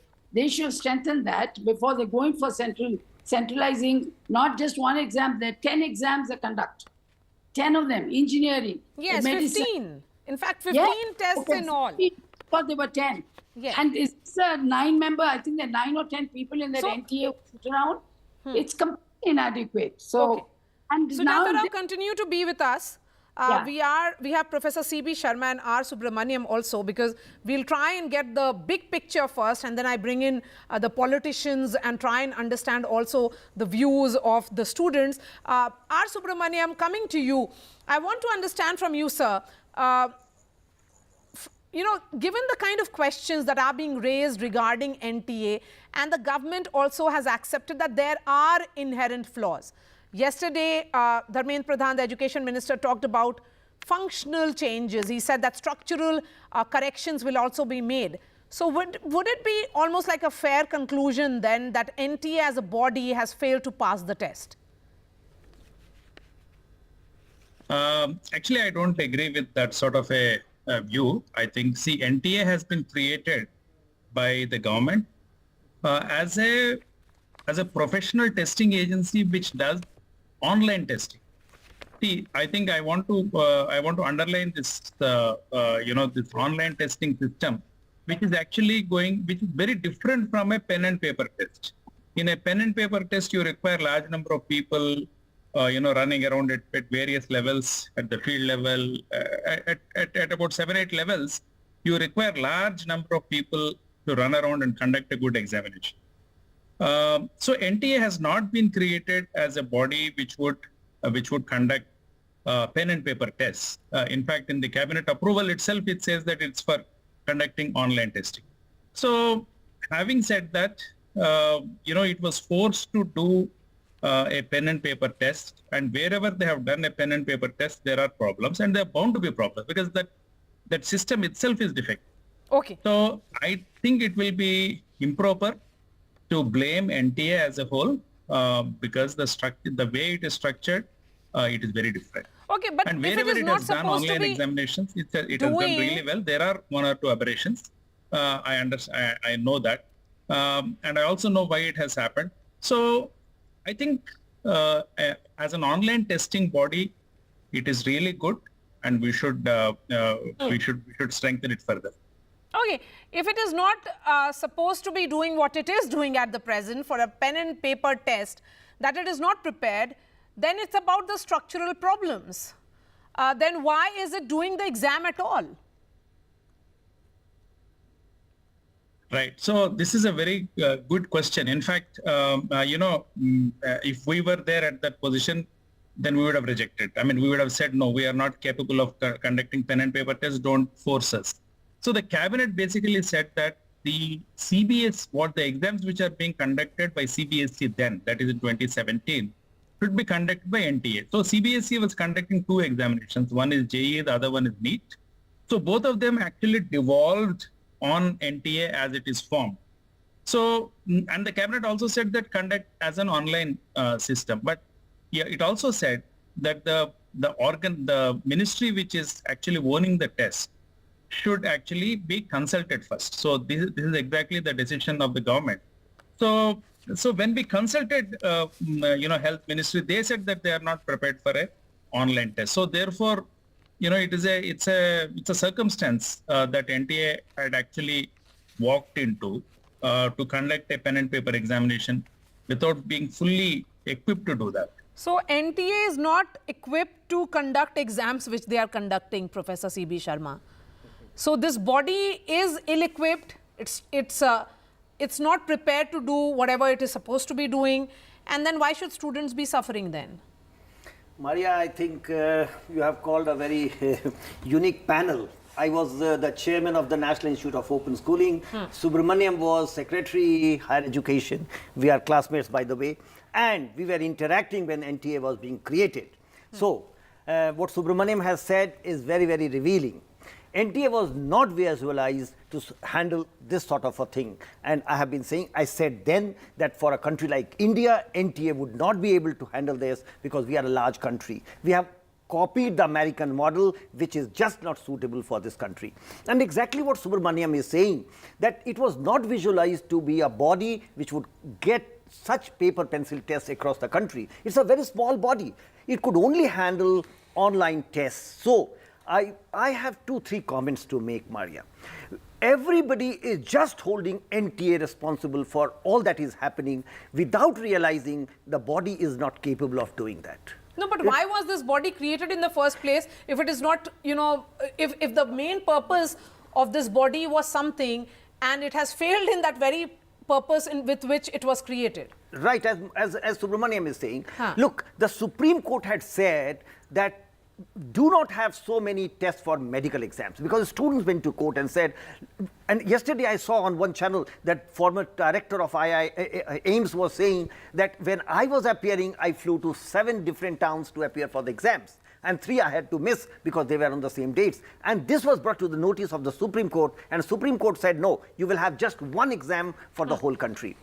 I think it's in wisdom when the Supreme Court said, and it is justified, that students should not be put to that sort of pressure. But Supreme Court did not structure the NTA. The government structured the NTA.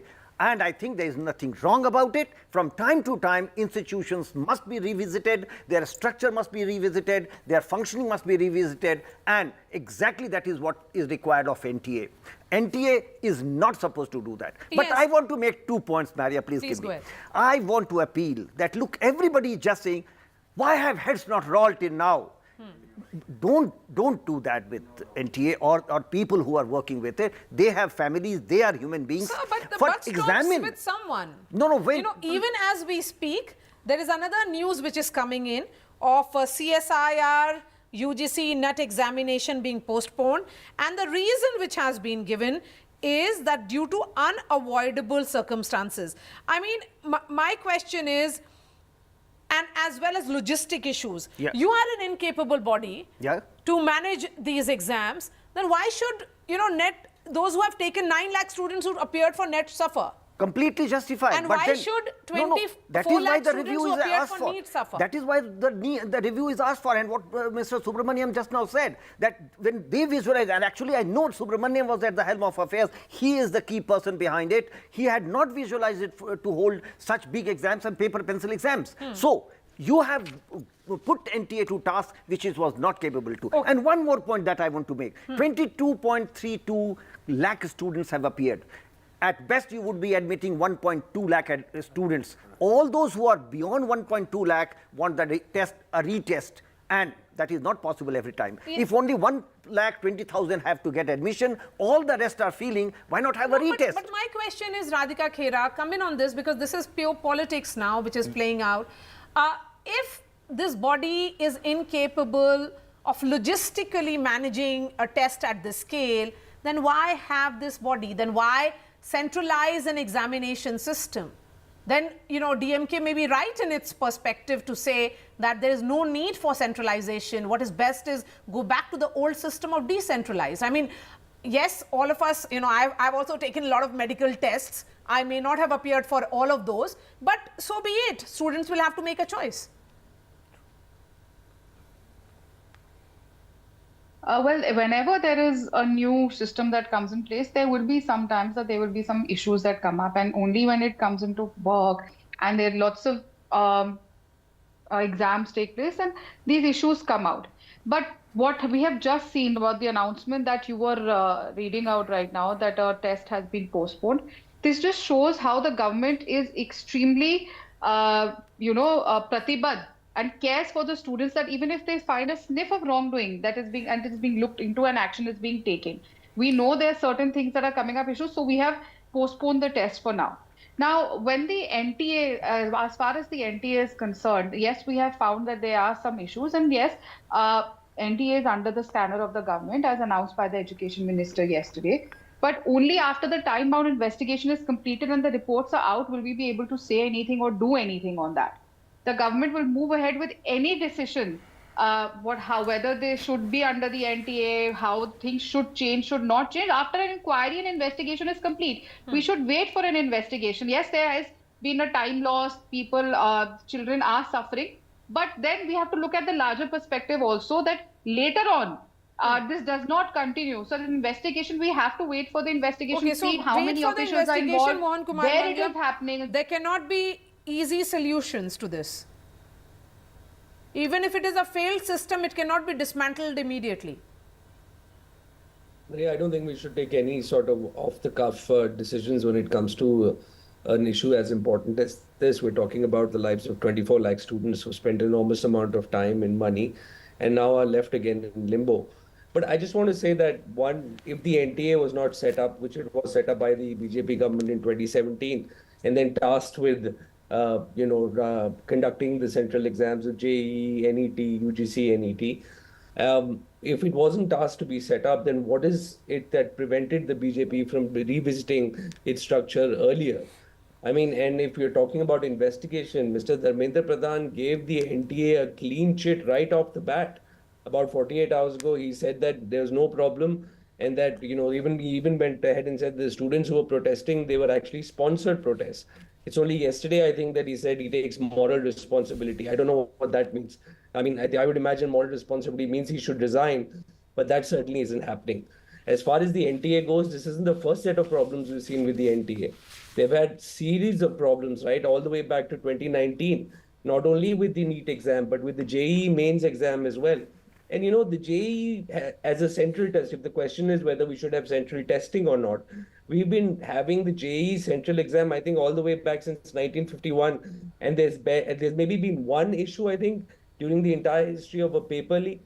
So it's not a question of whether because there are not one, but multiple instances since 2017 when NTA was conducted and it got the mandate to conduct various examinations, including NEET. There have been multiple instances of paper leaks. So where is the solution then?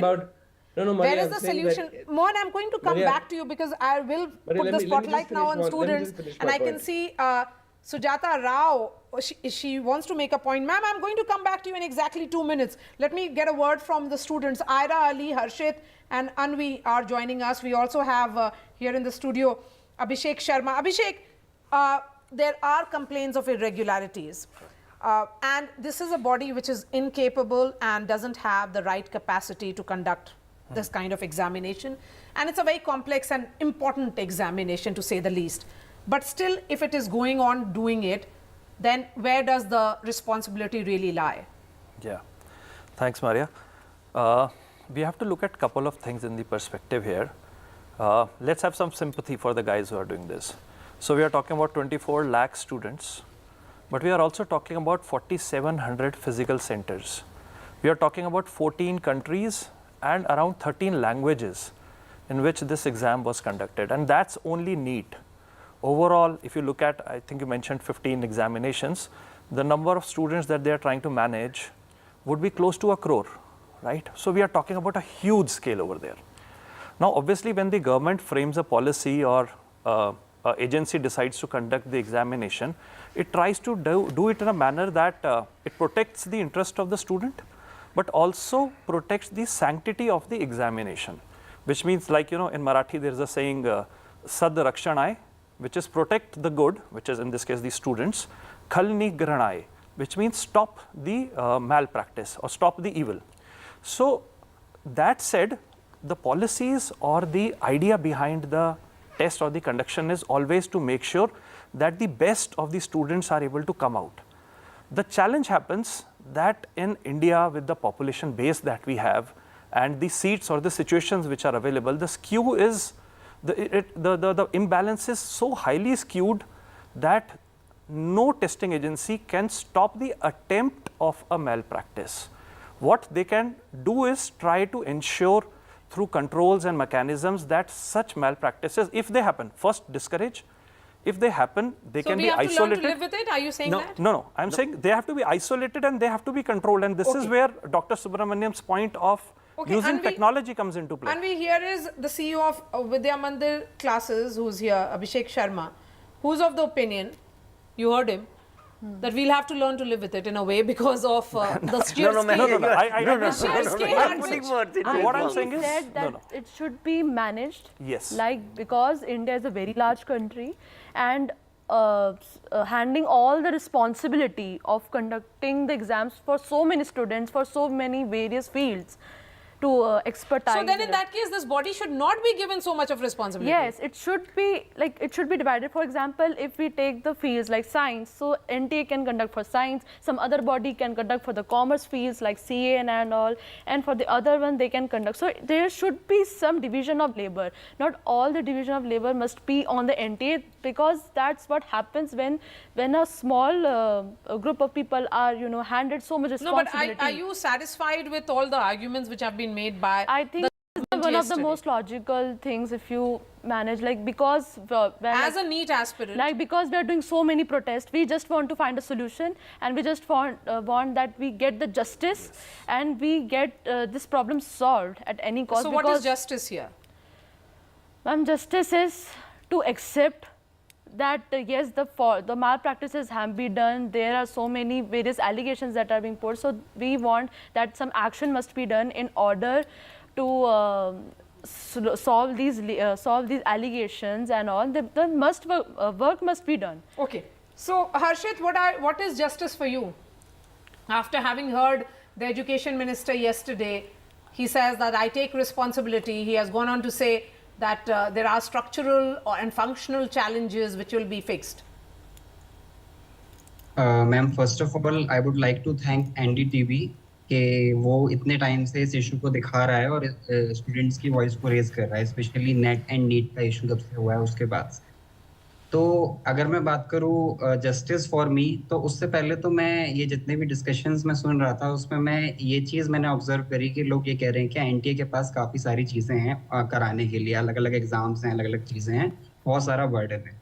तो I guess जब ये burden दिया जाता है तभी government को पता होगा कि कितने लोगों के एग्जाम्स कराने हैं, क्या कराना है।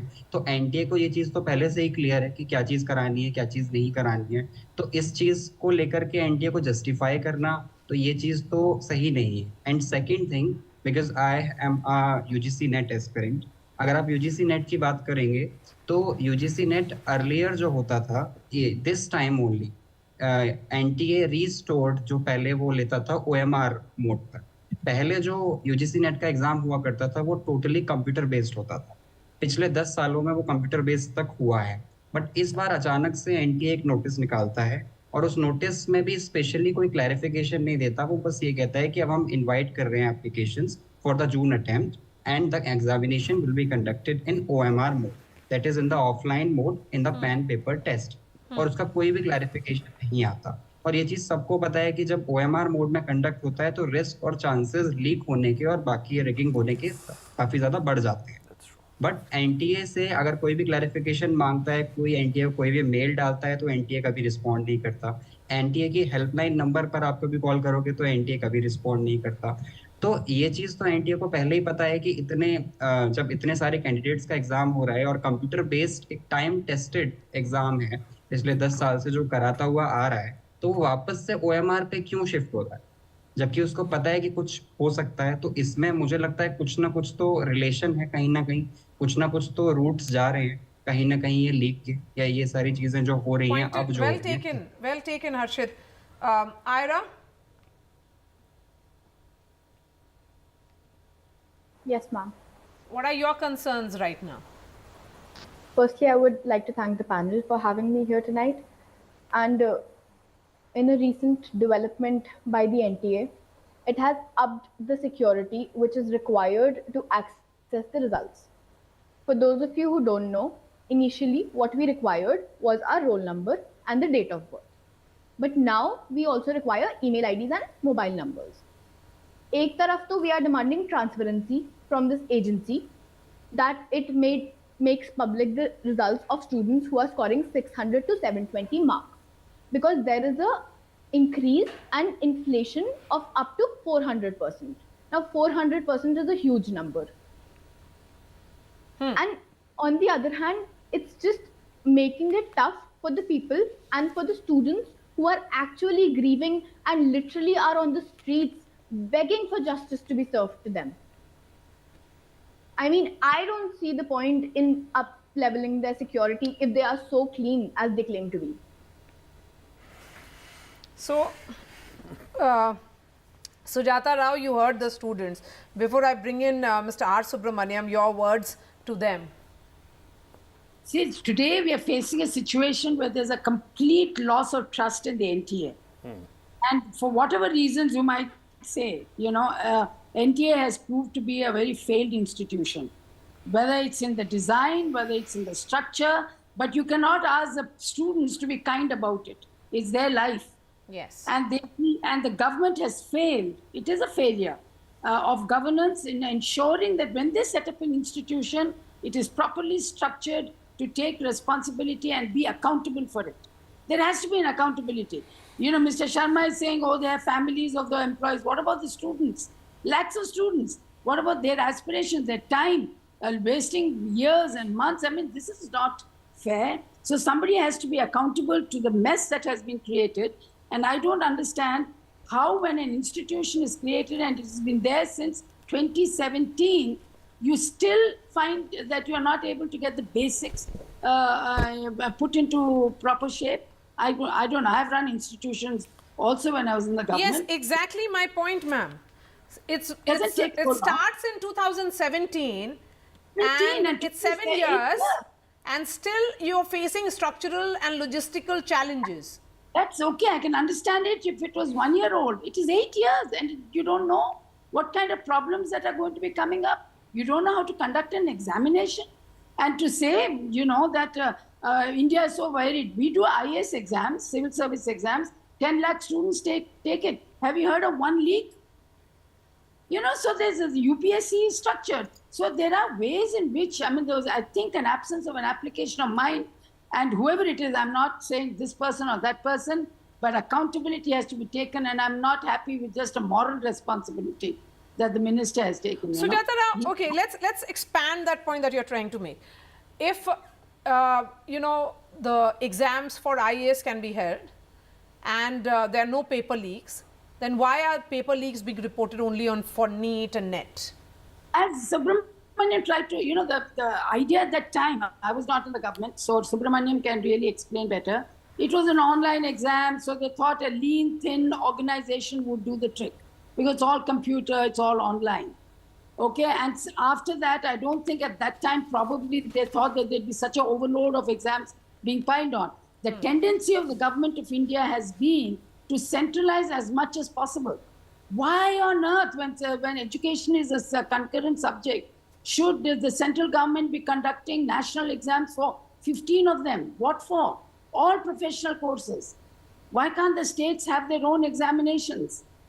And so, this tendency to centralize everything without setting up appropriate institutional institutions to take care of the load of work is where the failure of governance comes in. Let me ask Mr. Subramaniam that question. Mr. Subramaniam, the government is talking about restructuring, that it will be monitoring the processes as well, and they are looking into transparency and hoping to fix the problem because there is a body which has been set up to look into it. But is there a problem with the manner in which it was conceptualized? Do you think NEET, for example, should be moving away from NTA and that another body should be conducting these exams? Because, if it is all the exams are being held by NTA under one umbrella, that may not be a great idea. No, I don't think it's, I think what should happen is that NEET should move into an online mode. That is the only logical conclusion that emerges from this fiasco. So once it moves into an online mode, NTA will be able to manage this very well. There is absolutely no doubt about it. It has got very good technical partners who can actually manage this, and it's an IT system which runs the tests. So NTA is fully capable of doing that. So I think it will be incorrect to take NEET away to some other place and then run the same fiasco of pen and paper thing. It will be disastrous. Okay, so if we are not going back to the system which is old system and this new system has flaws, then how do we fix it? We should fix by moving NEET to an online mode, and the Health Ministry should immediately file an affidavit before Supreme Court asking for its concurrence, because Supreme Court monitors this, to move to an online system and discuss the modalities. See, it is, online system also has lots of logistics which need to be tied up. So once they are sure that, yes, we need to come on online, which is the only logical decision, then I'm sure NTA will be able to sort of sit together and then fix this and conduct a completely flawless examination. Okay, so we are looking at solutions here, Professor C.B. Sharma. Look, I think what everybody is pointing towards is that NTA needs a review. And NTA has not been able to handle this, or this. We are in a situation. What we are is because of the logistical problems of NTA. We need to review NTA, and we also need to look at the system of examination. The JEE is 2 level, and NEET is only 1 level because of the order of the Supreme Court. UPSC. Wait a minute, I want to reflect on that as well. Yes. I think most people are not well informed. UPSC exams are conducted under the supervision of the Chief Secretary and the DGP of the states. Nobody takes care of the NTA exams. NTA is not taken seriously by the state governments. And NTA is only one partner which manages from the headquarters. In the states, nobody is so seriously taking NTA. If state governments take NTA as seriously as they take UPSC, the Chief Secretary personally monitors the UPSC exams, and that is why you don't have. So you are saying, but state governments do support these exams. But what is Maria? How is that different? Let me share an incident with you. When I was offering the diploma in elementary education to more than 15 lakh teachers across the country, I had put my question papers in the treasury of the government. And the Bengal Treasury officer released my question paper 2 days in advance.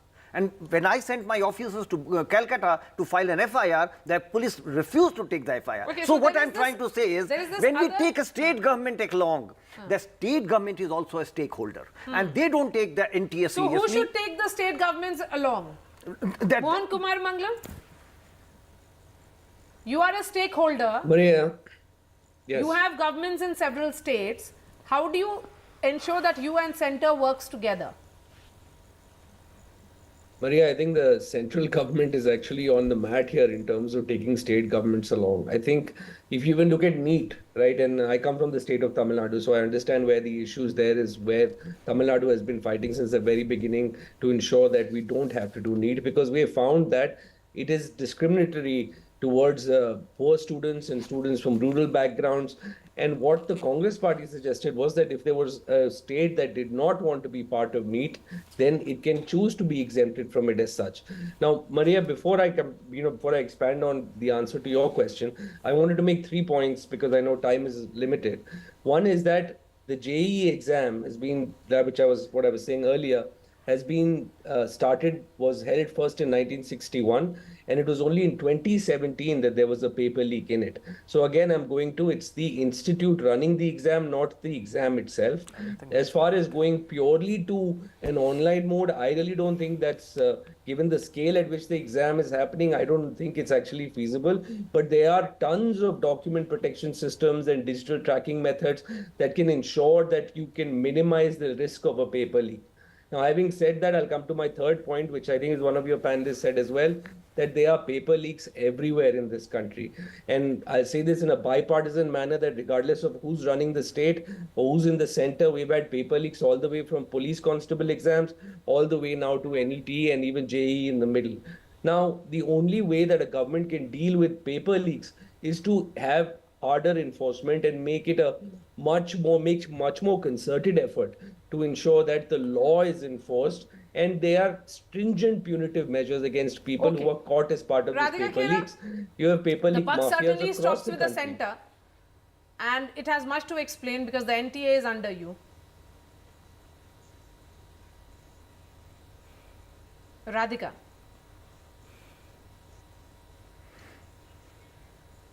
Okay. Radhika, if you can hear me, and if you heard also what the Congress spokesperson had to say. Okay, we'll try and connect with Radhika in just a bit, but please go ahead. Absolutely. Abhishek. Yeah, so just a point of correction over there. It is wrong to say that it was the first time it was leaked in 2017 and 1997. The exam was not called JEE at that time, it was called IIT JEE at that time. There was a leak and the exam was cancelled. That said, I completely agree with the point that Subramaniam sir had mentioned. Technology is the way forward, right? A good proctored test with AI-powered cameras, with microphones, they would detect even the slightest variation in the ideal conditions, right? And the thing is, over-dependence on manual, invigilators would always lead to these kind of problems. That is what history has shown us. It will never be completely eliminated if we keep on doing this. And you add as many centers, there will be as many variables. More the number of variables, more the number of confusion. And I believe it is the role of, student is at a very impressionable age here. Age 17, 18, right at the cusp of the start of a new life. And that is where they would look up to us for right kind of guidance for their interests, not for our interests. So it's, instead of fanning the fire of confusion, what we need to do is make sure that we tell them what is the right way forward. Radhika, if you heard what Mohan Kumar Mangalam was saying, and that's my question as well about the nature of involvement between the centre and the state, because it's pan-India exams. What is it that the centre seeks from states? And here was Professor Sharma talking about how there were papers which were kept in the treasury of Bengal government and it was leaked 2 days in advance. 2 days in advance by the government official. By a government official. Government official. And the government was refusing to take an FIR by my institution. So if chief secretaries and DGPs can be involved for UPSC exams, they can have similar involvement also for NTA run exams, be it NEET or NET. But in that case, it will mean that they'll be only conducting exams all through No, but they don't do it. The SPs or the DSPs of the place do it. will be doing it, yes. I'm sorry, Maria, because of an audio issue, I did not hear what the Congress spokesperson said, but understanding from what you have asked me, yes, when it comes to the states, the state and the centre have to work in tandem and they have to cooperate. The states have to cooperate with the centre. They cannot go in an X direction and the centre goes in a Y direction. There will never be a solution. If the state has its issues and they're not ready to cooperate just because the central government is different, they have to work in tandem together. And there has to be cooperation from the states. And that blame game. Now the question is, yes, there is an issue that has come up in the country and the issue is extremely important because it is concerning the future of our nation. The future, by the future, I mean the students who are the future generation of the country. Now, if the opposition continues to just play a blame game and behave like in a manner that, "Arey nahi, aapne ye kiya, we will walk out of parliament, we will not cooperate, the state government will not cooperate," there will never be a solution to the problem. So everybody has to work together, and I also hope that in the upcoming Lok Sabha session, the opposition will play a more credible role and not just walk out and scream and shout and have a proper discussion and maybe give their suggestions also. You know, Radhika, after democratic country. After years, we have heard someone take responsibility here. Exactly. Here is the education minister who has said that I take responsibility. That in itself is a huge statement to come from the government. That is the beginning of a change that we are going to see. Yes, and that just shows so let's see how government events pan out. And yes, Sujata Rao, please go ahead, ma'am. Maybe I just want to say that it's not as if the state governments only do UPSC exam, take responsibility for UPSC and won't take responsibility for NTA or anything. For example, the states run intermediate exams. Now, I was Commissioner School Education, and at that time I remember when we had to conduct the exams, SPs, all the collectors, everybody was involved to ensure no cheating or anything happens. My exam papers were also kept in the treasury. So, this kind of coordination at the state level also takes place, provided the centre also reaches out to them and gives them the SOPs, if I may put it that way, to say this is where your accountability is and this is what you have to do and so on. I'm not sure. I have not seen what kind of dialogue and coordination they've had. I think Subramaniam will be able to clarify. But it's not as if state governments will say, yeah, central government ka exam hai, hum kuch nahi karenge. Aisa nahi hota hai, because the students are there. So, you know, somewhere it has happened. There's a structural flaw, and I think it should be examined quickly and set right for the next exams. But I'm concerned about today. What are you going to tell those 3 students on your panel? What is the assurance the government is giving them? There's a complete loss of trust. It's not enough for you to say, I'm having a high-power committee. They will look into it. We all know how CBI inquiries and how committees work. There are enough recommendations around. People know what needs to be done. But is there the political will? Right. There is definitely loss of credibility, and that is very dangerous. We are dealing with a very, very sensitive age group, and we must take care of that. And it's not 1 or 2, it's lakhs of students. Today, Anvi and Ira and Harshit will leave saying, yes, the government is at it and we are going to get a fairer system tomorrow. Okay, so let me ask that question to them. What are your thoughts, Anvi? Are you hopeful that when the results come, even if there's a retest only of 1,563 students, you will have faith that the system has been, the problem has been fixed? Ma'am, at the beginning when the results were released on the 4th of June, then I was hoping that, okay, maybe NTA or any other government which is involved in this, they might resolve it. But after 2 weeks, I can say that my hope is very diminished. Whenever I used to feel hopeful, whatever the statements used to said by the education minister, they always let me down that, okay, this is not going in a favor. And that always, downs our trust in them. So that is very sensitive, and I don't know if like some people say that you can leave medical, if there's so much happening. After that, there is also another test which is conducted by NTA. But if the other tests are also conducted by the same organization, then how can we change the field? The same thing is going to happen to us in the future. So what is the guarantee that they give? Ma'am, if I talk about the hope, तो hope तो पूरी तरीके से अभी distrust में बदल चुकी है. मतलब एक तरह से अभी जो गवर्नमेंट ने हमें आश्वासन दिया है कि आगे जाकर के वो एक कमेटी बना रहे हैं और दूसरी चीज़ उसको पूरा रीस्ट्रक्चर करेंगे, तो आई बिलीव कि शायद कुछ अच्छा हो हमारे लिए. और ये जो हम ट्रेडिशनल वेज पर शिफ्ट हो रहे हैं उसकी जगह हम मॉडर्न टेक्नोलॉजीज यूज़ करके ये सारी चीज़ें रोक पाएँ आगे जाकर के. क्योंकि ये जो 2 एग्जाम्स हैं जो ये लीक हुए हैं, दैट इज़ नीट और नेट, ये दोनों ही एग्जाम ऐसे लोगों को क्रिएट करते हैं. ये लेवल 1 पर एक डॉक्टर बनाता है कि एक पर्सन को, और एक पर्सन को प्रोफेसर बनाता है. तो ये दोनों ही एक आर्किटेक्टोनिक कह सकते हैं आप वैल्यू एक सोसाइटी में ऐड करते हैं, जहां पर वो लोग जाकर के पढ़ाएंगे, वो लोग जाकर के इलाज करेंगे, और एट द सेम टाइम अगर वो लोग एक स्क्रीनिंग प्रोसेस से, एक बायस्ड स्क्रीनिंग प्रोसेस से आएंगे, तो आगे जाकर के हम सोच सकते हैं कि वो लोग कैसे विकसित भारत 2047 की रखेंगे, आगे जाकर कैसे वो उस चीज़ को बढ़ा सकते हैं और कैसे वो डिजिटल इंडिया की बात कर सकते हैं अगर वो खुद इस प्रोसेस से एक बायस्ड वे से आते हैं. तो I believe, I am hopeful कि गवर्नमेंट इस चीज़ पर एक्शन लेगी और आगे जाकर के ये चीज़ें नहीं होंगी जो कि एनटीए पे हमेशा से एलिगेशंस लगते हुए आ रहे हैं. आगे जाकर के, because you would have cross that stage when you से आगे जाकर के. Yeah, exactly. You can say that. But I believe जो ये retest होने वाला है, I hope उसकी conditions अच्छी हों, क्योंकि NTA को तो I don't think अभी इतनी जल्दी गवर्नमेंट चेंज करने वाली है, क्योंकि पहले भी ये लीक्स केसेस हुए हैं, पहले भी डिबेट्स हुई हैं, पहले भी चीज़ें हुई हैं, बट गवर्नमेंट ने कभी भी उसको चेंज करने का नहीं सोचा है. और NTA इतनी ज़्यादा ओवरबर्डन्ड है कि जितने आप एग्जाम्स देख लीजिए, ऑलमोस्ट एग्जाम्स NTA कंडक्ट करवा रहे हैं. तो ये भी चीज़ गवर्नमेंट को देखनी चाहिए कि कुछ प्रेशर एनटीए से शिफ्ट करके किसी और एजेंसी को या फिर किसी और कमीशन को देना चाहिए जो वो एग्जाम्स करा पाए अच्छे से और अच्छी कंडीशंस में करा पाए एक unbiased way. Okay, before I bring in Ira, Professor Sharma here, if it is an overburdened agency which is conducting exams, of course it's not able to do its duty, and the government says that there will be monitoring, structural changes, and also revisiting of the data security protocol.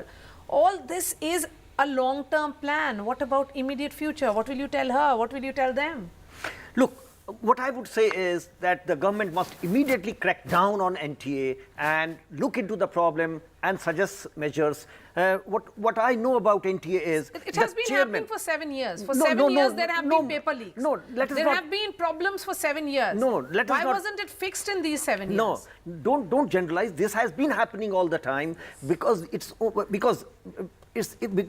during this government and all the people are quoting this data, we are only concentrating on this period. But I know for sure exam leaks have been all along, but we cannot pardon any agency for that matter. I would suggest two things. Immediately crack down on NTA and look into the problem in the minimum possible time, assure the students that justice is being done. How would the government do?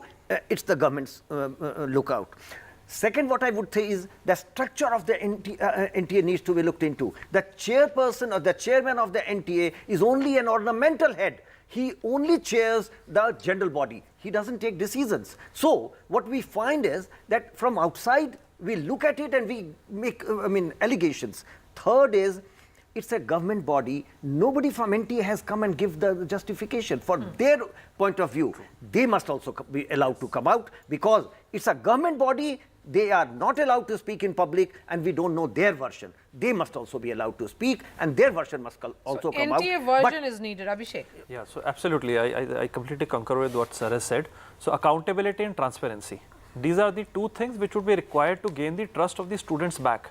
And to win that trust it's not only our moral duty, it is, I think, our constitutional duty, because they are going to look up to us. They are going to be our future doctors, they are going to be our future teachers in this case. And but saying that NTA should not be doing this, it's like, throwing baby out with the bath water. So we have to take tough decisions, we have to do certain crackdowns, we have to ensure 0.001% errors are also not there. But changing the system like this, just taking it responsibility away from the body, that would not be the best solution. No, but because extraordinary the problems times call for extraordinary, actions Absolutely. or measures. And that is why using technology, and that's why we are, Professor Subramaniam and Harshit, the points that they were making, or point that Dr. Sharma is making, are very relevant. The technology has to come in, because are we saying that next year there will be no attempts at malpractices? Or the very next test, if there is a retest of any of these tests, then the challenges will not happen. Their challenges will be there. So we have to curb the chances, you have to discourage, you have to make it, not very viable for them to conduct such malpractices. In case of NET, what the minister said, and the press release also said, that it was leaked on the dark net, so the dark web. So, there are new challenges which are coming because of technology. That's what I say, that the NTA was not really geared to do all this, and it has entered into that. What I would say, Maria, again, the image of NTA is at its lowest ebb. But why wasn't it able to evolve? Because it was given one after the other assignment very quickly, and I also think because the head changed, the DG changed, and the new DG perhaps is not really trained into it. I shouldn't be saying this because Vineet Joshi was the NTA head. Yes. He was transferred. Then Subodh Kumar Singh came. He is an IS officer who has never handled exams. And he has no experience of it. So I believe people who are on the top do not understand how exams are held. And I they are have been saying this. exams. I didn't want to take name, but because you have been asking me this question again and again, it's a very, very professional and technical job. People who understand assessment and evaluation must be at the helm of affairs, not a bureaucrat and somebody who is trained to handle districts and commissionaries or ministries is suddenly put into handling Ira, exams. quickly, your word and then the last word to Sujata Rao. Please go ahead. Well, my last word is... Ma'am, I'm coming to you first, Ira.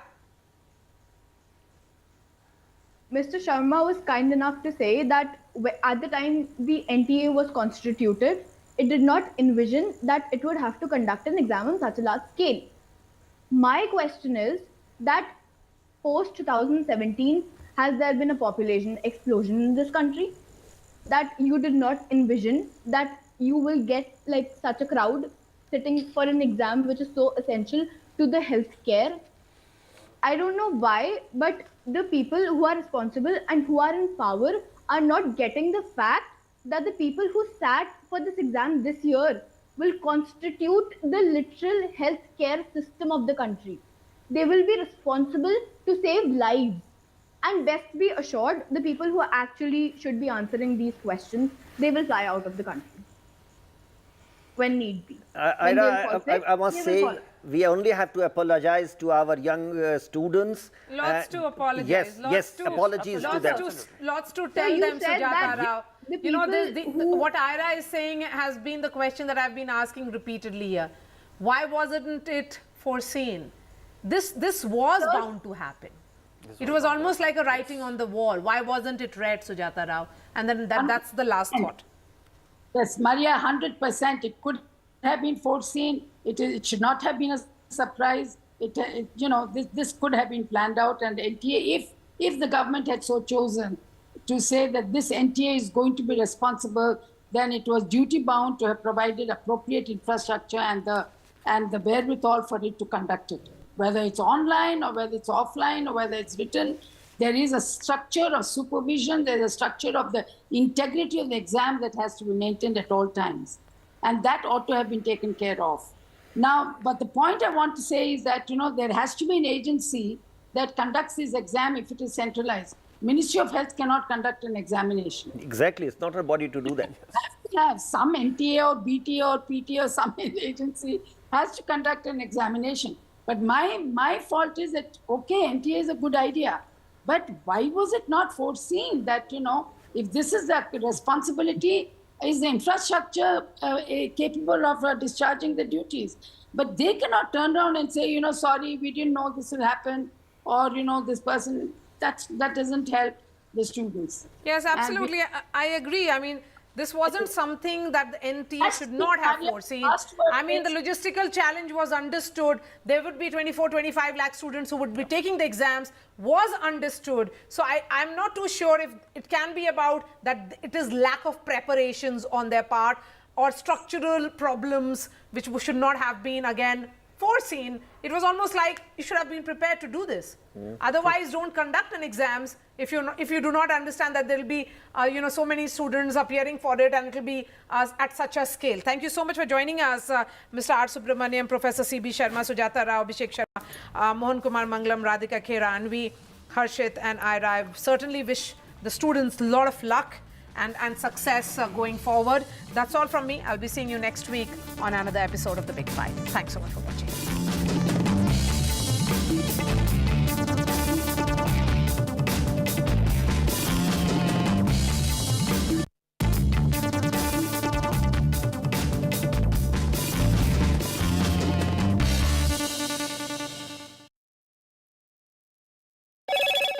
Hello, Moto.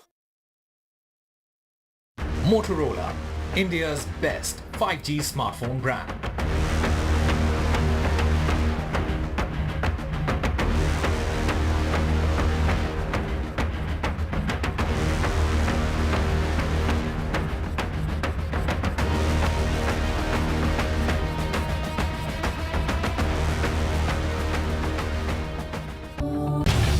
Get ready for the ride of your life. NDTV brings you the NDTV Auto Show with me, Mugdha Mishra. From the fastest supercars to the sleekest new energy vehicles to your trusted daily ride, we cover it all. Every Saturday at 10:30 a.m. and Sunday at 8:30 p.m. only on NDTV 24/7. Your next great escape starts here. NDTV proudly upholds its legacy of trust and credibility. According to the prestigious Reuters Institute's Digital News Report 2024, NDTV is the topmost news platform in the country. Number one in both online and offline reach in India. Beating all its competition, NDTV stands for trust.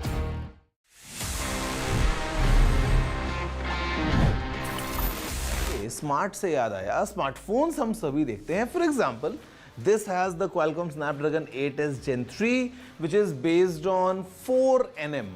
आपने सुना होगा ना अक्सर ऐसा 4nm, 5nm, 3nm. What is this nm if I were to tell you? Well, पता है क्या है? यहाँ पे nm is a nanometer. It's basically a unit of length. ये होता है 1 मीटर का 1 billion.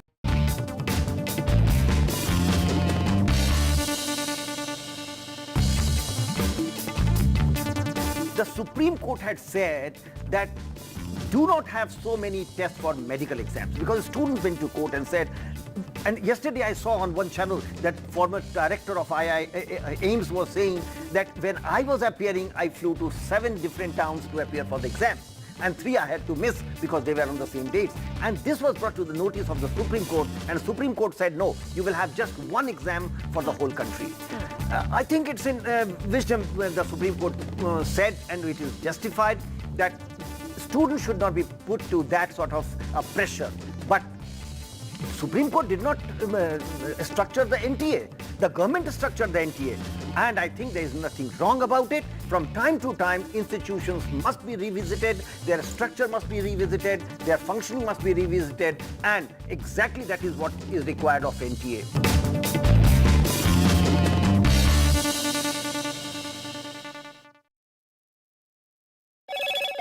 Hello, Moto. Motorola, India's best 5G smartphone brand.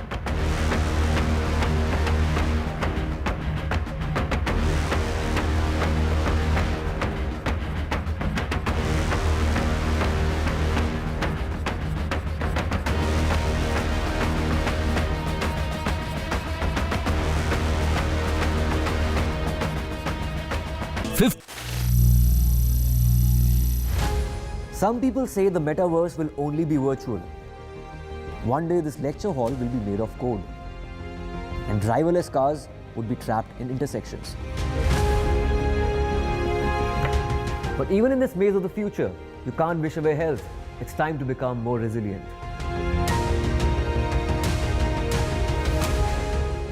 "10 years of Banega Swasth India, we have grown and achieved so many milestones.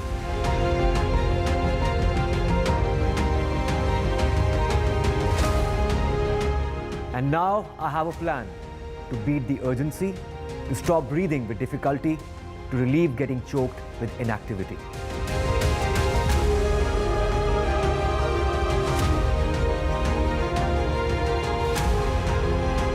Energize our government, our environment, our society, and ourselves.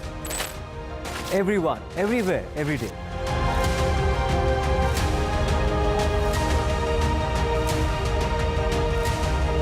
Banega Swasth India. One world hygiene. Stay informed and entertained with the new and updated NDTV News app. You can watch all our channels live, listen to podcasts, read breaking and exclusive news from around the world and more. Download the NDTV app today and get access to the best journalism and storytelling on your smartphone or tablet. The NDTV app. News that matters to you.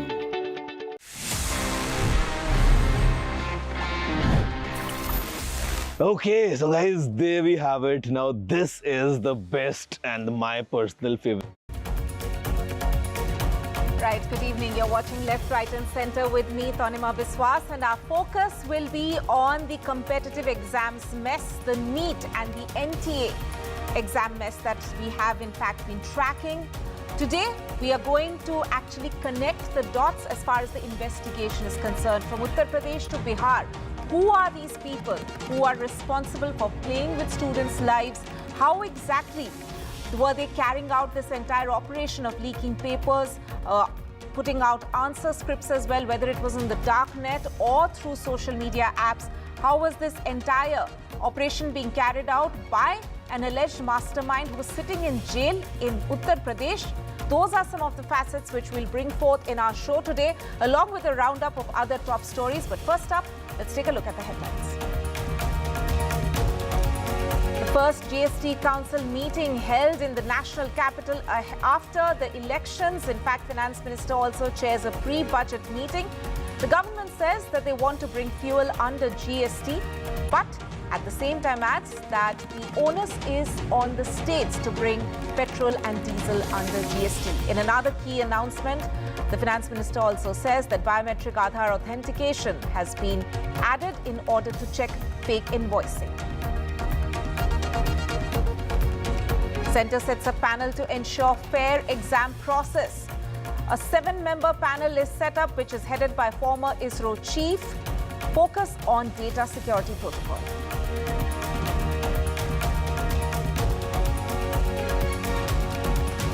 Solver gang behind the NEET exam paper leak. Bihar module. In fact, we focus on the Bihar module where the alleged kingpin was operating from inside a jail in Uttar Pradesh. NDTV unmasks paper leak conspirators. Latest in the Tamil Nadu Hooch tragedy, cops arrest the kingpin. The accused allegedly supplied liquor mixed with killer chemical. BJP mounts pressure on Stalin government. Protests in Chennai. And India and Bangladesh ink 10 key agreements in the bilateral meeting today. Focus on strengthening trade and connectivity. India-Bangladesh to forge ties on digital partnership.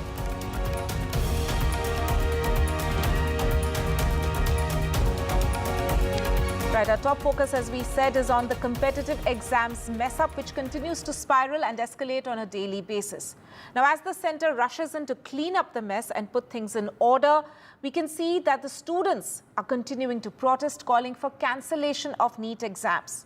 But here on NDTV today, we turn our focus to the investigations. Who are the men who are playing with students' lives?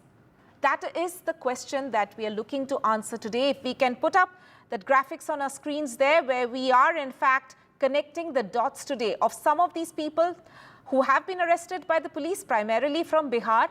Some are still absconding, but from Uttar Pradesh to Bihar, in fact, even in Jharkhand, our reporters have tried to unmask the key conspirators. Those on your screens that you're seeing right now are some of the main people who have been identified, who have in fact been involved in this entire mess that we are looking at right now of the NEET exam papers being leaked, NEET exam mess in fact, and also remember the UGC NET paper being leaked, and in the paper, the exam mess, we can in fact see that some of these people are allegedly involved. This is of course a report which has been submitted by the Bihar police, who have sent a status report to the HRD ministry as well. Let's take a look at this report which has been put together by our reporters. मतलब हमारी यही demand है कि एक ऐसी agency जो compatible ही नहीं है, जो जिसका क्वालिफाइड ही नहीं है। एनटीए जो एग्ज़ाम करा रही है बिल्कुल एक नॉन ट्रस्टेबल एजेंसी बन के रह गई है। इसको जितना जल्दी हो सके स्क्रैप करना चाहिए।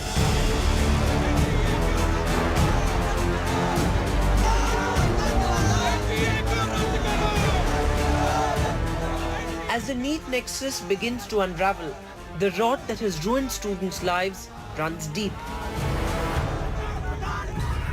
While the Bihar Economic Offences Unit has submitted a 5-page status report to the Education Ministry, prima facie, the Solver gang has emerged as a key conspirator. They operate by uploading solved question papers to students via encrypted channels like Telegram and WhatsApp, even circulating them on the dark net. The Bihar module comprises the alleged mastermind Ravi Atri, lodged in the Meerut jail, running the operations from inside, with the help of trusted aide Sanjeev Mukhya, who's on the run. Operating under Mukhya, Atul Vats, Sikandar and Sintu, accused of circulating leaked papers, have been arrested. Parallelly, a bitter political war continues, with the BJP accusing the RJD of being in cahoots with the conspirators. Sikandar वही है जो उनके पिताजी श्रीमान लालू प्रसाद यादव रांची में थे तो सेवादार था कि नहीं, ये जवाब क्यों नहीं दे पा रहे हैं? बरगलाने का खेल क्यों खेलते हैं? ऐसे लोग कहीं न कहीं बिहार के बच्चों का, देश के बच्चों के भविष्य के साथ खिलवाड़ करने की मानसिकता से कब मुक्त होंगे? आप लोग भारत सरकार का पूछ रहे हैं कि फलना बिल ला रहे हैं पेपर लीक रोकने के लिए, है ना, हाँ वो लीक ना हो उसके लिए लॉ ला रहे हैं। पहले तो मान ही नहीं रहे थे कि लीक हुआ। धर्मेंद्र प्रधान जी वरिष्ठ नेता हैं, भाजपा के बड़े अनुभवी मंत्री हैं, वो तो मानते ही नहीं थे कि भाई पेपर लीक हुआ। जो नहीं मानने वाला उसके लिए भी लॉ ले आया जाए। Hazaribagh in Jharkhand, the mini quota has now emerged as the epicenter. Sources suggest that a half-burnt booklet has led investigating authorities to believe that the NEET examination paper was leaked from Hazaribagh. When NDTV reached out to the divisional commissioner, there was no comment. इसकी कोई जानकारी जिला स्तर पर अभी हमें नहीं है किसी भी लेवल पे, बट अगर ऐसी कोई बात है या सूचना है तो हम लोग आगे ज़रूर इसको सॉल्व करने में सहयोग करेंगे। अभी हमें इसके बारे में आधिकारिक रूप में या किसी भी स्तर से किसी प्रकार का कोई इन्फॉर्मेशन प्राप्त नहीं है।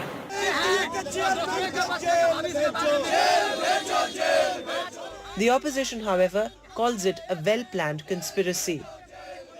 पूरी दुनिया की निगाह हिंदुस्तान पर थी कि चुनाव परिणाम क्या होता है और किसकी सरकार बनती है। उसी दिन 4 तारीख को नीट का रिजल्ट देना अपने आप में कंट्रोवर्शियल है। उस दिन इसका सोचा कि इस दिन देते हैं, सब चुनाव व्यस्त रहेगा।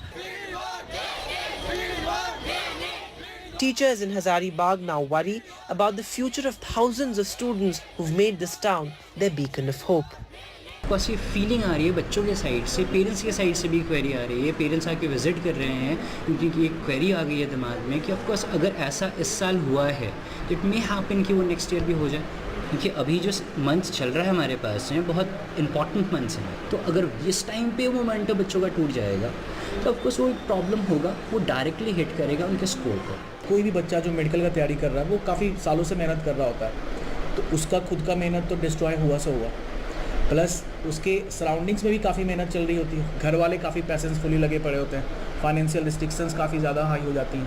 तो इन सब चीज़ों को लेकर अगर देखा जाए तो एनटीए अभी जो काम जैसा काम कर रहा है ये खुद पे उंगली उठाने वाली बात हो गई, क्योंकि एनटीए एकदम अच्छा से परफॉर्म नहीं कर पा रहे। The way Bihar's Economic Offense Unit is investigating into the alleged NET paper leak scam, cities of Bihar and Jharkhand are emerging as the new epicenter of this infamous scam.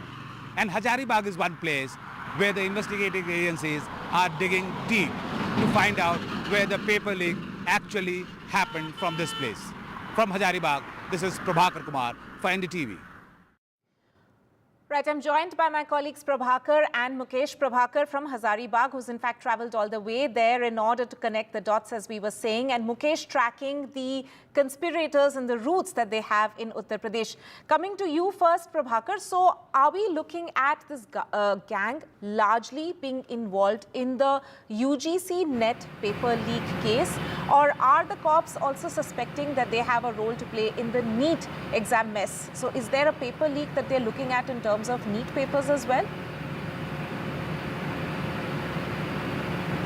Yeah, exactly. This is the NEET paper actually, alleged NEET paper leak scam, which the Economic Offense Unit of Bihar Police is investigating into, and that is what actually brought them to Hazaribagh. Hazaribagh is a suspected epicenter from where the paper leak might have happened. So we can't be very sure about it unless until it is confirmed by the agencies. But what we are learning from our sources that it was Hazaribagh actually, between Hazaribagh and Ranchi somewhere, the paper got leaked. And remember, Ravi Atri, he has emerged as a main kingpin of this entire operation, the entire gang. Ravi Atri was involved in the previous paper leaks as well. We all know that he's lodged in a jail, and he hails from Noida. He was involved in the paper leak pertaining to the UP Constable exam and also SBI exam.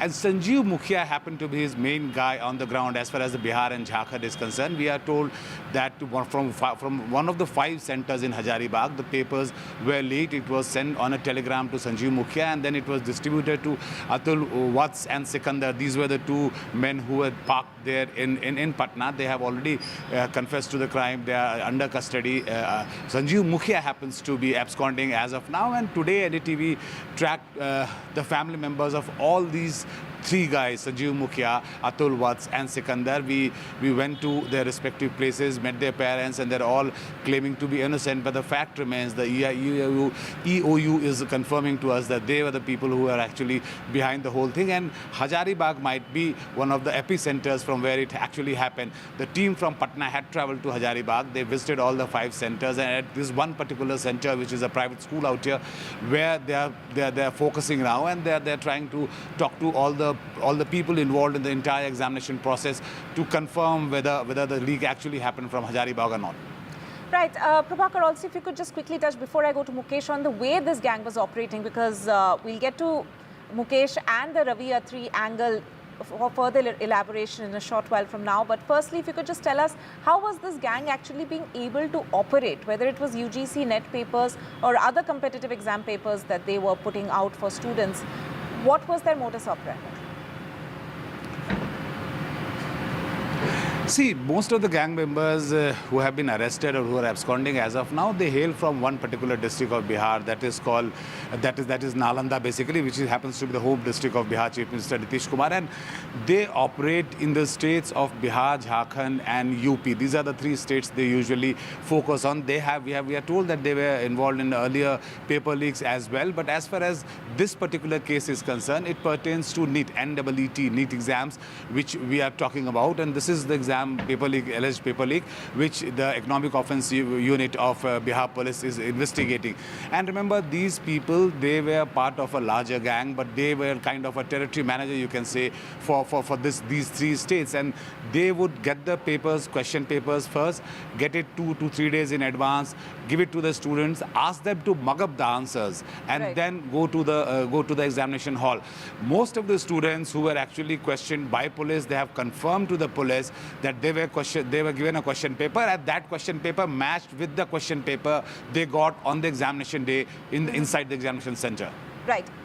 Stay with us, Prabhakar. Let me go across to my colleague Mukesh. Mukesh, आप actually जेवर गए थे, जहाँ पे रवि अत्री का गांव है, और वहाँ पे आपने बहुत लोगों से बात भी की. थोड़ा रवि अत्री के बारे में अगर बताएं, बहुत इंटरेस्टिंग स्टोरी है, किस तरह से वो कोटा में था 2006-7 के टाइम पे, वहाँ से वो प्रॉक्सी कैंडिडेट बनता था, और फॉलोइंग विच उसका एक्चुअली ये जो पूरा गैंग है, पूरा ऑपरेशन है, एक्सपैंड हुआ.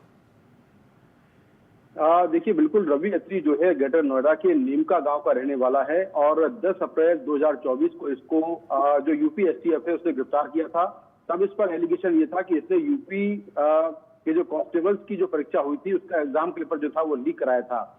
इसके अरेस्ट होने के बाद पुलिस ने इसके बारे में काफी डिटेल से जानकारी दी थी, और ये बताया था कि रवि अत्री 2007 में कोटा गया था. कोटा में ये मेडिकल की तैयारी कर रहा था. उसी दौरान ये कई सारे ऐसे लोगों के संपर्क में आ गया जो कि पेपर लीक के सिंडिकेट में जुड़े हुए थे, और उसके बाद ये लगातार पेपर लीक करने लगा. 2012 में इसको दिल्ली पुलिस की क्राइम ब्रांच ने पकड़ा, तब इसने नीट का पेपर लीक किया था. 2012 में ही इसने एसबीआई का पेपर लीक किया था, उसके आरोप में पकड़ा गया. 2015 में इसको जो पीएमटी का पेपर है उसको लीक करने के आरोप में पकड़ा गया. तो लगातार अलग अलग मामलों में ये अरेस्ट होता रहा है, और देश के कई अलग अलग परीक्षाओं के जो एग्जाम्स हैं उनके जो पेपर्स हैं वो लीक कराने में ये मास्टरमाइंड रहा है. और पुलिस के मुताबिक इसने काफी सारा पैसा भी कमाया है, जो कि पेपर लीक से जो पैसा आया है. इसके घर वालों से मैंने बात की. इसके 3 भाई हैं, एक भाई आर्मी में है. इसके भाइयों का और उसके घर वालों का ये कहना है कि रवि अत्री से उनकी जेल में बात हुई है, और रवि अत्री ने सभी आरोपों से, जो सभी एलिगेशंस हैं नीट एग्जाम पेपर लीक को लेकर, उससे उसने इनकार किया है. उसका कहना है कि उसका इसमें कोई रोल नहीं है. तो घर वाले तो उसके लगातार ही मना कर रहे हैं कि उसका रोल नहीं है, लेकिन ऐसा कई बार हुआ है जब उसको अलग अलग एग्जाम में अरेस्ट किया गया है. हालांकि अभी बिहार पुलिस ना तो उसके घर आई है और ना ही मेरठ जेल गई है जहां पर वो बंद है कि उससे पूछताछ हुई हो. तो हो सकता है कि अगले कुछ दिनों में बिहार पुलिस यहाँ पर आए और उससे पूछताछ करे. फिलहाल रवि अत्री मेरठ की जेल में बंद है, और वो यूपी कांस्टेबल की जो परीक्षा हुई थी उसका जो पेपर लीक हुआ था उस मामले में उसने अहमदाबाद जाकर, जहां पर ये पेपर छापे गए थे, वहां से पेपर लीक कराया था. तो काफी एक्टिव मेंबर है, और पुलिस का ये भी कह रहा है कि जेल में रहकर ये अपना पूरा सिंडिकेट चला रहा है. जेल के अंदर से इसका गैंग एक्टिव है. और जो चिंटू पकड़ा गया है बिहार में, चिंटू और संजीव मुखिया और अतुल वत्स, ये तीनों इसको जानते हैं. Ji. Prabhakar and Mukesh, they're actually bringing us details of the key conspirators who the police are looking at. Of course, as we said, both of them are also saying that these are early days into the investigation. The exact role still being examined by the police, but we're trying to tell our viewers today that these are the people and this is the gang that the police have identified so far, and looking into their role both in as far as the UGC NET exam paper leak case is concerned as well as the NEET mess is concerned. Prabhakar and Mukesh, thank you so much for joining us on the show today. Meanwhile, staying with the NTA mess, now latest news is that the centre has announced that it will set up a 7-member panel headed by former ISRO chief K. Radhakrishnan to bring in exam reforms and review the functioning of the National Testing Agency. The committee will make recommendations on reforms in the mechanism of the exam process, improvement in data security protocols, as well as the structure and functioning of the National Testing Agency. The panel will submit its report within the next 2 months. Shifting focus on to another one of our big stories, and the Union Finance Minister Nirmala Sitharaman chaired pre-budget consultations with finance ministers of states and union territories to take their views today ahead of the budget that she will present, of course. Now, it was followed by the 53rd meeting of the GST Council. Significantly, the minister said today that the centre wants to bring petrol and diesel under GST, but put the onus on states. Among other key decisions, the finance minister also said that a biometric authentication system will be rolled out pan-India to curb instances of fake invoicing.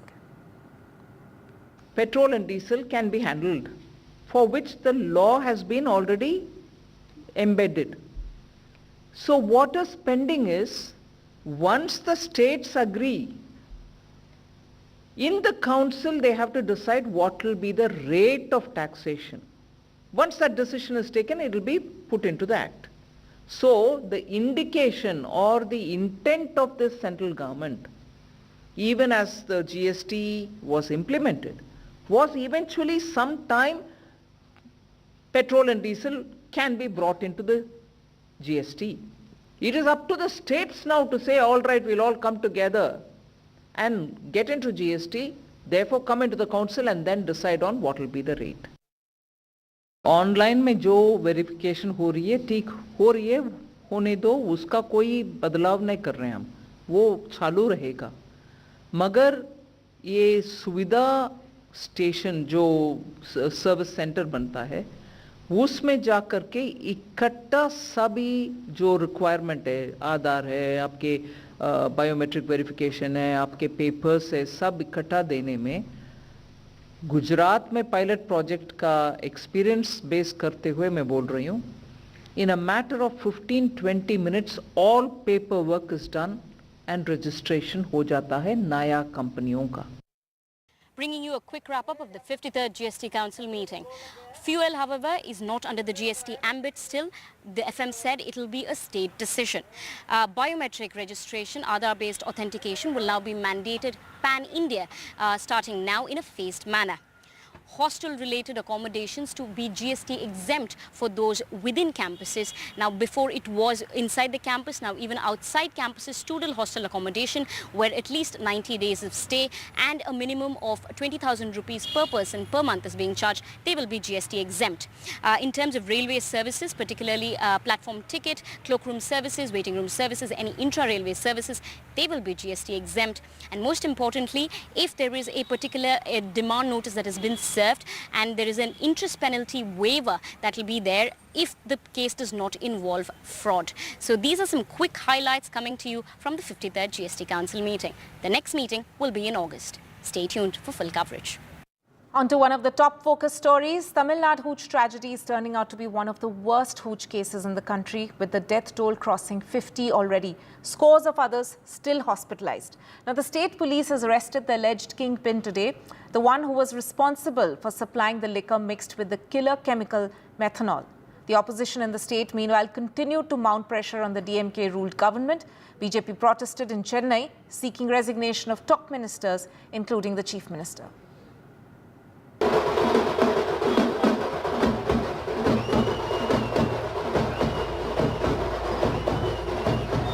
Hooch horror haunts Tamil Nadu.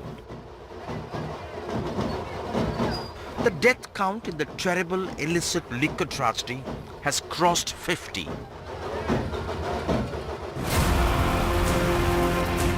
The Tamil Nadu police have arrested the alleged kingpin, bootlegger Chinnadurai, accused of supplying distilled Iraq made using killer methanol, which was allegedly procured from Puducherry. The liquor was sold to many, including Kannukutti, who bought the illicit liquor and sold at his backyard for years at this village in Karunapuram. All those arrested, including the alleged kingpin Chinnadurai, are serial offenders already arrested for illicit liquor sale. The police station and the court are so close by. Local people say with big money, enforcement authorities and the bootleggers are in connivance. Tilakavadi is shattered. She lost her daily wager husband after 2 days of struggle. Her mother says police and authorities were aware of the sale of illicit liquor in the village for years, but they did nothing as they were on the payrolls of bootleggers. எல்லாத்துக்கும் தெரியுங்க ஐயா, தெரிஞ்சிருந்து அவங்க மாமூல் வாங்கிட்டு ஒரு மாதம் 4 நாள் 5 நாள் லிமாண்டில் வைக்கிறாங்க, அப்புறம் பணத்தை கொடுத்து சால்வ் ஆகி முடிச்சிடுறாங்க. கேட்க போனால் நீ ஏன் கேட்குறன்னு கேள்வி ஒரு மாற்றங்கள் மக்களை பேசுகிறாங்க, ஈவரக்கமாக திட்டுறாங்க. நான் விற்கிது நான் குடிக்கிறேன், என்ன பண்ணு அப்படின்னு வீட்டில் சண்டை நடக்குதுங்க. அண்டாயை வச்சு குடிக்கிறானுவ, குண்டாயை வச்சு குடிக்கிறானுவ, தாலி நகையை கூட குடிக்கிறானுவ. எவ்வளோ நாங்கள் கஷ்டப்படுறோம், எதுக்கு இந்த மாதிரி அரசாங்கத்தில் செய்கிறாங்க. In the Tamil Nadu Assembly, the key opposition, AIADMK, continued demanding MK Stalin's resignation. The BJP, which took to the streets today, sought the resignation of the minister in charge of prohibition. BJP, first of all, we as a party demands the resignation of the Prohibition and Excise Minister, Moto Swami, with immediate effect. The Tamil Nadu BJP has announced 1 lakh as a compensation to each family, and the Tamil Nadu Bharatiya Janata Party, led by Annamalaiji, has requested, is now fighting to ensure that there is a CBI probe in the incident. Our Chief Minister has immediately ordered for CBCID inquiry and judicial inquiry also. The opposition party in the assembly, headed by Edappadi Palanichami, wants to make it as a politics. The opposition has refused to come to the assembly. They have not mentioned anything inside the assembly. 900 people have been arrested in the police crackdown across Tamil Nadu. In Trichy, Collector Pradeep and SP Varun Kumar led an overnight operation on the Pachamalai Hills and destroyed 200 litres of illicit liquor. Locals joined in, pledging to eradicate illicit liquor. This is the second Hooch tragedy in 2 years, and this has come as a huge setback for the ruling DMK. The SP and several police officers have been suspended. The collector and the ADGP transferred. The AIADMK seeks a CBI probe. The Madras High Court too has made strong observations, asking whether any lessons were learned, and has sought an action taken report. At Karunapuram, with Suresh, Sam Daniel, Find TV. Right, a big breaking update which is coming in right now, and the government has in fact sacked the National Testing Agency Chief. That's the latest that we are getting. NTA DG, Director General Subodh Kumar, has in fact been sacked. And this comes in after the multiple instances of competitive exam mess that we have seen, whether it is in terms of the kind of irregularities we have seen as far as NEET exams are concerned, or even the UGC NET exams recently, among others. Let me go across to my colleague Maria Shakil, who's brought us the breaking update. Maria, go ahead. Yes, so Tanima, the government has cracked the whip. They understand certainly that the students have been upset, be it the NEET exam, which is under the scanner. There has been irregularities in the NET exam. There were reports of paper leaks in multiple exams in the last few years. And now, only yesterday, there was another crucial exam which was postponed. So there is an understanding within the government that perhaps Mr. Subodh is incapable of handling exams at this scale, and hence the NTA boss has been sacked. This is the government cracking the whip and acting right away because they realized that this was becoming too big for them to handle. We have seen how there was a high-level committee which was set up. The details of that committee came out only today, which came out in the form of a press release where the government said that the former ISRO chief, Mr. Radhakrishnan, would be the head of that committee. The reports had also come that there would be this 7-member committee which would be looking into the questions particularly to do with various challenges in which NTA has been failing Indian students. And now they have gone all ahead and gone with this. Nikunj is also joining us on the phone line. Tanima, you can go to him because, this is going to be seen as a big move by the government and also a big move in which it will be seen as the government realizing the sentiments of the students. The student community has been worried. Lakhs of students, not just 24 lakhs of NEET, but also 10 lakhs of UGC NET, which is the National Eligibility Test. All of them have been looking into, looking towards the government for some concrete action, and no action had come in till now. Besides setting up of that high-level committee, the government realized that there are structural challenges that Mr. Subodh Singh is incapable of handling his responsibilities, and hence a new appointment, and Subodh Singh has been sacked. Right, Maria, if you can just take our viewers through the sequence of events. Is this in expected lines, as you were saying? Like initially, we in fact saw the Union Education Minister in a way saying that there's not been any instance of paper leak as far as NEET is concerned. But then we saw the number of irregularities in competitive exams, in fact, piling up against the center in a way. The number of exams that they had to postpone, reschedule, cancel, that was, is that what actually led to this announcement today? Because initially we saw a bit of defensive side. Yes, certainly. If you remember the press conference which was done by Union Education Minister, and that came soon after the Bihar police filed FIRs in which they came up with those evidences of students having received question papers a day in advance. And then they went inside and said that they found the same question paper which appeared. So it was clear that the question paper had been leaked. Reports, the Economic Offence Wing had come up with those clear evidences. There were reports of question paper leak of NEET also in Godhra as well. The government was facing a lot of questions from the Supreme Court. The Supreme Court was also, hoping that the government will be taking some concrete actions. Although the NEET exam has not been cancelled, but the government went ahead and cancelled NET when they realized that there were reports of question paper leak, which had come from the Home Ministry. Now, only yesterday, another CUET cancelled. The government realized that it was too hot to handle. And there was this one body, which is the NTA, which has been responsible for this complete mismanagement of exams. They conduct 15 exams all over the country, Tanima. And because of this, this was actually becoming a mess in which the government was finding itself in. And hence they went ahead and have taken a concrete action, which is about sacking of the NTA boss and a system which is being now put in place to ensure that the structural challenges, the institutional failure can be corrected. Right, Maria, as you were mentioning, that there's also a panel that the center has set up, a 7-member panel headed by the former ISRO chief, which is going to look into the functioning of the National Testing Agency. Are we now staring at an overhaul, a complete overhaul of the agency itself?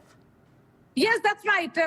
If you remember, Dharmendra Pradhan had said that they would be looking for a complete overhaul, that they are looking at structural changes, that they are looking at the data security protocol where there has been multiple breaches, and that any attempt at cover up was only exposing the NTA and its failures. So the government decided that the only way forward, the only way out of this crisis would be to sack the NTA chief, and hence they have gone ahead. In place now will be a committee which is now looking into what are the changes that are needed. So structural changes, other, appointments? Is this the right body which was set up in 2017, only after the 2016 Supreme Court order? Is this the right body in the right form to take these decisions? Are these officers, IAS officers, really prepared to handle exams at this scale? Or should there be educationists? What should be the composition of this panel? All that will be a subject of discussion now that Dr. Gileria, who is the former AIMS director, ISRO chief, all of them are part of this panel. Right. I'm also joined by Senior Managing Editor of NDTV, Nikunj Garg, over the phone line. Nikunj, this is a very significant development. It clearly shows that the centre has been left without any sort of defence, any sort of defensive words left in order to back the National Testing Agency chief anymore. Well, I agree, Tanima. That would be the common sense interpretation of the situation. However, you must keep in mind that after having appointed an NTA chief, it is morally, ethically, and administratively incumbent on the government to give the incumbent as much time as possible to look into any kind of administrative lapses if there were to be in case of conduct of examinations. Look, the National Testing Agency is an experiment. The government of India, with all its intentions in the best place, was wanting to alter a system with which many had a quarrel, with which many had a complaint. Now, that system appears to be, has gone horribly wrong. Whether the NTA brass, headed by their chief, 97 batch Administrative Service Officer, Mr. Subodh Kumar, of the Chhattisgarh cadre, many would say a relatively junior officer, has been unable to contain the kind of pressures that the National Testing Administration would face, or this is something that is beyond the control of a single administrative mechanism, is something that we need to see. Let's not jump to any kind of conclusions. Obviously, the government is under intense pressure. Obviously, the pressure not only comes from the opposition politicians or opposition political parties, but it comes from the hundreds of thousands of students who have been preparing relentlessly to get a decent berth under various examination criteria. This is not just about one medical exam or engineering exam or NET, but these are about any sort of a decent top-run examinations that the government of India wants to conduct under umbrella provision. So whether that omnibus provision itself has failed, whether the agency has failed to put in due mechanism, or whether those mechanisms cannot be put under one single administrative umbrella, is something, as Maria, my senior colleague who broke this story for NDTV a few minutes back, was saying that the government wishes to inspect. Now, that inspection or invigilation will be headed by a senior committee. In the interim, the government has not appointed a new boss for the National Testing Administration or the agency. An additional charge arrangement under a very senior Indian Administrative Service officer has been made, and Maria also made one very critical point. The point to ponder for the politicians, particularly the political bosses like the Education Minister, Mr. Dharmendra Pradhan, is also the fact that can the Indian Administrative Service officials, or are the Indian Administrative Service officials appropriately equipped to handle a kind of administrative regime for an omnibus examination agency or panel that the government of India wishes to put in place. Now that all that becomes a matter of invigilation, matter of examination. And I would hope and pray, along with hundreds of thousands of examinees and along with the entire nation, that an answer is found which is at the end of the day a fail-proof, fool-proof mechanism, and Maria probably would be in a better position to say as to what is the administrative thought in the minds of the administrators of the Education Ministry in terms of replacing this mechanism. Is there an overhaul? Is there a completely new setup that they wish to see? So maybe you can probably pose that question back to my senior colleague, Maria. Right. Nikunj, thank you so much for joining us with that. I'm also joined by my colleague Sunil Prabhu on this. Sunil, as we have in fact been discussing, that this is in a way probably the beginning. We have seen the announcement about the panel which is being set up by the centre. Now this announcement coming in of sacking of the NTA chief clearly shows an overhaul in the cards as far as the testing agency handling competitive exams in the country is concerned. The timing of this announcement, how crucial do you think that is, coming just ahead of the Parliament session which is going to begin next week?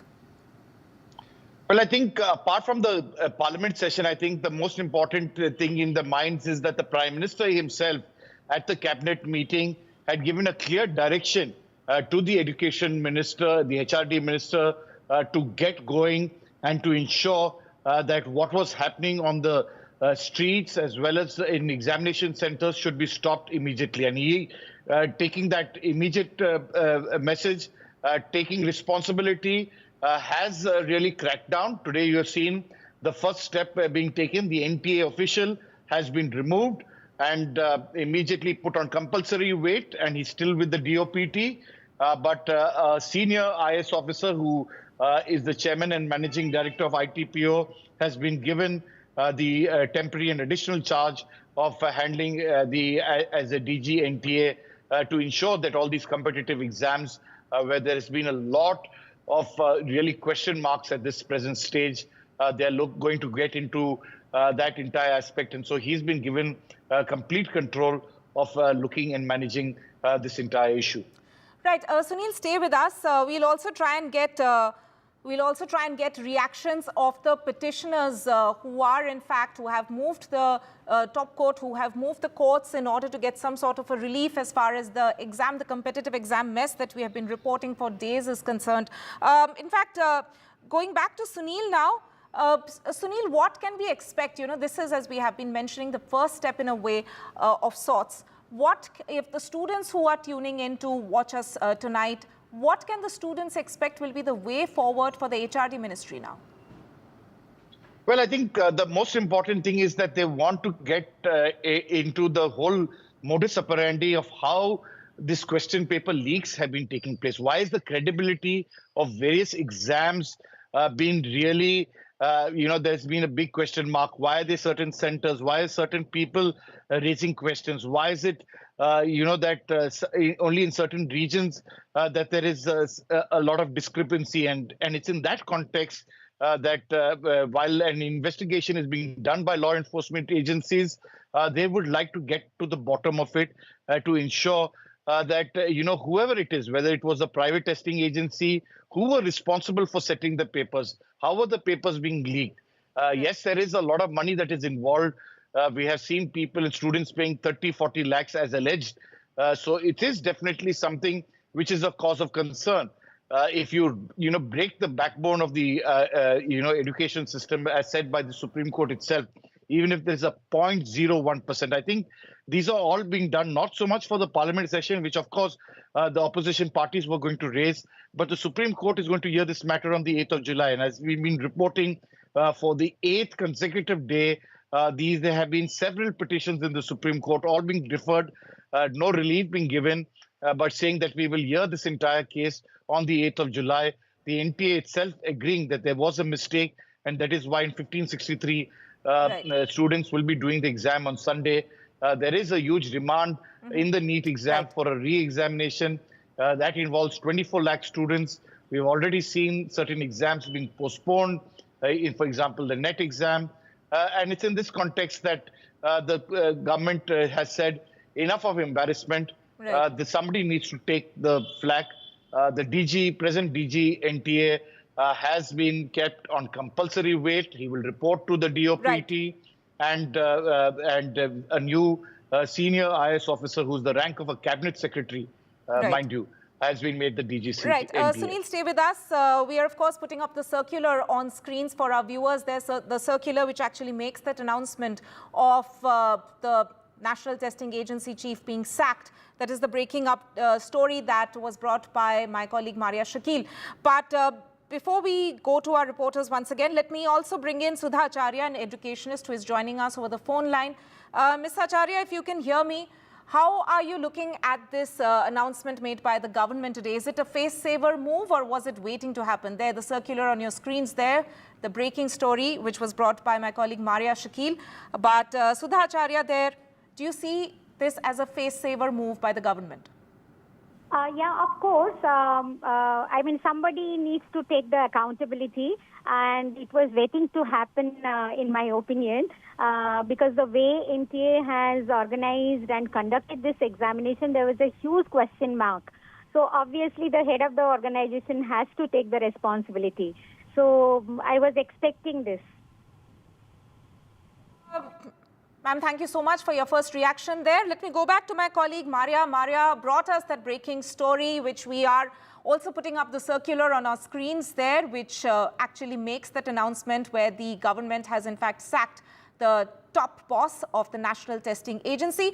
Maria, as I was also asking Sunil there, that this is one of the very important steps that the government has taken when it comes to overhauling the entire system. But what is the way forward now? There is a mounting pressure still from the students to cancel the entire NEET exams. From your sources in the government, from the HRD ministry in particular, what is the way forward from here? Because a lot of students would now be curious. This was one of their demands, but what about this demand of NEET cancellation? See, the ball is in the government's court. So far, the government is yet to take the call whether they would be going ahead and cancelling the NEET exams completely, or whether it will be just the retest of 1,563 students. So far, the government has taken that call and it has communicated to the courts as well. And before the next hearing, if the NEET gets cancelled, that is something that cannot be ruled out at this juncture, because the government was waiting for some crucial evidences regarding the paper leak which has come from the state of Bihar. So there has been acceptance of a syndicate that has been functioning. Students who got those papers have also come on record to say that they got it. There have been confession statements. So what will be the next move of the government? That remains to be seen. But one thing is clear. After Dharmendra Pradhan, Education Minister, accepted that there is institutional failure, he himself said that I take responsibility because I have to go to the students repeatedly and I have to address the students. He said that he will be looking into the entire functioning of the NTA. So just look at the timeline. Today we saw a committee having been set up to look into the structure of the NTA, whether NTA as a body and the governing body of the NTA at present with Subodh Singh is really capable of handling an examination of this scale and nature, or whether a completely different set of skills are needed for these kind of exams. The government has accepted that there have been flaws. The government has accepted that Subodh Singh has been incapable. That is the reason why they have gone ahead and sacked him in the very first go. And this sacking becomes very important because the word that has been used in the order says that he has been sent to the DOPD, which essentially means that he has been sacked for all practical purposes and a new additional charge has been given. So now what happens next in this case becomes interesting. But I would say that this is for the first time an action of this nature has been taken, because they realized that NEET was just not the only exam. There was NET, which has been cancelled.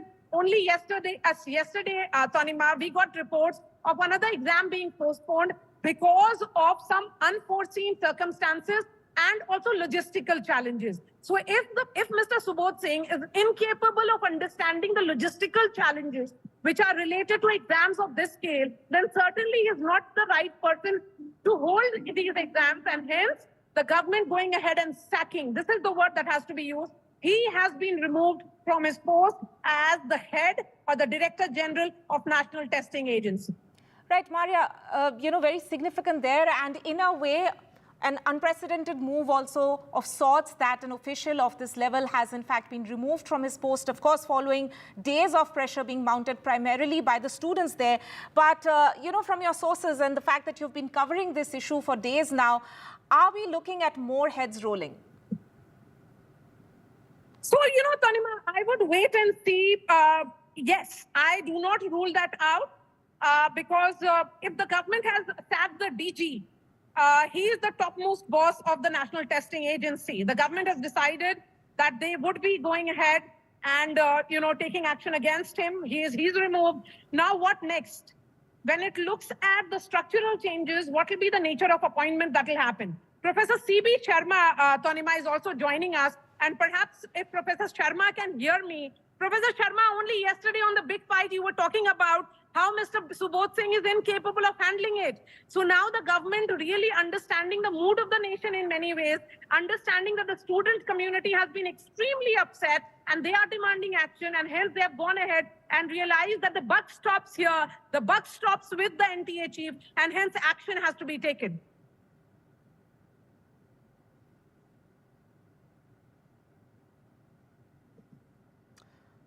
Professor Sharma, if you can hear me, sir. Okay, we'll try and connect with Professor C.B. Sharma, but only yesterday, Tanima, Professor C.B. Sharma, who conducts exams at a very, the exams are conducted all over India, and they conduct exams taking on board the state government. One question that was being raised repeatedly was that how does UPSC exams get conducted? Because the DGP and the chief secretaries of the states are involved. Then what is stopping the NTA to ensure that there is complete cooperation between the center and the state government? Why is that step or why is that help not being sought by the National Testing Agency? So these questions that were being raised by the various educationists, including, all of them have been saying that there was this lack of faith in this body. The student community said that even if, the retest happens of 1,563 students, what next in this case? In the sense that there is no guarantee that all 24 lakh students, even if there is a retest of 24 lakh students for NEET, that will be conducted in free and fair manner. So if the, if the body itself is seen as a body which is not capable of conducting exams at this scale, that is the reason the government has said, sack him, he has to be removed, a new system has to be put in place. Right. Maria Shakil, who's brought us that breaking update. Maria, you have been covering this issue, as I've said, right from the day one. Do you think, and you've spoken to, of course, people across the spectrum who are connected to this, students included, do you think this was a decision which the government has taken too late, as per your analysis and the way you have seen this story unfolding? Well, the government certainly would have wanted, that the action should be taken earlier. It could have functioned differently. But look, if you look at the sequence of events, because the matter was in the Supreme Court, the Supreme Court was monitoring all the petitions and hearing those petitions which was coming before it, but it did not really stop at NEET. What worried the government and what continues to worry the government, and even as we say that, Tanima, let's, tell the directors in the studio to connect us to Professor C.B. Sharma in particular, because he'll be able to put this story in context. Because in 2016, when the NEET structure or the NTA was put up as a body, there were two members who were part of that committee, Professor Subramaniam, who spoke to us yesterday, and Professor C.B. Sharma. They were of the opinion that this body is not really capable of handling, that they were not able to really foresee that 7 years down the line, 24 lakh students will be appearing for NEET. So let's try and connect to him. But in the meanwhile, Tanima, the question certainly is that because the Supreme Court was monitoring it, it did not really stop at NEET. The Supreme Court, the question before the Supreme Court was the transparency or the lack of it in the NEET exams and the paper leak and other allegations which had come, the grace marks which were given arbitrarily by the National Testing Agency. So now the that was to do with NEET. Then came NET, which was cancelled. Then came another exam only yesterday, NUET, which said that it had to be postponed because of logistical challenges. So I think one after another, the NTA's failures were coming to the surface. And hence the government realizing that it had become too much of a hot potato for them to handle, hence going ahead and sacking him. Professor Sharma, if you can hear me, sir. Yeah, I can hear you, Maria. Professor Sharma, only yesterday on Big Fight, you were speaking about how Subodh Kumar is incapable of handling NTA and the entire scale of exams, and today he has been sacked by the government. Your thoughts? Look, the stand I had taken yesterday was that Mr. Subodh Kumar Singh is a career bureaucrat who has never handled any examination body, any assessing body, and the task was not appropriate to him. And that was my stand. I mean, I'm not sitting on judgment on his capabilities. He must be a very good IAS officer, and that is why, and I know we heard that he is an additional secretary in the government. My whole contention was that you give this job to somebody who is capable and who has experience of it. Obviously, Sri Subodh Kumar Singh ji did not have such an experience. He had no idea of how exams are organized across the country and what can be the hazard. And that is why the NTA has faltered. I just hope Pradeep Singh Kharola, who has been appointed, has experience of organizing exams. He has handled such things, and he would understand how exams are organized. Obviously, see, there are big mafias in examination. Exams, and especially exams like NEET, is big money. And for anybody who has not really handled it, will be a difficult job. What I believe is removal of Subodh Kumar Singh will definitely satisfy millions of students who were suffering and who were agitating against it. It will definitely satisfy the opposition parties, but I believe the government must have done its homework and found that Subodh Kumar Singh was somewhere at fault, and that is why he has been removed. Removing somebody without really finding a fault will be more dangerous for NTA, because the future NTA DGs will not take decisions, because they would believe, why should I take decision if I can be sacked? So I believe it's a very slippery ground, and the government is definitely on very slippery ground. If removal of Subodh Kumar Singh is just to satisfy the students or the opposition, then it is dangerous. If fault has been found, I am completely with it. But I will again repeat, I hope Pradeep Singh Kharola has the experience of handling exams, and he knows what assessment and evaluation is and how to organize it across nation. Okay. Professor Sharma, thank you so much for speaking to NDTV. An issue which has been raised continuously by NDTV through and through. We have been standing with the student community, raising their concerns. We have been also giving you government views. We have been raising all sides of the story, but there's only one side. We are standing with the student of India, and the message that is coming here is that Dharmendra Pradhan, the education minister, who had said that there are institutional challenges, that there is an institutional failure when it comes to the NTA and its functioning, has gone ahead and taken that move. The government of India going ahead and sacking the NTA boss. Right, Maria, there bringing us the breaking update. A big development taking place in this entire NEET fiasco, with the government now sacking the National Testing Agency chief. We'll be tracking all angles of that big breaking developing story, but after this very short break. Stay tuned. NDTV proudly upholds its legacy of trust and credibility.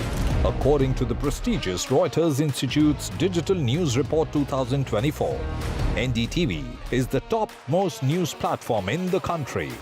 Number one in both online and offline reach in India. Beating all its competition, NDTV stands for trust. तो दोस्तों ये है कोटा के best teachers Jitu भैया। हाँ या ना कुछ बोल भाई। हाँ जीतू भैया क्यों? जीतू सर क्यों नहीं?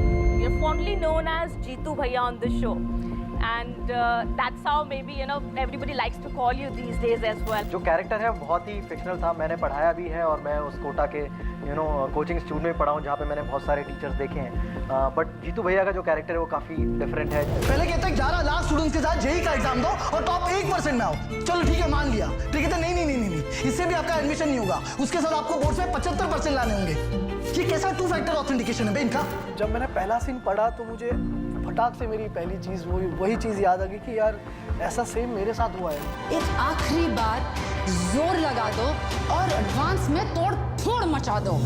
I am very happy to be included in the world of Kota because tremendous potential and strength that the youth of India represent, and I feel our storytelling has never included them before. Dream नहीं, M बोलो। Dream बस देखे जाते हैं, M achieve किया जाता है।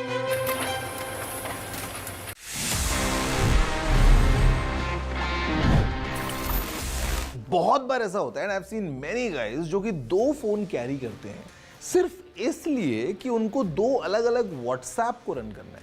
And sometimes I understand कि मतलब एक फ़ोन होना मुश्किल हो जाता है, but WhatsApp has a built-in option. अगर आपको नहीं पता है, you can just add an account in the same application. ये बड़ा आसान है. You just go to WhatsApp, आप settings में जाएंगे, account में जाएंगे, and वहाँ पे you can just add another account. आप नंबर डालिए, OTP आएगा, वेरीफाई हो जाएगा, अपनी डिस्प्ले फोटो ऐड कीजिए अगर करना है तो, and that's it.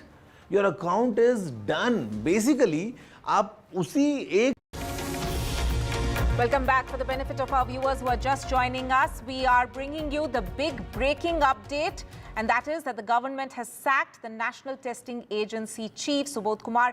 He has been removed from his position. This comes on the back of multiple test fiascos, competitive exam fiascos that we have seen over the past several weeks. Now, first it was the irregularities being reported as far as the NEET, the pre-medical entrance test exam is concerned. Then, of course, the UGC NET exam, which was cancelled. And then, of course, we had seen several other test exams, competitive test exams, which were under the radar back-to-back. 2 cases happening in this week alone. We've seen the kind of student protests which have been calling for cancellation of NEET and also sacking of the National Testing Agency Chief. And the government finally seems to have given in to that pressure there. Also, at the same time, this very significant announcement which has been made, of course, earlier today, where a panel, we have come to know of the names of the 7-member panel, which is going to be headed by the former ISRO chief, looking into overhauling the entire competitive exam process and also rehauling the functioning of the National Testing Agency. We will be tracking all the angles on this big developing story after a very short break. Stay with NDTV. Get ready for the ride of your life. NDTV brings you the NDTV Auto Show with me, Mugdha Mishra. From the fastest supercars to the sleekest new energy vehicles to your trusted daily ride, we cover it all. Every Saturday at 10:30 a.m. and Sunday at 8:30 p.m. only on NDTV 24/7. Your next great escape starts here. Some people say the metaverse will only be virtual. One day this lecture hall will be made of code, and driverless cars would be trapped in intersections. But even in this maze of the future, you can't wish away health. It's time to become more resilient.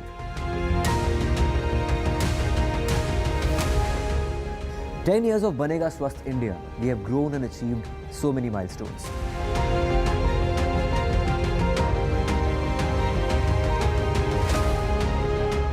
And now I have a plan to beat the urgency, to stop breathing with difficulty, to relieve getting choked with inactivity.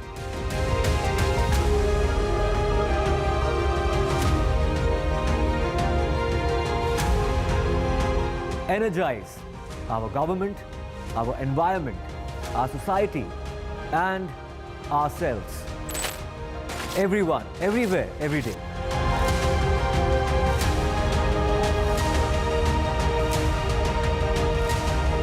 Banega Swasth India.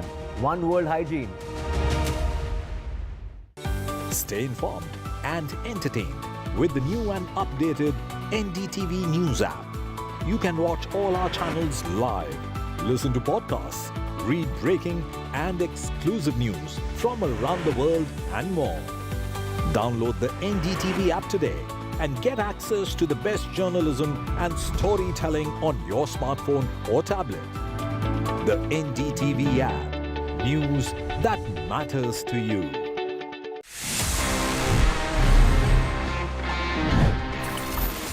It's time for the favorite section जिसका मैं इंतजार करता हूँ हमेशा.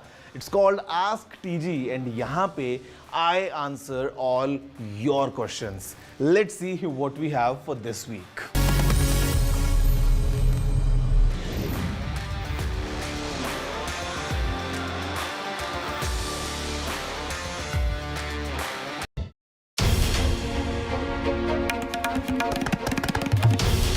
This is NDTV, and you're watching NDTV 24/7. Hello, Moto.